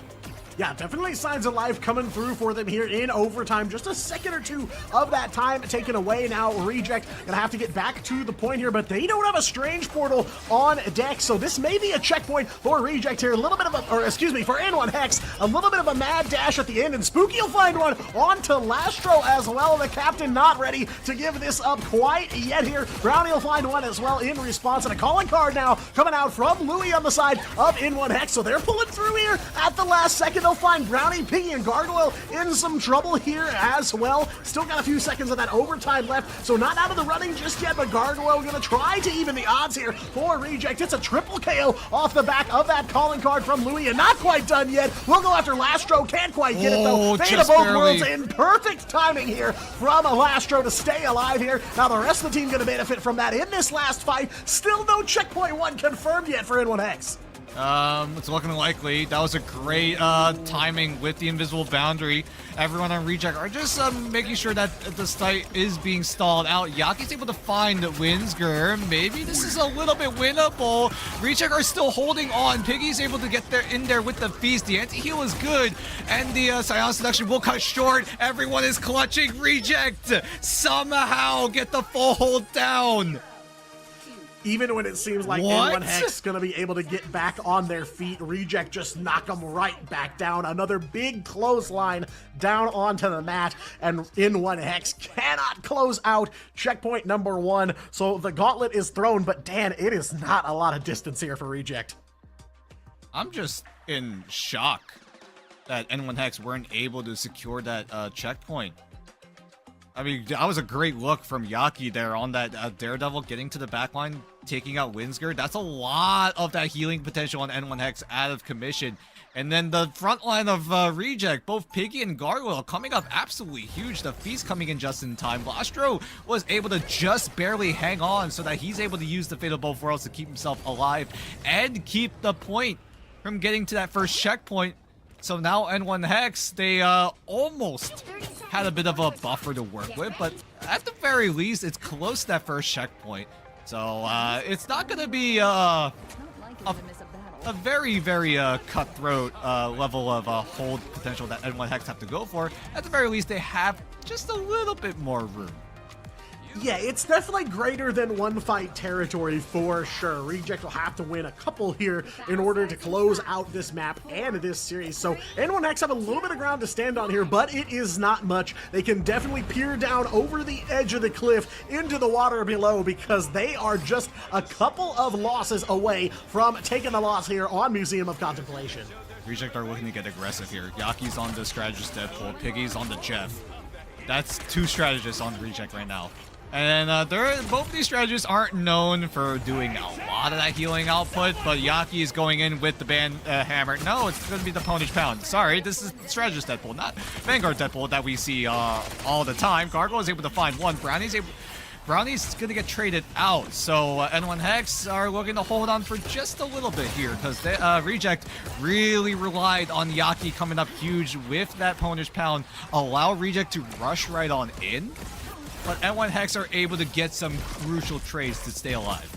Yeah, I mean, big pick from NRX onto Gargoyle on the Phoenix here. So they're able to slow down Reject over halfway to the closure here of Museum of Contemplation. But Batsmobile stalled out just a little bit here as N1 Hex aren't ready to throw in the towel. Spooky a little bit low there on Devil Dino, able to get some heals. But Reject, of course, pushing on the move. It is non-stop, and the bell tolls here for N1 Hex. It is one fight for Reject. They just got to win this to walk away with it here. And Yaki gonna throw down some more Deadpool ult here. Piggy's got the itch. Jeff ready to go here. If he picks up a couple members, it could be all over here. NRX goes overhead for the Insong Inferno, but on the ground, Spooky taken down. It's going to be a 1-4-1 here. And now a Rage of Ultron from Louis. Watch out above as Lasher goes low, but able to get some heals at the last second. Brownie taken down. That Ultron, though, the Rage short-lived here. Brownie strangling Prison to stop N1 Hex in their tracks here. They just got to get control of the mission vehicle one more time here because they are inches away from closing this one out. It is going to be an invisible boundary from Winsker here, and Seunghoon goes for that Insong Inferno. Will pick up one as N1 Hex not quite done just yet. XL were able to copy the Invisible Woman ultimate here, so boundary on board for them, and Spooky rampaging through Reject. Quadra KO there onto the Devil Dinosaur as Reject gonna have to dust themselves off and get ready for one more fight. Okay, Reject.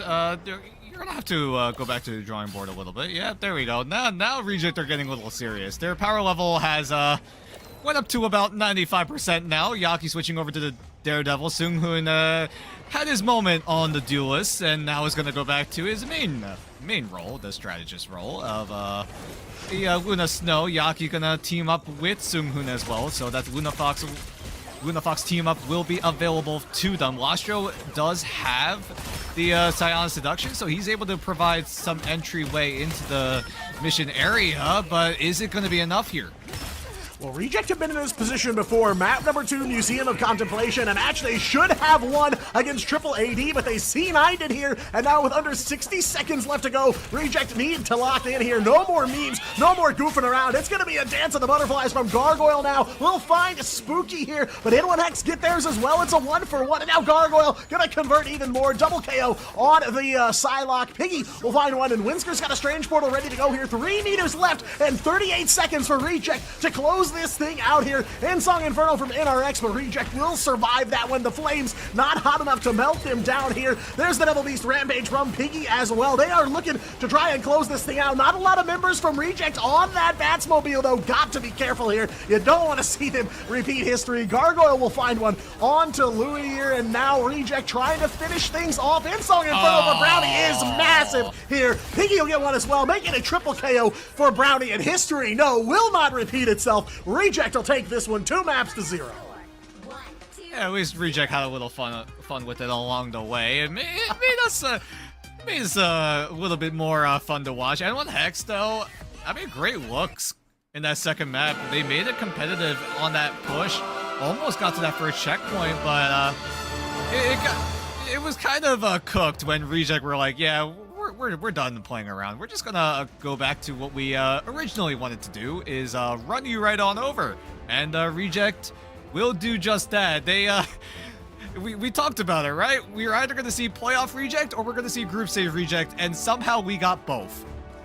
I was gonna say, that Museum of Contemplation a little closer than it probably should have been for Reject, considering they stopped them short of checkpoint 1 right out of the gate. Very aggressive, big offensive plays. They were able to just push the cart almost uncontested, but there at the end, I thought for a second maybe we were gonna see the run back there of that AAA match they had in the preseason group stage, but no such luck for N1 Hex here. Reject close it out 2-0, but you know, I will give N1 Hex credit, definitely some signs of life on Museum of Contemplation. They at least redeem that Hell's Heaven run that they started off with. I mean, was it really a redemption, or was it Reject just having a little bit of fun? Because you can clearly see Reject definitely stretch their wings. I said this in map 1, but like it's consistent here in map 2. They tried something funky. They put Seunghoon on Phoenix. They tried to switch around the roles a little bit, but it got to a point, really, it got a little scary for Reject, I'm not gonna lie, right? You were losing out on a lot of time. You had to make sure that the point gets to that finish line, and N1 Hex, they almost were able to punish Reject's tomfoolery, but I mean, still though, you gotta give it up for N1 Hex, at least trying till the very end, because if you remember in preseason, N1 Hex got a little bit of a problem. We're not going to talk about that. That's a whole different topic. But either way, N1 Hex, at the very least, did their best to fight till the very end, as I'm sure Liger had an enjoyable time. Maybe an enjoyable time, but I don't know, because we didn't get to see more of that museum, so I don't know what that looks like. No, I'm happy to leave Museum behind. I'm good. Thank you. Thank you very much.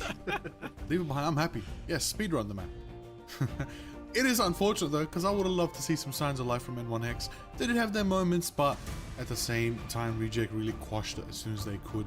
Got themselves that advantage, that value that they need. And this is what we expect from Reject.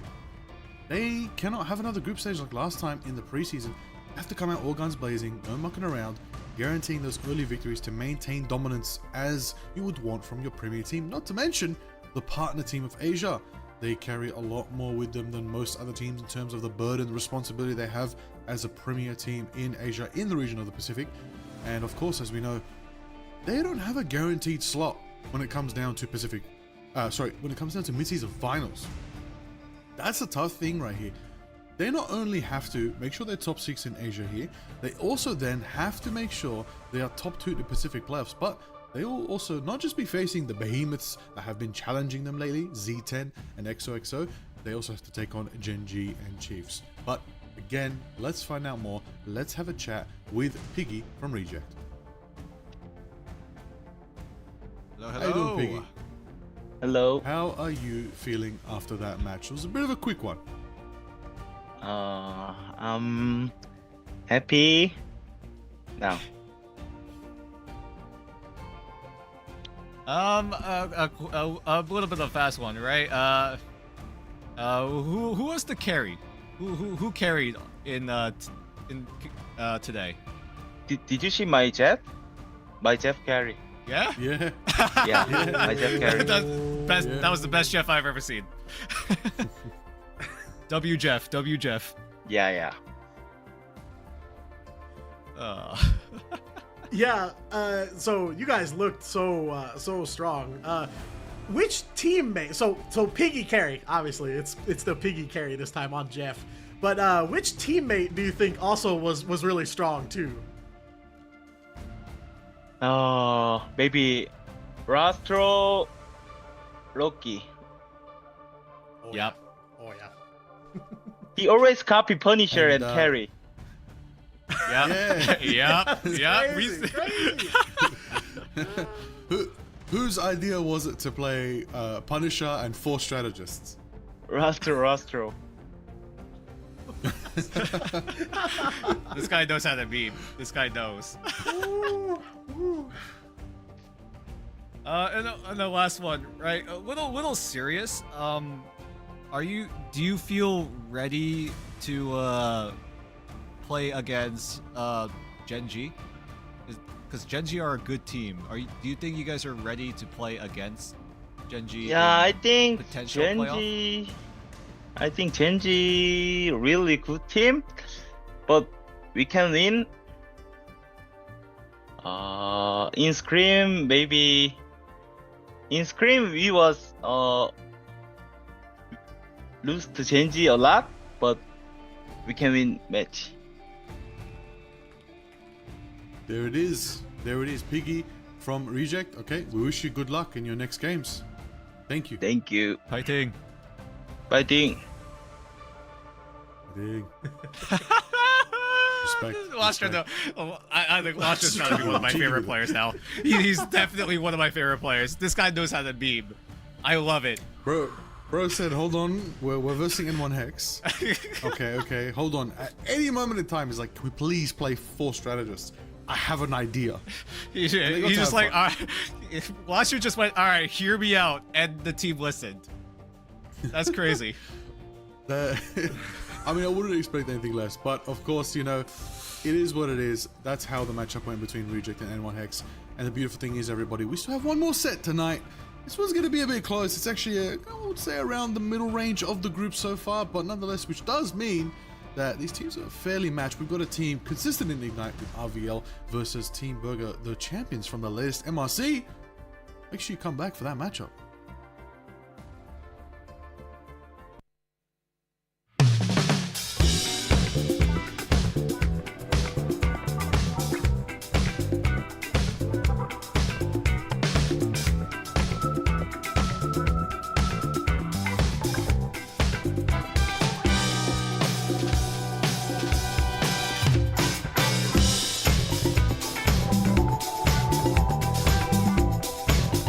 Hey guys, my name is Ryan Central, and what's the meta? I don't know. Ask Cozy or Moxie or any of the various co-streamers that are watching this tournament. Ask them what's the meta, because in all honesty, I don't really know. It's been a few weeks since preseason ended, and we've had 2 new characters added in, Black Cat and Devil Dinosaur, that are going to shake up the meta, as well as various balance changes over the last season. So I want to use this episode almost this week to use it as a chance to recap what happened in preseason, counting down the most impactful heroes across the draft phase, the bans and protects that we've seen in the esports scene across all 4 major regions and all 504 maps that were played for preseason in Ignite. Let's just go over the top 5, and 4 out of 5 of them as strategists, which is kind of crazy, but one of them is Loki. Understandable, he's up here, right? Regeneration Domain is still one of the best abilities in the game, bar none, and no matter what, he always has to be respected in a pick ban phase, even if you don't intend on playing him, because of the fact that he can copy ultimates. Certainly looking at stuff like Gambit, some of the NA teams in Americas going for triple Vanguard to just farm up a Gambit Loki combination and just get those Raging Royal Flushes going over and over again. It really is a case of like, if Gambit or Invisible Woman manage to make it through the draft, getting rid of Loki or protecting him if you want to play around him is good. Invisible Woman actually makes the 4th spot. For like EMEA in America, she wasn't as popular when it came to like pick or bans, but it was like the Pacific and Chinese teams that wanted to make sure that they got a hold of her. But Invisible Woman in her own right, strong healing output, force physics to punish diving targets, to be able to pull them back as they're trying to get away, the barrier that she can give to her duelists to give some healing, mitigation, and basically just set them up to succeed. And then obviously you've got the invisible boundary to play in these tricky fights, put it on your team to protect them, but also as a way to catch enemies trying to disengage, because you can slow them as they go through the radius of the invisible boundary. You can use it offensively, and some teams did try to do that. 3rd place is Mantis. It took a while for Mantis to get going, but her popularity definitely started to surge towards playoffs across all of the regions, most certainly again in Pacific and China, where she was the 2nd most rated character over for those teams. Making sure that you have Mantis or the enemy team doesn't have Mantis basically limits your impact of triple strategist, whether you can play around it as well or not. Damage boost helps. Her ultimate is good in all sorts of situations. You have the team up again with Groot and Loki. It'll be interesting to see how she does now that her damage boost has been nerfed and now she adds like movement speed. I still think she's going to find impact, but is she going to be the linchpin of triple strategists going forward, or is somebody like Ultron going to potentially take that slot away from her? Hard to get a gauge, but Mantis is definitely up here as a strong choice. The 2nd spot goes to Elsa. The queen of the preseason finishes in 2nd place from how much she was picked and also banned. She was like the leading woman. In EMEA and America, she was the most potent character. It's just that Pacific and China, again, would have preferred to put Mantis and another character in that sort of first ban, first protect phase. The percentage damage that she was doing was strong. The fact that Instinct put Helix Advance down to a 2-second cooldown is really strong, and the great CC from her ultimate. Lots of these elements have been toned down. I would be shocked though if she doesn't stay in the top 10 for like the impact here when it comes to stage 1. Definitely expect her to drop, but I think some other duelists might contest her a little bit more. But yeah, here it was just put your best duelist on this character, feed resources into her, and she is going to absolutely feast for you. But there is one character that was a lot more impactful, and that was Gambit. To really highlight how impactful Gambit was, there was basically 1,008 chances to be involved in a draft, and Gambit missed out on 8 of those. There are 8 opportunities that he could have been picked in, and he wasn't. And almost 800 of those were bans. Teams did not want to play him, certainly in Pacific and China, where he was almost consistently in every single game the first ban. Raging Royal Flush providing ultimate charge boost, explosive damage, movement speed means that it was synergy with various ultimates, was incredibly strong. And a key thing here is, unlike a lot of the other characters that I mentioned, he wasn't nerfed in Season 7.5 or Season 8. So Gambit still could very much be the top dog when it comes to stage 1 rolling around. It really is just a case of whether the likes of Devil Dinosaur could really start to push for like that first ban slot. I expect him pretty much immediately, but also like Black Cat could have those moments if teams can actually get used to playing her. We'll see how things are going to look for stage 1, but thanks for watching. Ignite the battle, and let's get back into the action. Let's go. Let's go. Let's go, everybody. Let's get back into Marvel Rivals Ignite in the Pacific region, in specifically Asia here today. Competitors have been going at it all day long, and we've got bangers certified for tomorrow, the day after, and of course next week, another 3 days of bangers here in the group stage for Asia as we decide who are the top 6 from the group stage that are going to be qualifying into Pacific playoffs. For now, so far we just witnessed Reject versus N1 Hex. Reject took the dub there, locked themselves in with a nice 2-0. Good points on the board, but now final chance for points on the board today is going to be between 2 premier teams. 2 teams here today, RVL and the MRC champions Burgers. This is going to be interesting to see. Now, last time we had an installation of MRC presence with the Pirates in Asia. Can Burgers replicate the same momentum the Pirates did? Because they shot up straight to the top. I mean, Pirates came in with a lot of that Ignite talent. It really felt like all the Korean players that weren't able to secure a spot in Ignite banded together to form what felt like an insane team at the mechanical level. When it came to macros, they were a little bit lacking. They were heavily reliant on getting those mechanics down, making sure that they're able to get those picks, maybe even going for an ult dump or two to try to overwhelm the opposition. But once here in Ignite, teams have figured out that this was what Pirates have been using in terms of their win condition, it got shut down instantly. And we saw that right in playoffs, because coming out of group stage, Pirates came out undefeated, but then playoffs happened, people started to figure things out. Pirates just got knocked out of the water. They had to settle with 3rd place, and now they're just completely gone. Burgers, though, I don't know if they're able to replicate it. At least looking at the roster on paper, we'll see if things do get a lot better here in Ignite Stage 1. And so far, I think Burgers have a decent chance here, because Rivals is definitely a very good opponent to, at the very least, get an idea of where Burgers are at right now. Wait a minute. What? Hello? Hey, yo. What era am I in? Hold on, we got a Jurassic Stampede on our screens. What's going on? All right, everyone. Question for the class: what is your favorite dinosaur, and why is it so hard to say the dinosaur name? Well, listen, mine is pterodactyl, because people don't know that the P is silent. Golososaurus Rex. I made that up. Anyways, we've got RVL over here. Now we've got Zeph, whose main is Devil Dinosaur. We've got Proxies, whose main is Devil Dinosaur. HK Mario, whose main is Devil Dinosaur. Lick, whose main is also Devil Dinosaur. Netro, whose main is also Devil Dinosaur, also a new player to the team. And of course, Spooky, whose main is, you guessed it, everybody, Devil Dinosaur as well. This team is locked and loaded. If they don't go for the first priority Devil Dinosaur Protect and let Gambit through, I'm going to be disappointed. Yeah, I mean, to answer Dan's question, it's Triceratops. They're awesome. They're cool. They got big ones. It's neat. But yeah, I mean, you know, as far as the 6 Devil Dinosaur comp is concerned, you know, and I mean, HK Mario might be the actual Dino player here for Rival. We'll wait and see when they hit the battlefield. But You never know. yeah, that's true. And they've made it a big question here. They've left it up in the air with all 6 of them I'm picking. just saying, if Rival choose Alchemax headquarters, they can all play Devil Dinosaur. I'm just saying. That is true. Hear me out. And we've seen a lot of new things in Ignite here tonight, and a Doom match on Ignite might be another one that we get to see. But of course, something new we're going to get to see here tonight. The Burgers Pacific MRC Season 7 champs are here, and pretty dominant in the bracket throughout that MRC. I believe didn't drop a match in the last few rounds once they broke out of that second kind of phase of the tournament. So very impressive in terms of the MRC, but now, you know, it's stepping up here, and a lot of these Pacific MRC teams have had some hands for sure, especially as far as Asia is concerned. Of course, Pirates, we've talked about them. Triple AD came out of the MRC as well, and they've definitely proven to be at the top of kind of that mid card here in Asia. So yeah, you guys already were kind of saying it, but I think this is a really good step up match for the Burgers, because Rival Esports kind of rounding out the playoff qualifiers from the preseason. So, you know, if you're gonna have a fight somewhere in kind of that middle of the pack, you know, this is the team to be up against to kind of see, you know, what is the difference, because, you know, obviously the ban system between the MRC and Ignite so different, but in terms of level of competition, level of play, I mean, everything is very different up here.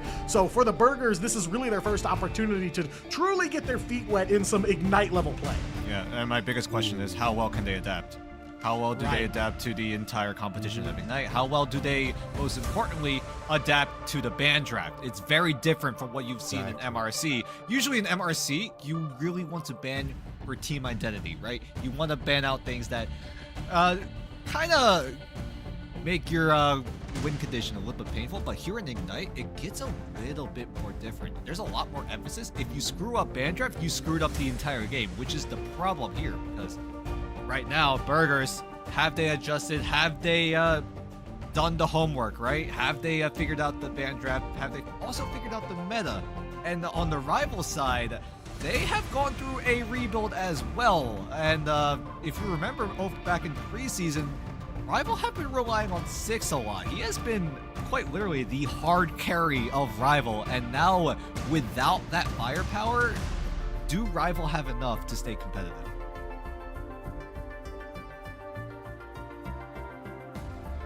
Yeah, Maybe. Definitely the big question on the board here. I mean, you know, Rival, of course, they did make it to those preseason playoffs, so they've got some potential there to run with the best of them. But I mean, yeah, that's kind of the question is, you know, what do they look like now here in Stage 1? They've had some time between to kind of shore things up and get ready to go. And, you know, I think it's a good matchup here for Rival as well. You know, they're not starting off against a team like Reject, like Zero Tenacity. You know, they've got a little bit of a step-up match, something to kind of, you know, grease the gears a little bit and get going here in Stage 1.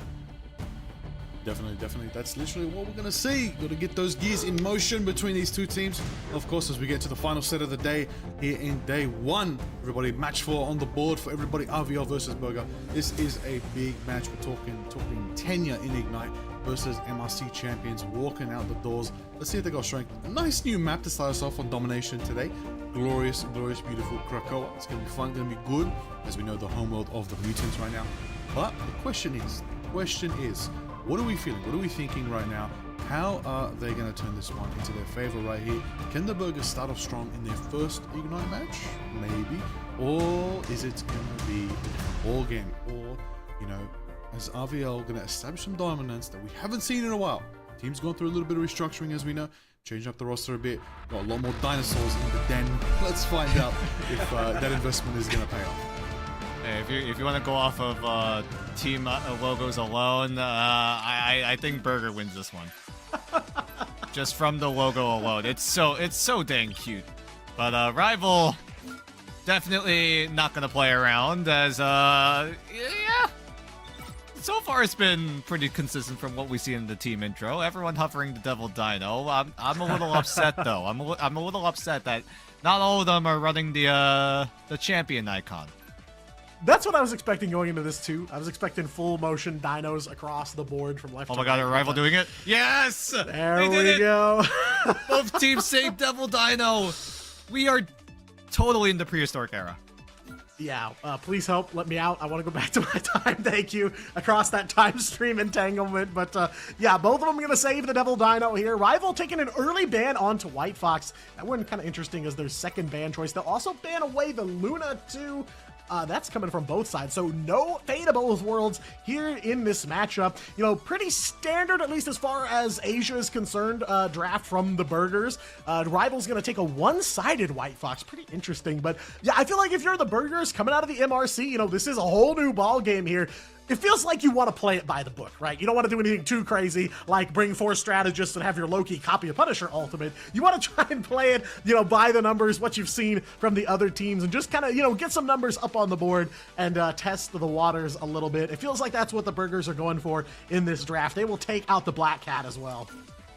Yeah, lots of options taken away. So far, it's been pretty similar to what we've been seeing in past matches, not just here in Asia, but also in other regions, as Burgers do round out getting access to the one-sided Mantis. Rival putting a bit of emphasis on considering that the Burgers might have access to that Vibrant Vitality team-up, so they want to limit that opportunity, so they take away the Loki.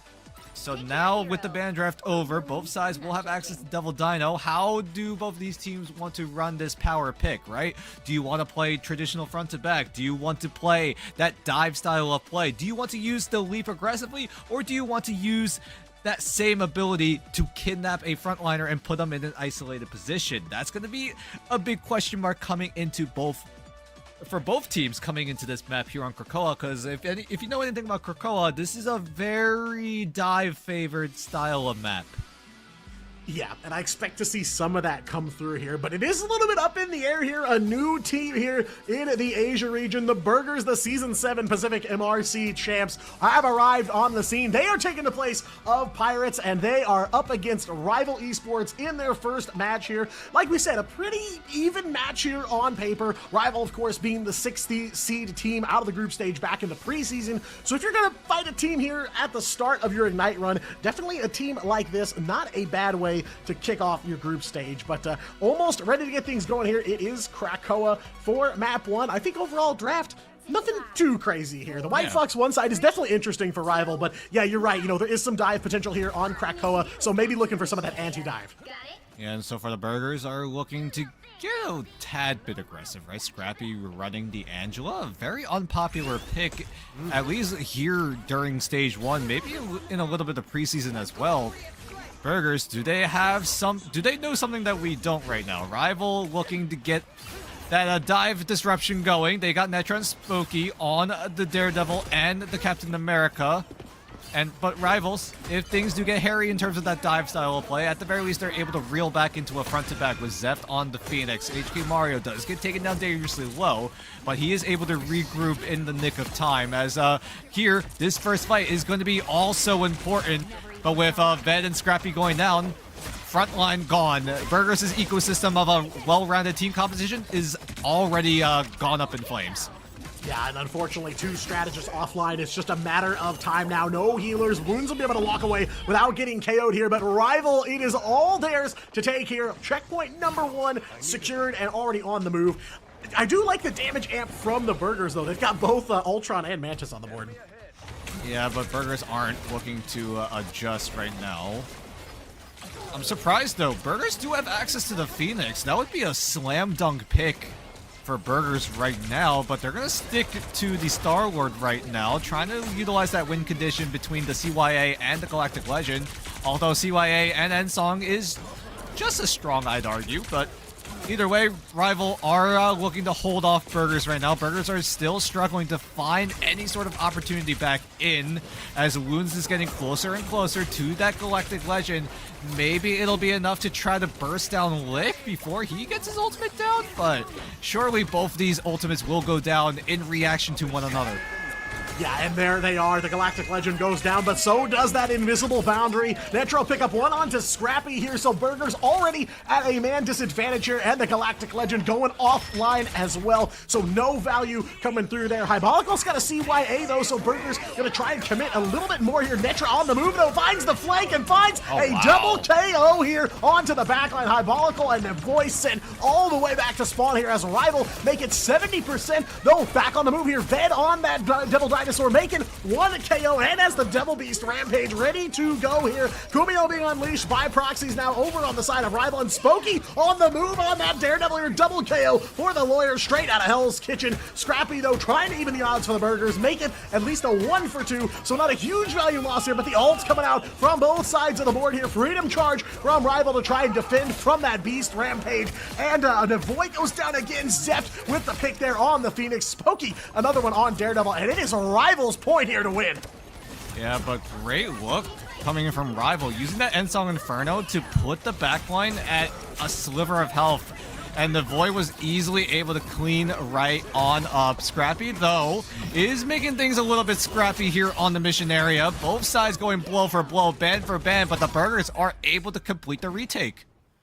Yeah, first time they've been in control here. Took quite a bit of resources dedicated to the fight to make that flip. But yeah, the Freedom Charge does make it so the Burgers can get in there and fight. But now the question is, can they try to turn this around? It's just one fight for Rival all the way. Now Rival on the back foot now. We're going into full neutral now. Both sides still a long ways away from getting their ultimates online. Closest one being Wounds on the Doctor Strange, already 3/4 of the way there. So if the Burgers really want to make this momentum in their favor, it's going to be up to Wounds to try to get a banger of an Eye of Agamotto, as both teams still looking to get those online, ready to go. Netra is able to find Hot Follicle. RF even going down means, again, this ecosystem, right, of a well-rounded team composition, and with one whole roll gone, the Burgers kind of just fall out and get extinct. Yeah, it's just a matter of time. Strategist taken out immediately by Rival. Solid textbook target prioritization against the Burgers. Like you said, that kind of carefully constructed house of cards taken down in an earthquake here, and Rival gonna grab point number 1 pretty comfortably, though the Burgers do get some licks in there and get some capture progress as well. Sometimes you gotta wonder, right? Are the Burgers not used to their hero pool at the current moment? Because Burgers definitely could have gone for way better picks. Yeah, there you go. Wounds going over to the Phoenix, over to Star-Lord. Definitely a better option, as the Burgers looking to adjust a little bit.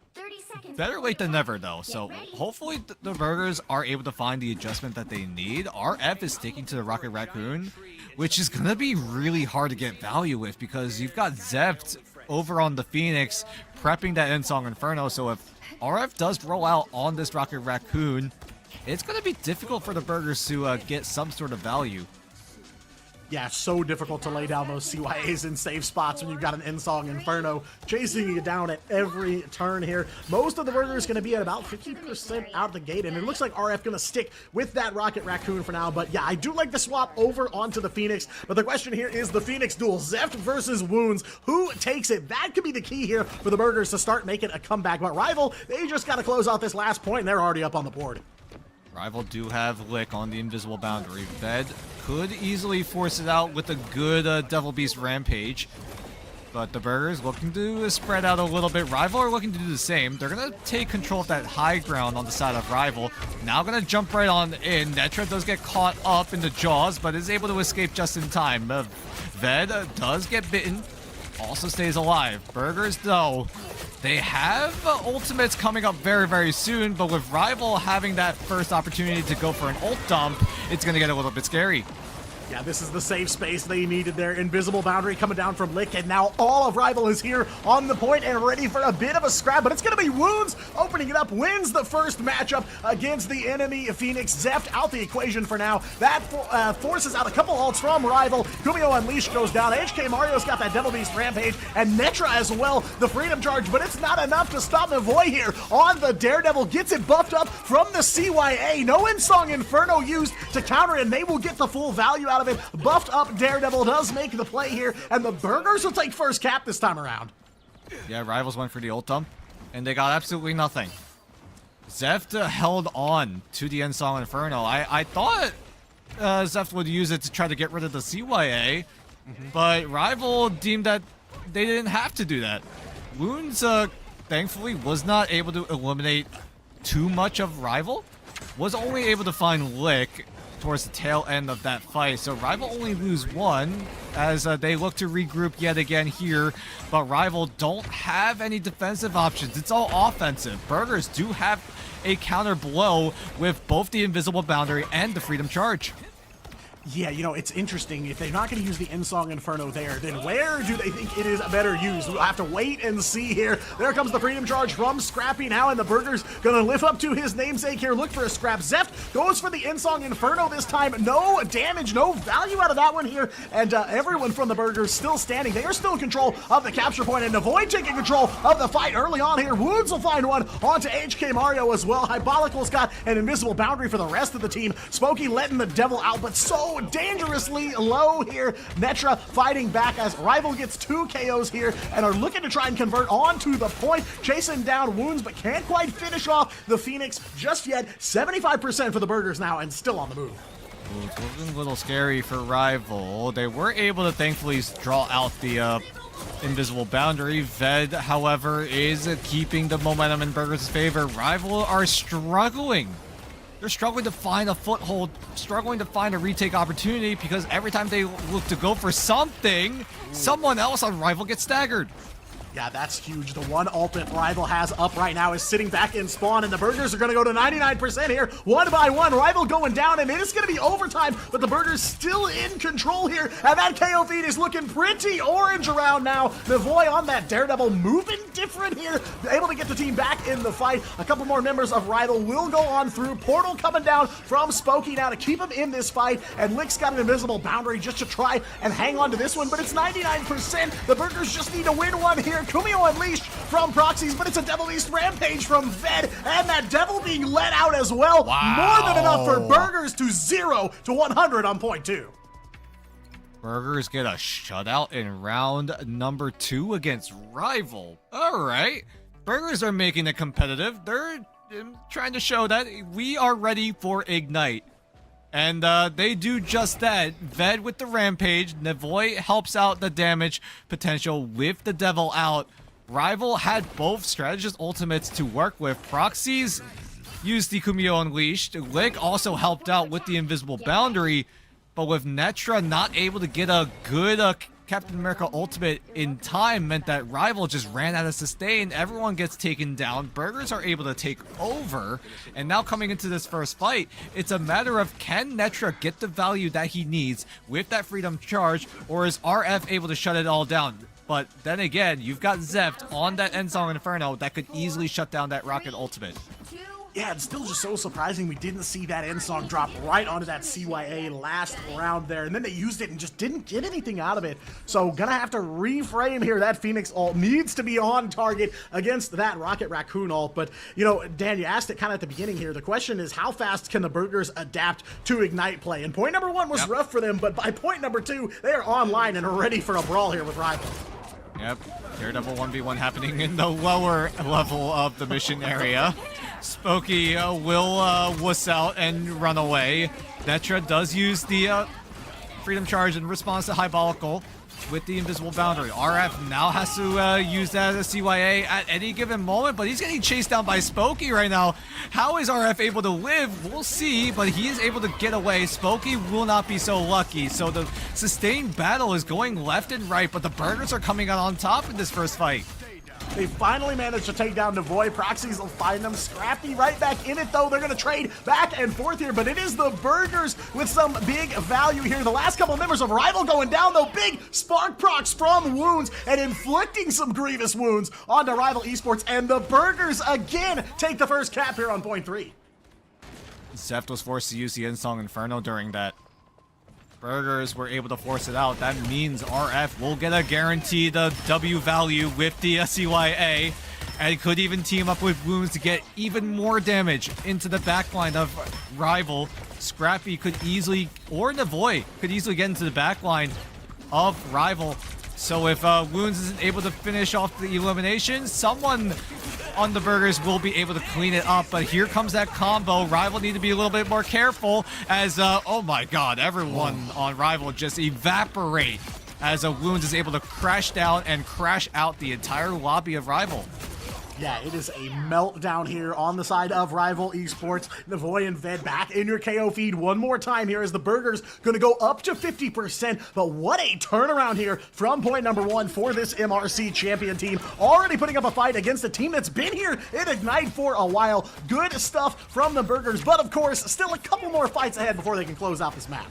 Burgers have a lot of offensive options coming in. Ved with the Rampage, Navoy with the Devil out. Spokey's going to try to kick things off to try to keep the Burgers at bay.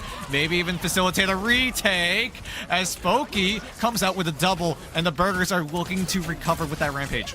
Yeah, that Devil sent right back inside, though they got plenty of value out of it. HK Mario finds Scrappy as well now. Bit of a stagger onto the Burgers here, and Proxies will keep it going. HK Mario finds another one here. Front and backline assault from Rival Esports. They will take control back. 82% though captured for the Burgers, so the margin for error is shrinking. You have Kumio Unleashed, but that's really the only safety net that Rival have at the current moment. Hybolical is getting closer and closer to that invisible boundary. Netra could easily equalize with a good timing with the Freedom Charge, but that's going to be a later thought because Proxies is forcing away Burgers, but there's a back cap coming in. Burgers were able to sneak away.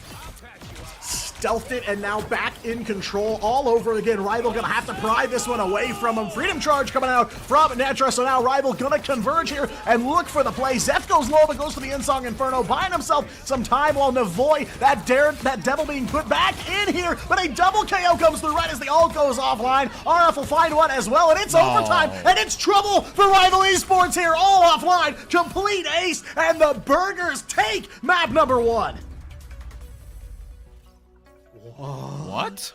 What? Burgers?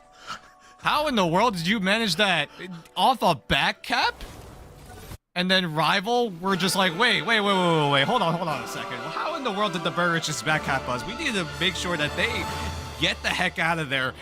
And then they got kicked right in the teeth. Somehow, some way, Ved on the Devil Dinosaur was able to 1v6 all 6 of the other dinosaurs and was able to bring the Burgers to a map win over Rival. I was gonna say, I'll tell you how it happened. When Burgers were in control of the point, their defense was solid. A lot of positive pressure from that team. Yep. A bubble around the capture field. They couldn't even start putting boots on the point for Rival. I mean, they had to battle their way in there, and there was a lot of pressure coming from the Burgers as well, looking for that spawn push against Rival. And as soon as they took control, same thing happened. They fanned out, and Ved rightfully earned MVP as he chases off Rival and is able to help the Burgers secure their first map in Ignite, batting 1,000 here because this is the first map they have played here, and they will walk away with it in 3 points. All right.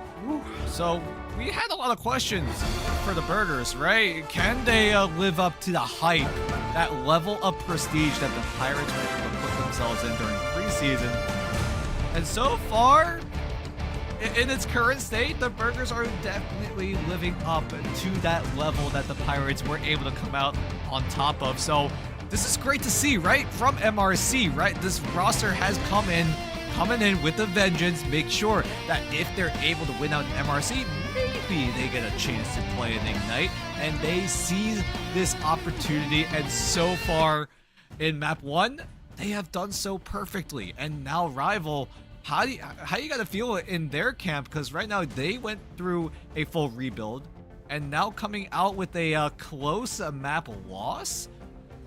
Sometimes you wonder, can Rival recover from this? Map 2 will be their choice, so maybe that's where things start off.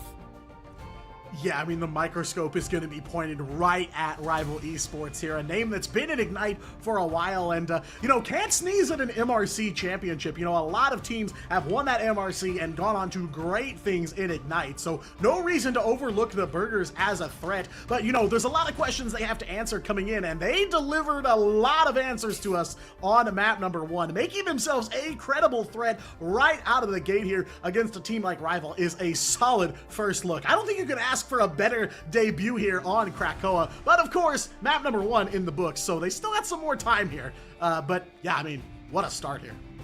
I'm very impressed because, right, I gotta say, right, Burgers, got a little bit lucky in their first matchup here. We get to see where Burgers are at, because we saw that Rival was definitely towards in that midfield level team, right? They were one of the last teams to make it into playoffs, and the Burgers coming in from MRC, it's definitely a great test to see how they stack up against Rival. And so far, it might be confident to say that the Burgers may be a little bit stronger than Rival, but we'll see if that stays consistent. We're going to go into a short break. We'll be back and see if the Burgers are able to pull off an upset win on their Ignite debut. So don't go anywhere.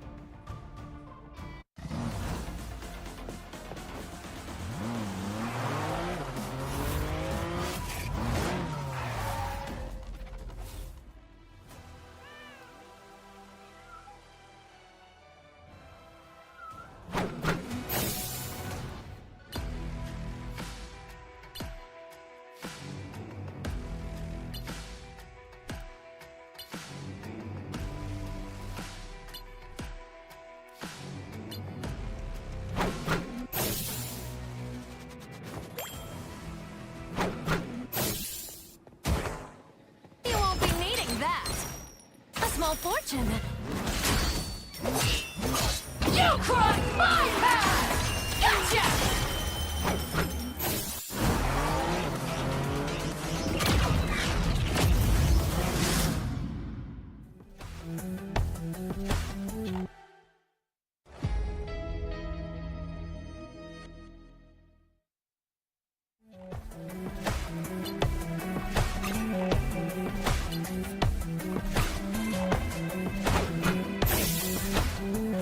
Hellfire!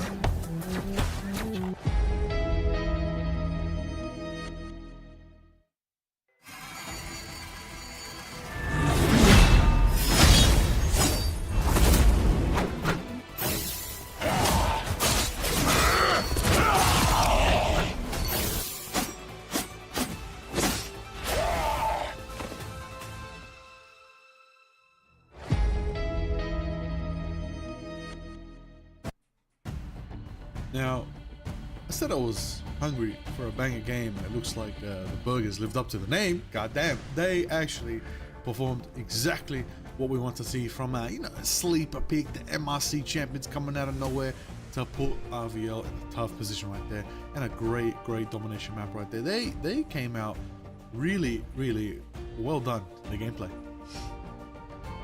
Very solid gameplay coming in from Burgers, right? We talked about it, right? We had questions. How are the Burgers able to go toe-to-toe against Ignite competition? And so far, it's looking like Burgers have what it takes by stealing away a win on Krakoa off a crazy little back cap, as Rivals got a little too overzealous and didn't expect Burgers to go for the portal on, I believe it was Cradle, and was just able to sneak away as they get the Burger flip, and they get the Burger smash burger. I'm just kind of throwing things out there. I'm just throwing patties left and right. Hopefully something sticks. I was about to say, you're cooking. I mean, you're cooking here. Look, we lost Pirates, and we had a lot of pirate jokes, so now we have to make up for that with the Burgers. And, the Burgers, they got some big shoes to fill coming into this, taking the place of a team like Pirates that came in and absolutely dominated the first half of that Asia preseason. And so far, good looks for the Burgers here, not just to bite the whole meal in place, as they'll take that map number 1 to go against Rival Esports. But the question is, can they keep it rolling here? Central Park is Rival's map pick for match number 2. I said Mac. I guess I got Burgers on the mind now. Oh boy. Listen, we're making everybody hungry out here, but it's the Burgers that are here to deliver. The question is, can they do it fast? Is the real question. Can they do it stacked up, fully packaged? We don't know. We're gonna find out if the Burgers can go to Central Park, and can they put the fries in the bag alongside their victory and take us home and end the night? Or is RVL go bring the thunder, switch it up a little bit, and say, I've had enough of this. I'm done with your food puns. I'm done with your burgers. It's pizza night. We're gonna find out if they can change the favor to theirs. We'll see in this series, but it's really all on them right now. Now, when we're talking about the Burgers, what are they bringing to the table here, Dan? What are these compositions that they're bringing out? You said they're used to the MRC banding system. I think the Ignite banding system is kind of like unchaining them a little bit. They're a bit more open to what they can play.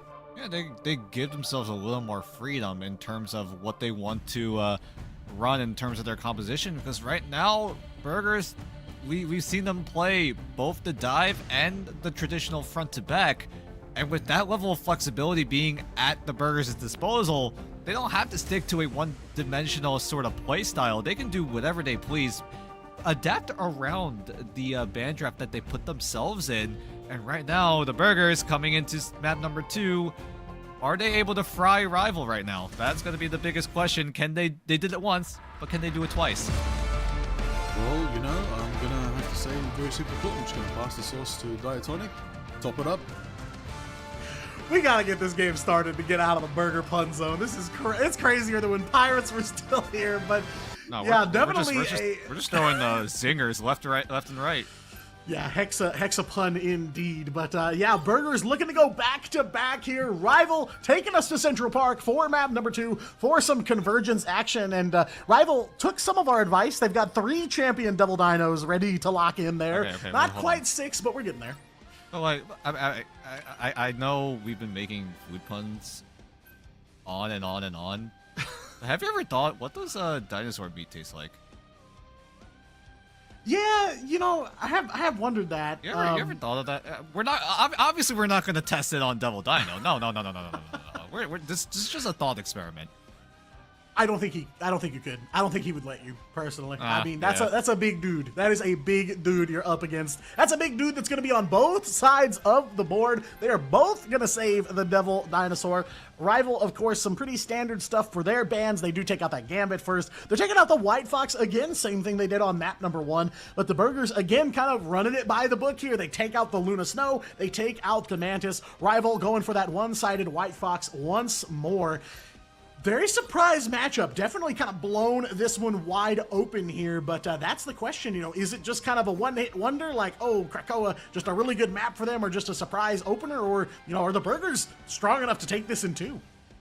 Yeah, Burgers are putting a lot of emphasis on the Loki. Not a lot of other teams have been utilizing a ban on the God of Mischief himself. As the Burgers look to round out here, will use their final save on the Phoenix. As a Rival, what do you want to go for? You see what the Burgers have offered at the table. It's a little bit of that front-to-back potential looking like the angle for the Burgers as Rival utilized their final ban on the Captain America. So if they do ever want to resort to a more of a dive style of play, Burgers are going to have to resort to the Venom. Potentially someone else, but it's likely going to be the Venom. That has been the second best option when you don't have access to the Captain America to help the team stay sustained with the Freedom Charge and also provide a little bit of that extra ultimate acceleration. We'll see what part of Captain America Rival deemed to be too strong to keep in the game, as the Burgers won't have access to it. Burgers do go on the attacking side because Rival, this is their map pick here on Central Park. They will be on the defensive side, so we get a general idea of what Rival want to go for, because right now I'm looking at Netra on that Vanguard Deadpool, maybe to try to get that first ultimate down as soon as possible to put a lot of pressure on the Burgers' backline, while Smokey running that Black Cat, utilizing maybe a little more of that dive potential, a little bit more of that disruption, as the Burgers are looking to do something similar. Yeah, you know, we kind of asked this during map 1, right? But a lot of these teams here in Ignite are very flexible, deep hero pools across the board, and the ability to adapt as the game goes on. We saw some of that from the Burgers, some solid swaps after point number 1. The question now is, can they adapt in someone else's territory? It's Scrappy coming out on the Thor, though. Very, very interesting choice here. I like it. Scrappy's able to put in a bit of that dive, a little bit of that disruption potential. You saw it a little bit. Is able to catch out some of the members of Rival as he's just doing his best to try to get a cheeky little kidnap. Almost got it right onto Spooky, but either way, Burgers are still poking and prodding, looking for any sort of opportunity. Scrappy is doing a great job at marking all the side rooms, even isolating Netra for a little bit, who's forced to dash away. Everyone on the Burgers know what is at stake, as Zeft is able to find the Void, so Rival looking to keep the hold down, at least in this first fight. Yeah, able to kind of slow things down for the Burgers here. They're on point, looking for that first tick. Not going to be able to make it without that full squad, though. And yeah, you're 100% right. Scrappy doing a great job keeping everyone from Rival in check and kind of corralling them all together so they can fight face-to-face instead of having to avoid the upper ground and some hiding places that Rival were trying to take. And now Rival, with that first fight win, albeit very small, but a win nonetheless. Nevoy off the iframe is able to finish off Proxies, and Nevoy thankfully will get traded out. So Rival are able to still make this competitive. Netra going down means that Burgers have that man advantage. Lick is there with the CYA, and the Burgers might just get exploited here. Yeah, big CYA buffed Phoenix ult here, right on the Hybolical. One strategist taken out for the Burgers, and the Rocket Raccoon as well, found by HK Mario. Spooky coming up big, taking down Ved to start things off. Another big win for Rival to open this one up. Netra will grab one too, taking down Scrappy. Grab that selfie, nice little XP boost there. 2 minutes left to go for the Burgers to try and find a way through. It's still a decent amount of time. Burgers are looking to maybe look for adjustments, but with ultimates coming up so close, I don't think the Burgers would really want to go for hero swaps right now. RF's going to kick things off with the CYA as Wounds is looking to capitalize with that wombo combo. Yeah, already coming up big here for the Burgers. Gonna cash in some ults here. It's the CYA from RF. Whoa. Unchecked. No Insong Inferno in sight, but Rival gonna battle back here. Finding a couple. Nevoy will find one onto Proxies as well. RF's BRB gonna get Scrappy back up and in the fight. And now the calling card from Nevoy here, trying to put the last nail in the coffin. They'll do it. 4 minutes on the clock for the Burgers. They'll grab checkpoint number 1, but not done yet. Wounds picks up one onto Lick as well, and Rival gonna be sent back to lick their wounds here as the Burgers on the move. Alright, that was a good push from Proxies. He's able to eliminate Scrappy, but unfortunately just was not enough, as Proxies wasn't able to get that invisible boundary down in time. Ratatosker starts moving forward as the Burgers will finally unlock that first checkpoint. Burgers spreading out here. Look at everyone on the Burgers, just spreading out, getting control of all the high ground that they possibly can, as Rival look to try to regroup, recover, and try to overtake this oncoming push coming in from the Burgers, as Wounds is proccing so many of those sparks. Everyone on Rival is just struggling to find some sort of room. Yeah, big damage for the Phoenix on the side of the Burgers here. God of Thunder goes up, comes back down. Lick in trouble, and Lick taken down. The boy finds him on the Black Cat. Netra's got that, finally here, the Deadpool ult ready to go into the backline of the Burgers, but they play right on through there. RF, big double KO on the Rocket Raccoon, and Netra send back while that Banhammer, no value out of that one. The Burgers gonna grab checkpoint number 2 here as well. Yeah, no chance for Rival. No portal, no problem, as the Burgers will be able to secure this second checkpoint. But I gotta give props to Burgers. They're playing their own style. They're not going word for word with the meta. They're changing it up a little bit. Scrappy's still kicking it on the Thor, and it's already providing so much value because Scrappy still gives a lot of that space that the Burgers would want to run if they're going to go for that dive potential. Black Cat 1v1 on the side, but Nevoy is able to come out on top in terms of being able to escape. But Spooky, though, is going to use that calling card.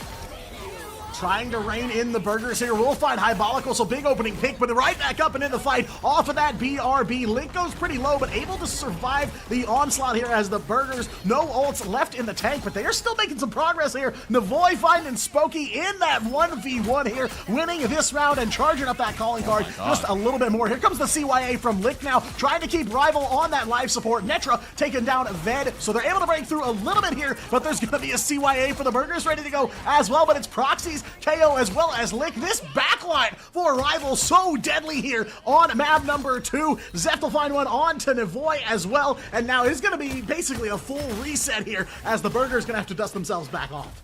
Burgers still have a lot of time to work with. They know Zeft doesn't have Ensong Inferno, so RF surely will get a very well-placed CYA.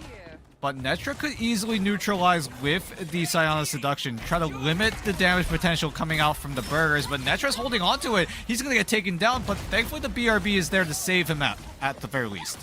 Yeah, back up and in the fight here. That CYA is down for the Burgers. Rival just gonna back off here. They know they can't win that fight under that umbrella, but Navoy now got the calling card, chasing him down as they try to go back to spawn here. Has the lock on him and pushing him all the way to their front door. That's wide open free real estate for the Burgers to keep on pushing here. Still 2 minutes to go, and they are almost ready to fight this out in the throne room. God, the Thunder being invested. So much AoE damage that the Rivals need to navigate around. Proxy still holding on to that invisible boundary. Netra also holding on to the Silent Seduction. When do they choose to use it? Because they're going to have to use it soon. Proxies goes in with the invisible boundary, but is not able to save Netra. Yeah, big stuff here for the Burgers. Still in control, 1:40 left to go, and not too many meters, probably 20 or 30 before they can call this one done. And Dusted Wounds, absolutely relentless on the Phoenix. They're chasing down HK Mario, trying desperately to escape. There's the Silent Seduction from Netra. Now got him right where he wants him from the Burgers, but Hybolical has the team covered with that invisible boundary. Cannot see him, but Proxies will make the play onto Navoy there on the invis, but Ved gonna even the odds, taking down Netra, and now the Burgers gonna take the lead here. Lick does have a BRB ready for Netra, so Emma Frost back up and ready to go, but it's 0.14 meters for the Burgers. They just need a little bit more of a push here. Insong Inferno coming up from Wounds here, gonna look for some damage, but now Lick has the CYA as well, so this could be a pretty tough breakthrough for the Burgers, but they'll find Lick off of the Insong. Scrappy will finish him off there, and it's a double KO for the Thor. 1 by 1, Rival going down and in trouble. No strategist, so it's just a matter of time here. Scrappy finds the triple on the Thor here. Ved as well, and RF in the feed, and the Burgers will finish the map with 45 left to go. Rival just could not find a way to extend that fight. Burgers having access to that Ensong Inferno meant that even if even if Lick was able to get the CYA down, it was going to be immediately shut down by the Ensong Inferno. Rival, yeah, they probably should have used that Rocket Ultimate, at least as a desperation move, but no matter what happened there, if Lick used the Rocket Ult or not, Burgers should have been able to just shut it down completely. And the Burgers, my goodness, they are frying Rival at this current moment. Oh no, here we go again. Hey, no. What do you mean? What do you mean? Very, very appropriate though. I mean, a solid Ignite debut so far. They clear Central Park. They clear the map under Rival's territory with 45 seconds left to go. So now Rival got to speed run this card all the way back to Dracula's throne room. Gonna be a tough uphill battle for sure. We'll get a good look at the Burgers defense here. Of course, they're gonna be put to the test, but yeah, solid looks here for the Burgers. I'm curious to see how Rival responds to this. If everyone voted on the Burgers, waiting here, just based on the team logo alone, you actually might be right. But we'll see though. We're only halfway done in this map number 2 as the Burgers looking to get the hold down. Scrappy still on the Thor as, okay, alright, as soon as the gates open, Navoy is able to find Zeft.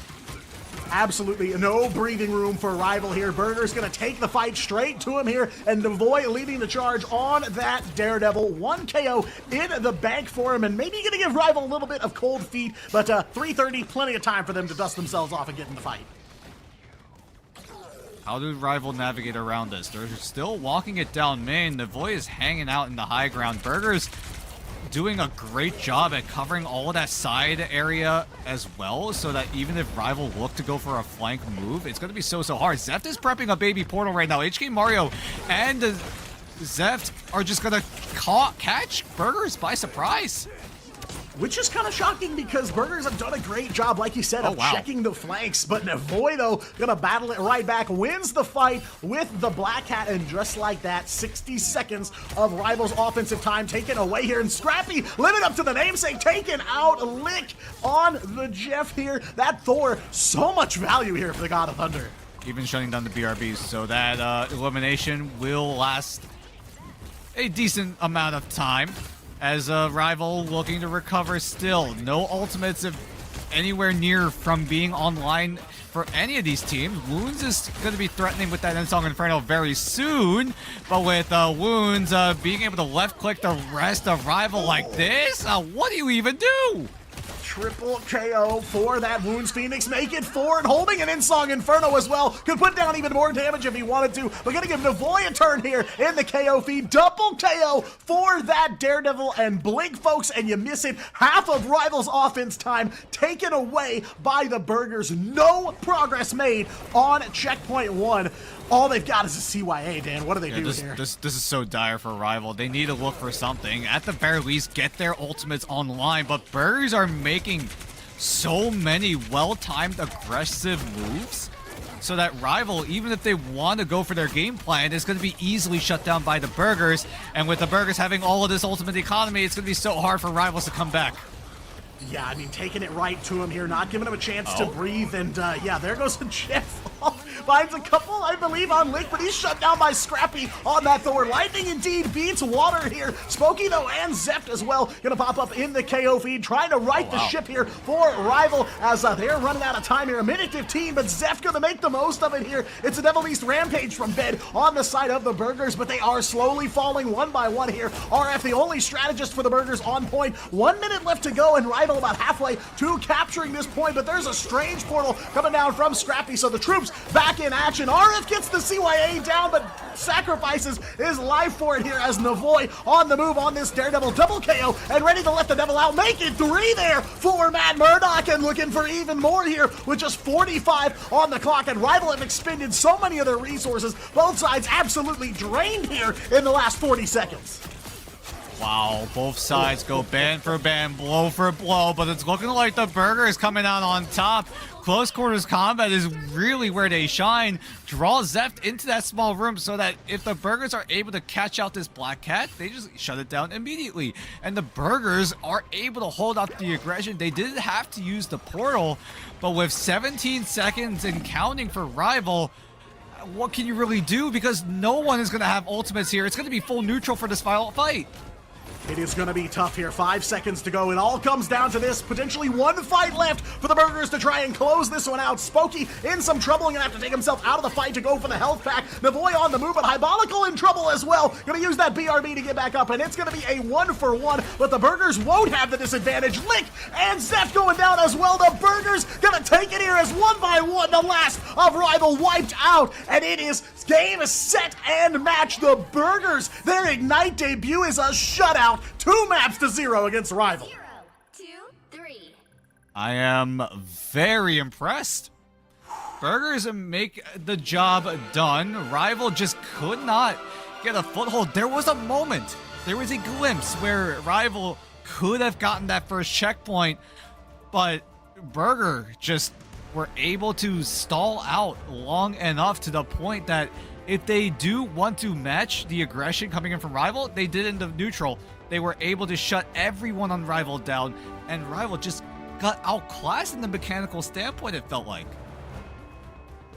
Yeah, I am almost speechless here. The Burgers, I apologize. I wasn't familiar with your game. Take a look at the scoreboard. Those numbers do not lie. Wounds taking the MVP off of a solid performance on the Phoenix. Navoy as well. Big stuff on the Daredevil. 16 finals off of 32 elims. Left most of Rival with single digits in that elim column. Though Zeft and Spooky did put in some serious work for the team. Yep. Just not enough. They almost broke even here. So you're talking 1 KO every time they are boots on the battlefield. Meanwhile, the Burgers taking value left and right. Beautiful performance, checking their flanks as well at almost every turn. You cannot take the Burgers by surprise. I mean, the Burgers look to have nailed that fundamental play, right? Covering every single angle, marking every nifty little angle that Rival could be hiding out in, and we're able to execute on it perfectly. And while they're doing all that, they're able to get a little twist on their own team composition, not sticking to the entire meta, doing a little bit of play of their own, right? With Scrappy on the Thor has done so much work, so much value for the Burgers, and I'm still at like a loss of words in how Burgers were able to pull that off on their Ignite debut. This is a team that does not have a lot of that Ignite experience when you compare it to Pirates, who did have that Ignite experience. And with the Burgers, coming out swinging here in their Ignite debut, Liger. Oh boy, this group stage is getting very, very competitive. Listen, the best way to surmise the skill coming out from the Burgers is very simple, okay? MRC is just as threatening as Ignite. People that can come out of that hungry for the next level, and they've gone through hundreds of teams to get to these top 8 in the region, especially in Pacific, top 8 in OCE, top 8 in Asia, and right now they were very fortunate that the Pirates had to disband and let them go in, but I think with the rate this team was going, they would have taken someone else's spot further down the line anyway. But it's a blessing in disguise. We get Team Burgers nice and early, and yeah, a good showing here against RVO. RVO, bit of a tough one for them, but they got some matches coming up as well, so they'll be able to hopefully get some points on the board. But it's nice to have another big dog in the scene here in Asia. I'm keen to see how the Burgers face off against some other teams that we've seen today. Maybe XOXO, that might be a fun matchup. Yeah, I mean, it's a huge opportunity for the Burgers, right? Right place, right time. Pirates disband, leave an opening here in Ignite, and at the same time, Burgers take home the Season 7 MRC, and they get a ticket, a miracle ticket to Ignite. And it really feels like they're going to take full advantage of that opportunity. You know, coming into this, I was like, I could see the Burgers maybe coming out with a win here, but so confident, so clean, and like you guys have already said, playing it out their way, bringing the Thor to the table here. Absolutely insane stuff from Scrappy to get so much value out of that God of Thunder. But yeah, it really feels like the Burgers understand that they've been granted a huge opportunity here, and they are not gonna miss with it. I think this is the most amount of Thor gameplay we have seen in a hot minute. Like every time Thor was whipped out in Ignite in the past, it was just like, yeah, teams are getting a little desperate. They're trying to do something a little bit spicy, right? Maybe try to catch the enemy team off guard. But here, the Burgers actually had a game plan coming in. It wasn't just like, hey, let's try this, see if it sticks. No. This is their game plan. This is what they wanted to do at the very start here in map number 2. The Burgers put Scrappy on the Thor the entirety of that second map. Yeah, the Thor was good. The Thor allowed for so much space to be made alongside the Devil Dinosaur composition. As we know, they're out here to disrupt, to displace, and absolutely desecrate your team's frontline, backline, all of the lines you can possibly think of right now. That's what they did. That's what they were available for. But very soon we're going to have that nice interview. Finally going to meet somebody from the Burgers team, some new faces here on Ignite. We're going to learn about their story, find out more about why they're competing here and what they want. What is their goal? Are they aiming for the top? I mean, who wouldn't be? But at the same time, you never know. They could fire the warning shot tonight on the first day of the group stage in Asia. You could be big. I mean, you could argue that a Burger are in the under the mindset of they got nothing to lose. They made it to Ignite. They're just here to see how well they do, see if they're able to get a little bit of that extra pocket cash. But so far, Burger is a big question, right? They conquered the first test of Rival, but can they keep that same level of momentum, that same level of insane mechanical play, as well as nailing the fundamentals? Can they keep it consistent throughout the entire group stage? Because this is only day 1. This is only game 1. Because they still have, what, 6 more best of 3s ahead of them? Oh, yeah. I mean, tomorrow they're going to be taking Z10 on. So it's a big match. But let's find out the minds of one of the members of the Burgers. Who do we have? I believe it's Ved, everybody. Hey, what's up, guys? Welcome in, Ved. How you doing? Hey, what's up, guys? I'm doing good. Doing good. That's good. That's good. Now, Ved, this is your Ignite debut, I believe. Welcome to the show, of course. I want to say congratulations on the victory. How are you and the Burgers feeling after your first win in Ignite? Thank you so much. Oh my god, we're feeling so excited and like happy that we got like this opportunity, and like we're hoping that like we're gonna achieve like way more victories like this. I think the big question, right? You guys are replacing the Pirates, right? Do you think you guys are able to essentially carry the torch that the Pirates left behind? Do you think you guys have what it takes to take the top 3 spot that the Pirates left behind? I think we have a really good chance of like doing it, like with how like we're playing so far. I think we're playing very well. And then Oh, sorry. Follow ahead, up, Dan. right? So follow up, right? Scrappy, right? On the Thor. Was that a design play, or was that something that you kind of just threw out there? Because that's Oh no, definitely no, it was definitely a fun little design. twist that we've seen. No, it was definitely a design play. We love playing Thor. We're like really big fans of Thor, and we feel like that hero is really good, and it works really well into the team compositions we play. Yeah, I mean, a ton of value grabbed by Scrappy on that Thor all throughout Central Park. I mean, you guys are taking down, you know, a playoff caliber team. Rival went to the playoffs in the preseason, so that's definitely good looks, upward trajectory for sure. You know, as you guys are kind of new on the scene here, you know, caught a couple MRC replays here and there, did some homework, but I'm curious, you know, who on the team should we be looking out for? Who on the team do you think is a serious threat that people need to pay more attention to?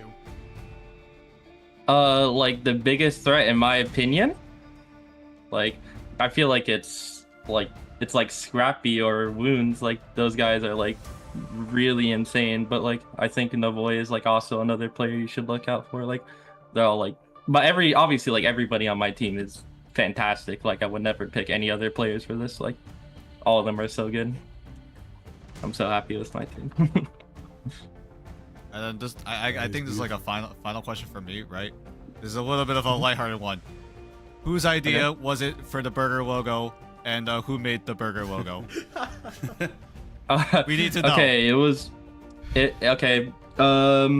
my manager. Also the substitute player named Abiad. She played. She made. Not only did she make it, but she also like thought about it, and we, you know, obviously I think everybody loves the burger logo. I mean, it's an amazing like design from her. Let's go. Shout out Abiad for coming through with the logo, the design. Maybe we can see them play sometime. But Ved, I gotta ask, you know, you're here in Ignite. You've made a good showing in your first stance, but who's the big dog? Who do you guys have your eyes on the most? Who do you want to take down to really be like, everybody, we're here. We're not just MRC champions, we're going to be Ignite champions too. Honestly, like, I feel like right now with our first achievement, like, that's already like a huge milestone for us because, like, obviously Rival is up there, right? But, I think, like, we honestly just want to be everyone. Like, it's like nobody individually. Like, I mean, obviously we're kind of new here. We don't know, like, everyone, so we're kind of just getting used to things then. Like, if we can just take down everyone, like, that's just, I feel like that's the main objective over anything else. That's good. Well, anything you want to say to, I'm gonna be honest with you, you got a lot of fans in the chat out here. Anything you want to say to the folks supporting you guys? Yeah, they're going crazy out here. Oh, really? Oh, thank you so much.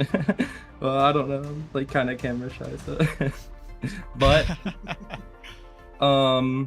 like a shout out to someone, I'd say it's, again, my teammates and like everyone, like on my team who's made it possible that we've gotten this far, like as a team, like, because I mean, we haven't been together for a super long time, so it's like getting this far in such a short span of time is just so, it's like so amazing, and it's such a huge opportunity for us, and we're just so excited for what the future holds.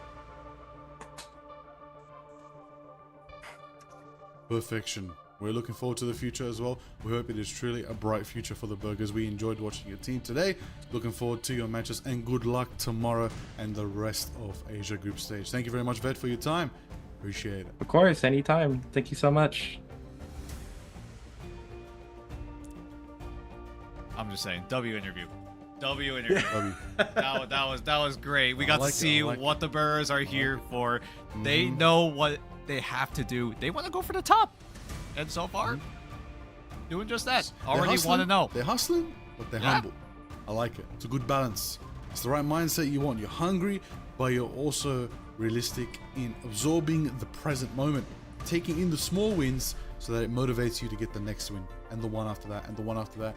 And if they can snowball that into a victory and claim the top spot, then it's a good day for them. And of course, they only need to get top 6 here to qualify for the next stage, which is Pacific Playoffs. So a lot of potential there.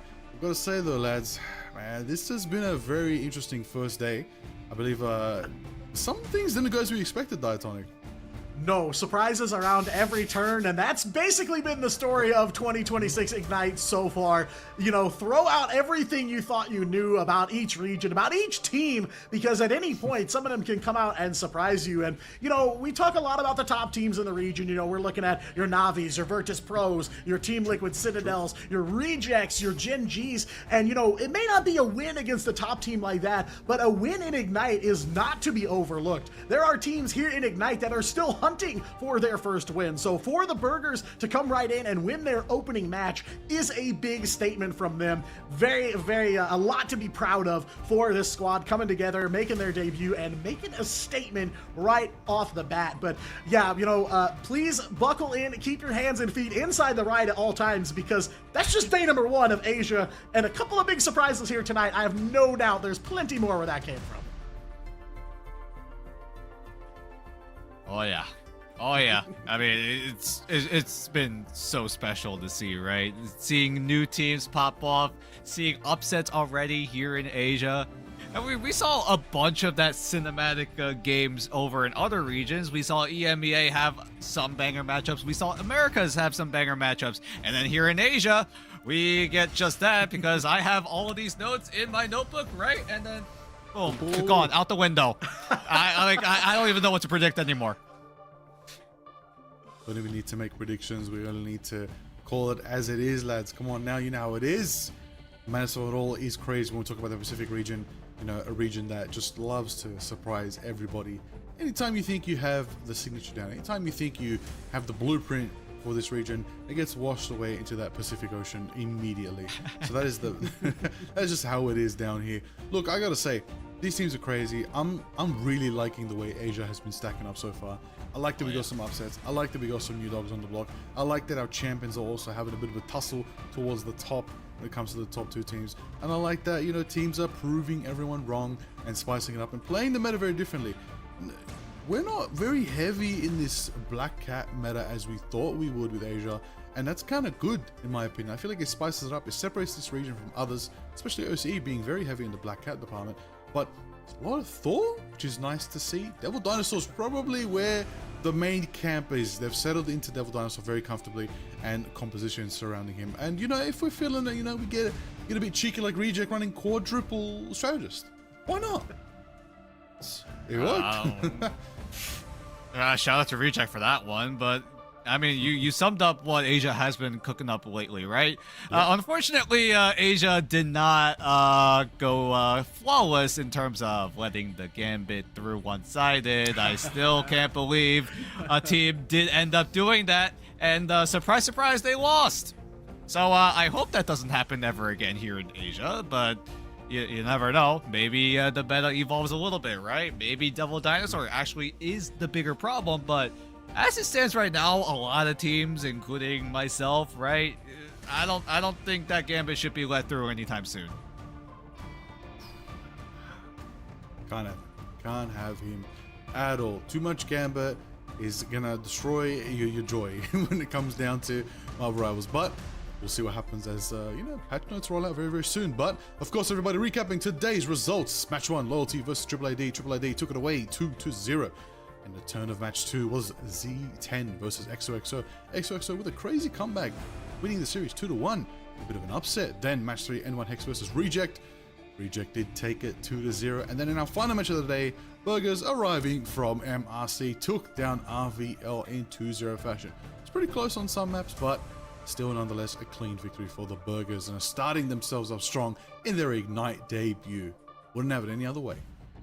Yeah, I mean, really good stuff from a lot of the Asia teams here tonight. You know, Loyalty shooting a little bit above their station against Triple AD, but curious to see what their next matchup down the road is going to look like. Zero Tenacity not on the board yet. They can't pull out the win tonight. That's quite a surprise to me, at least, but EXO definitely one of the teams that I would put some money on to be taking wins against teams like Zero Tenacity. And of course, the Burgers, maybe the biggest surprise of the night here, coming out swinging for the fences. They hold nothing back, and now they stand alongside teams like Reject, Triple AD, and XOXO at the top of the leaderboard here after night 1. But that's the thing to keep in mind. It is only night 1. We got a full group stage on hand for these teams. They're going to play against every single team in the Asia lineup here. So, you know, there is nowhere to run from teams like Reject, like Zero Tenacity, and I am looking so forward to seeing how some of these newcomer teams like the Burgers will handle those matchups.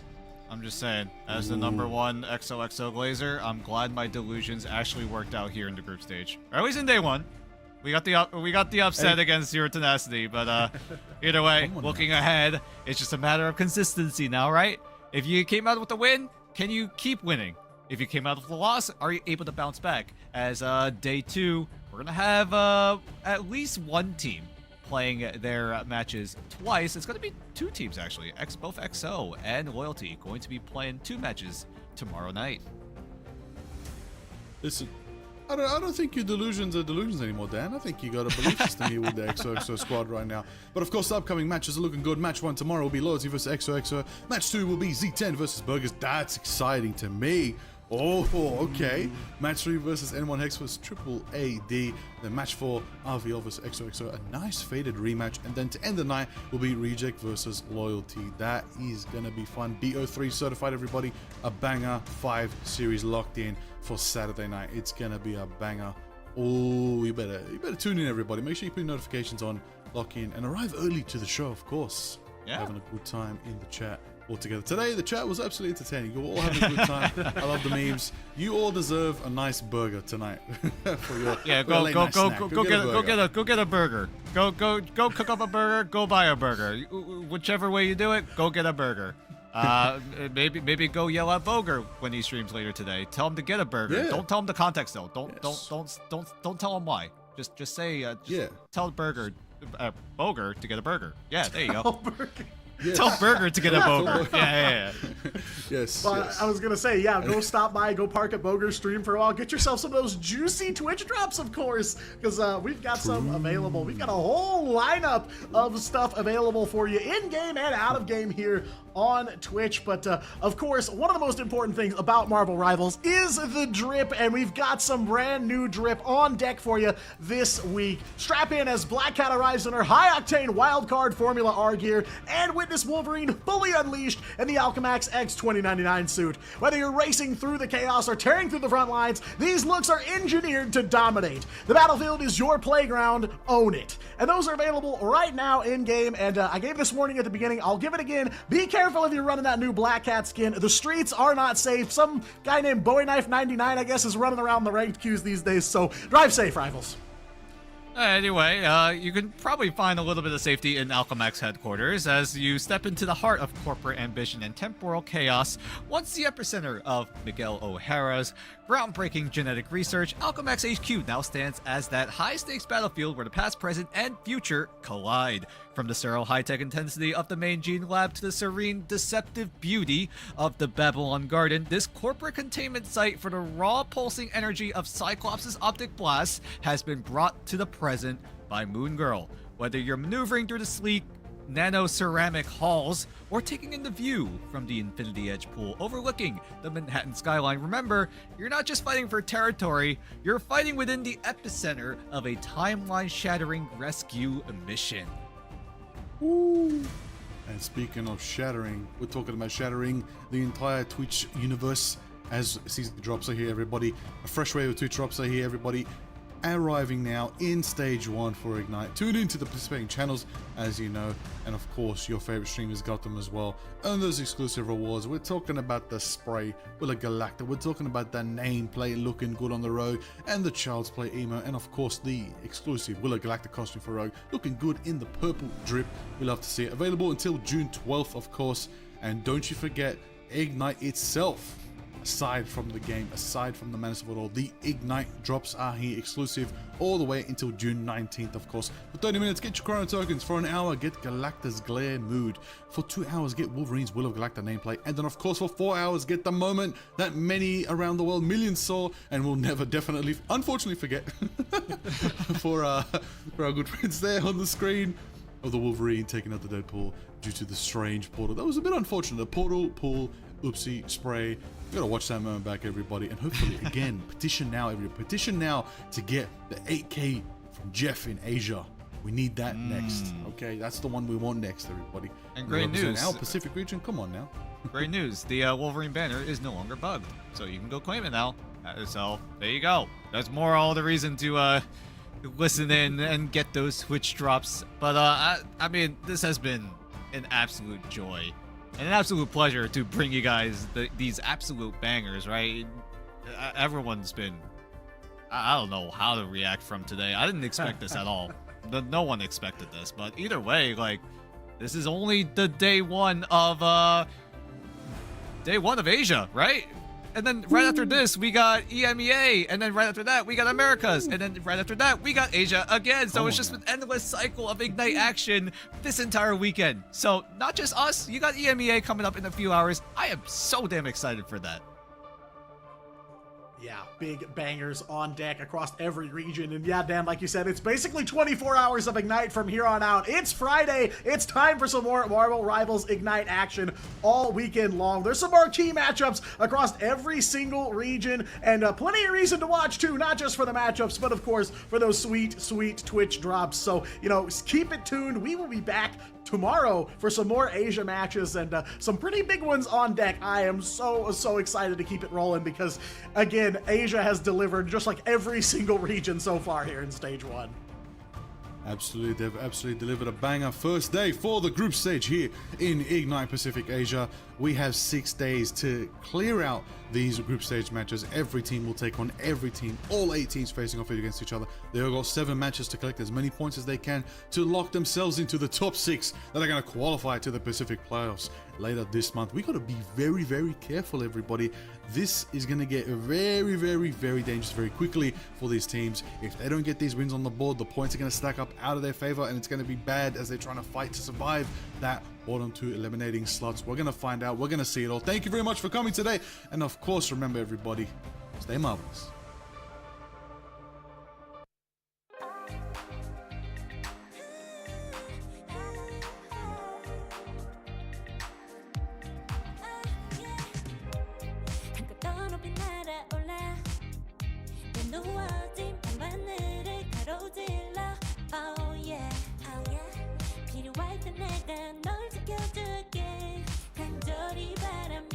이루어지는 마법인 거야.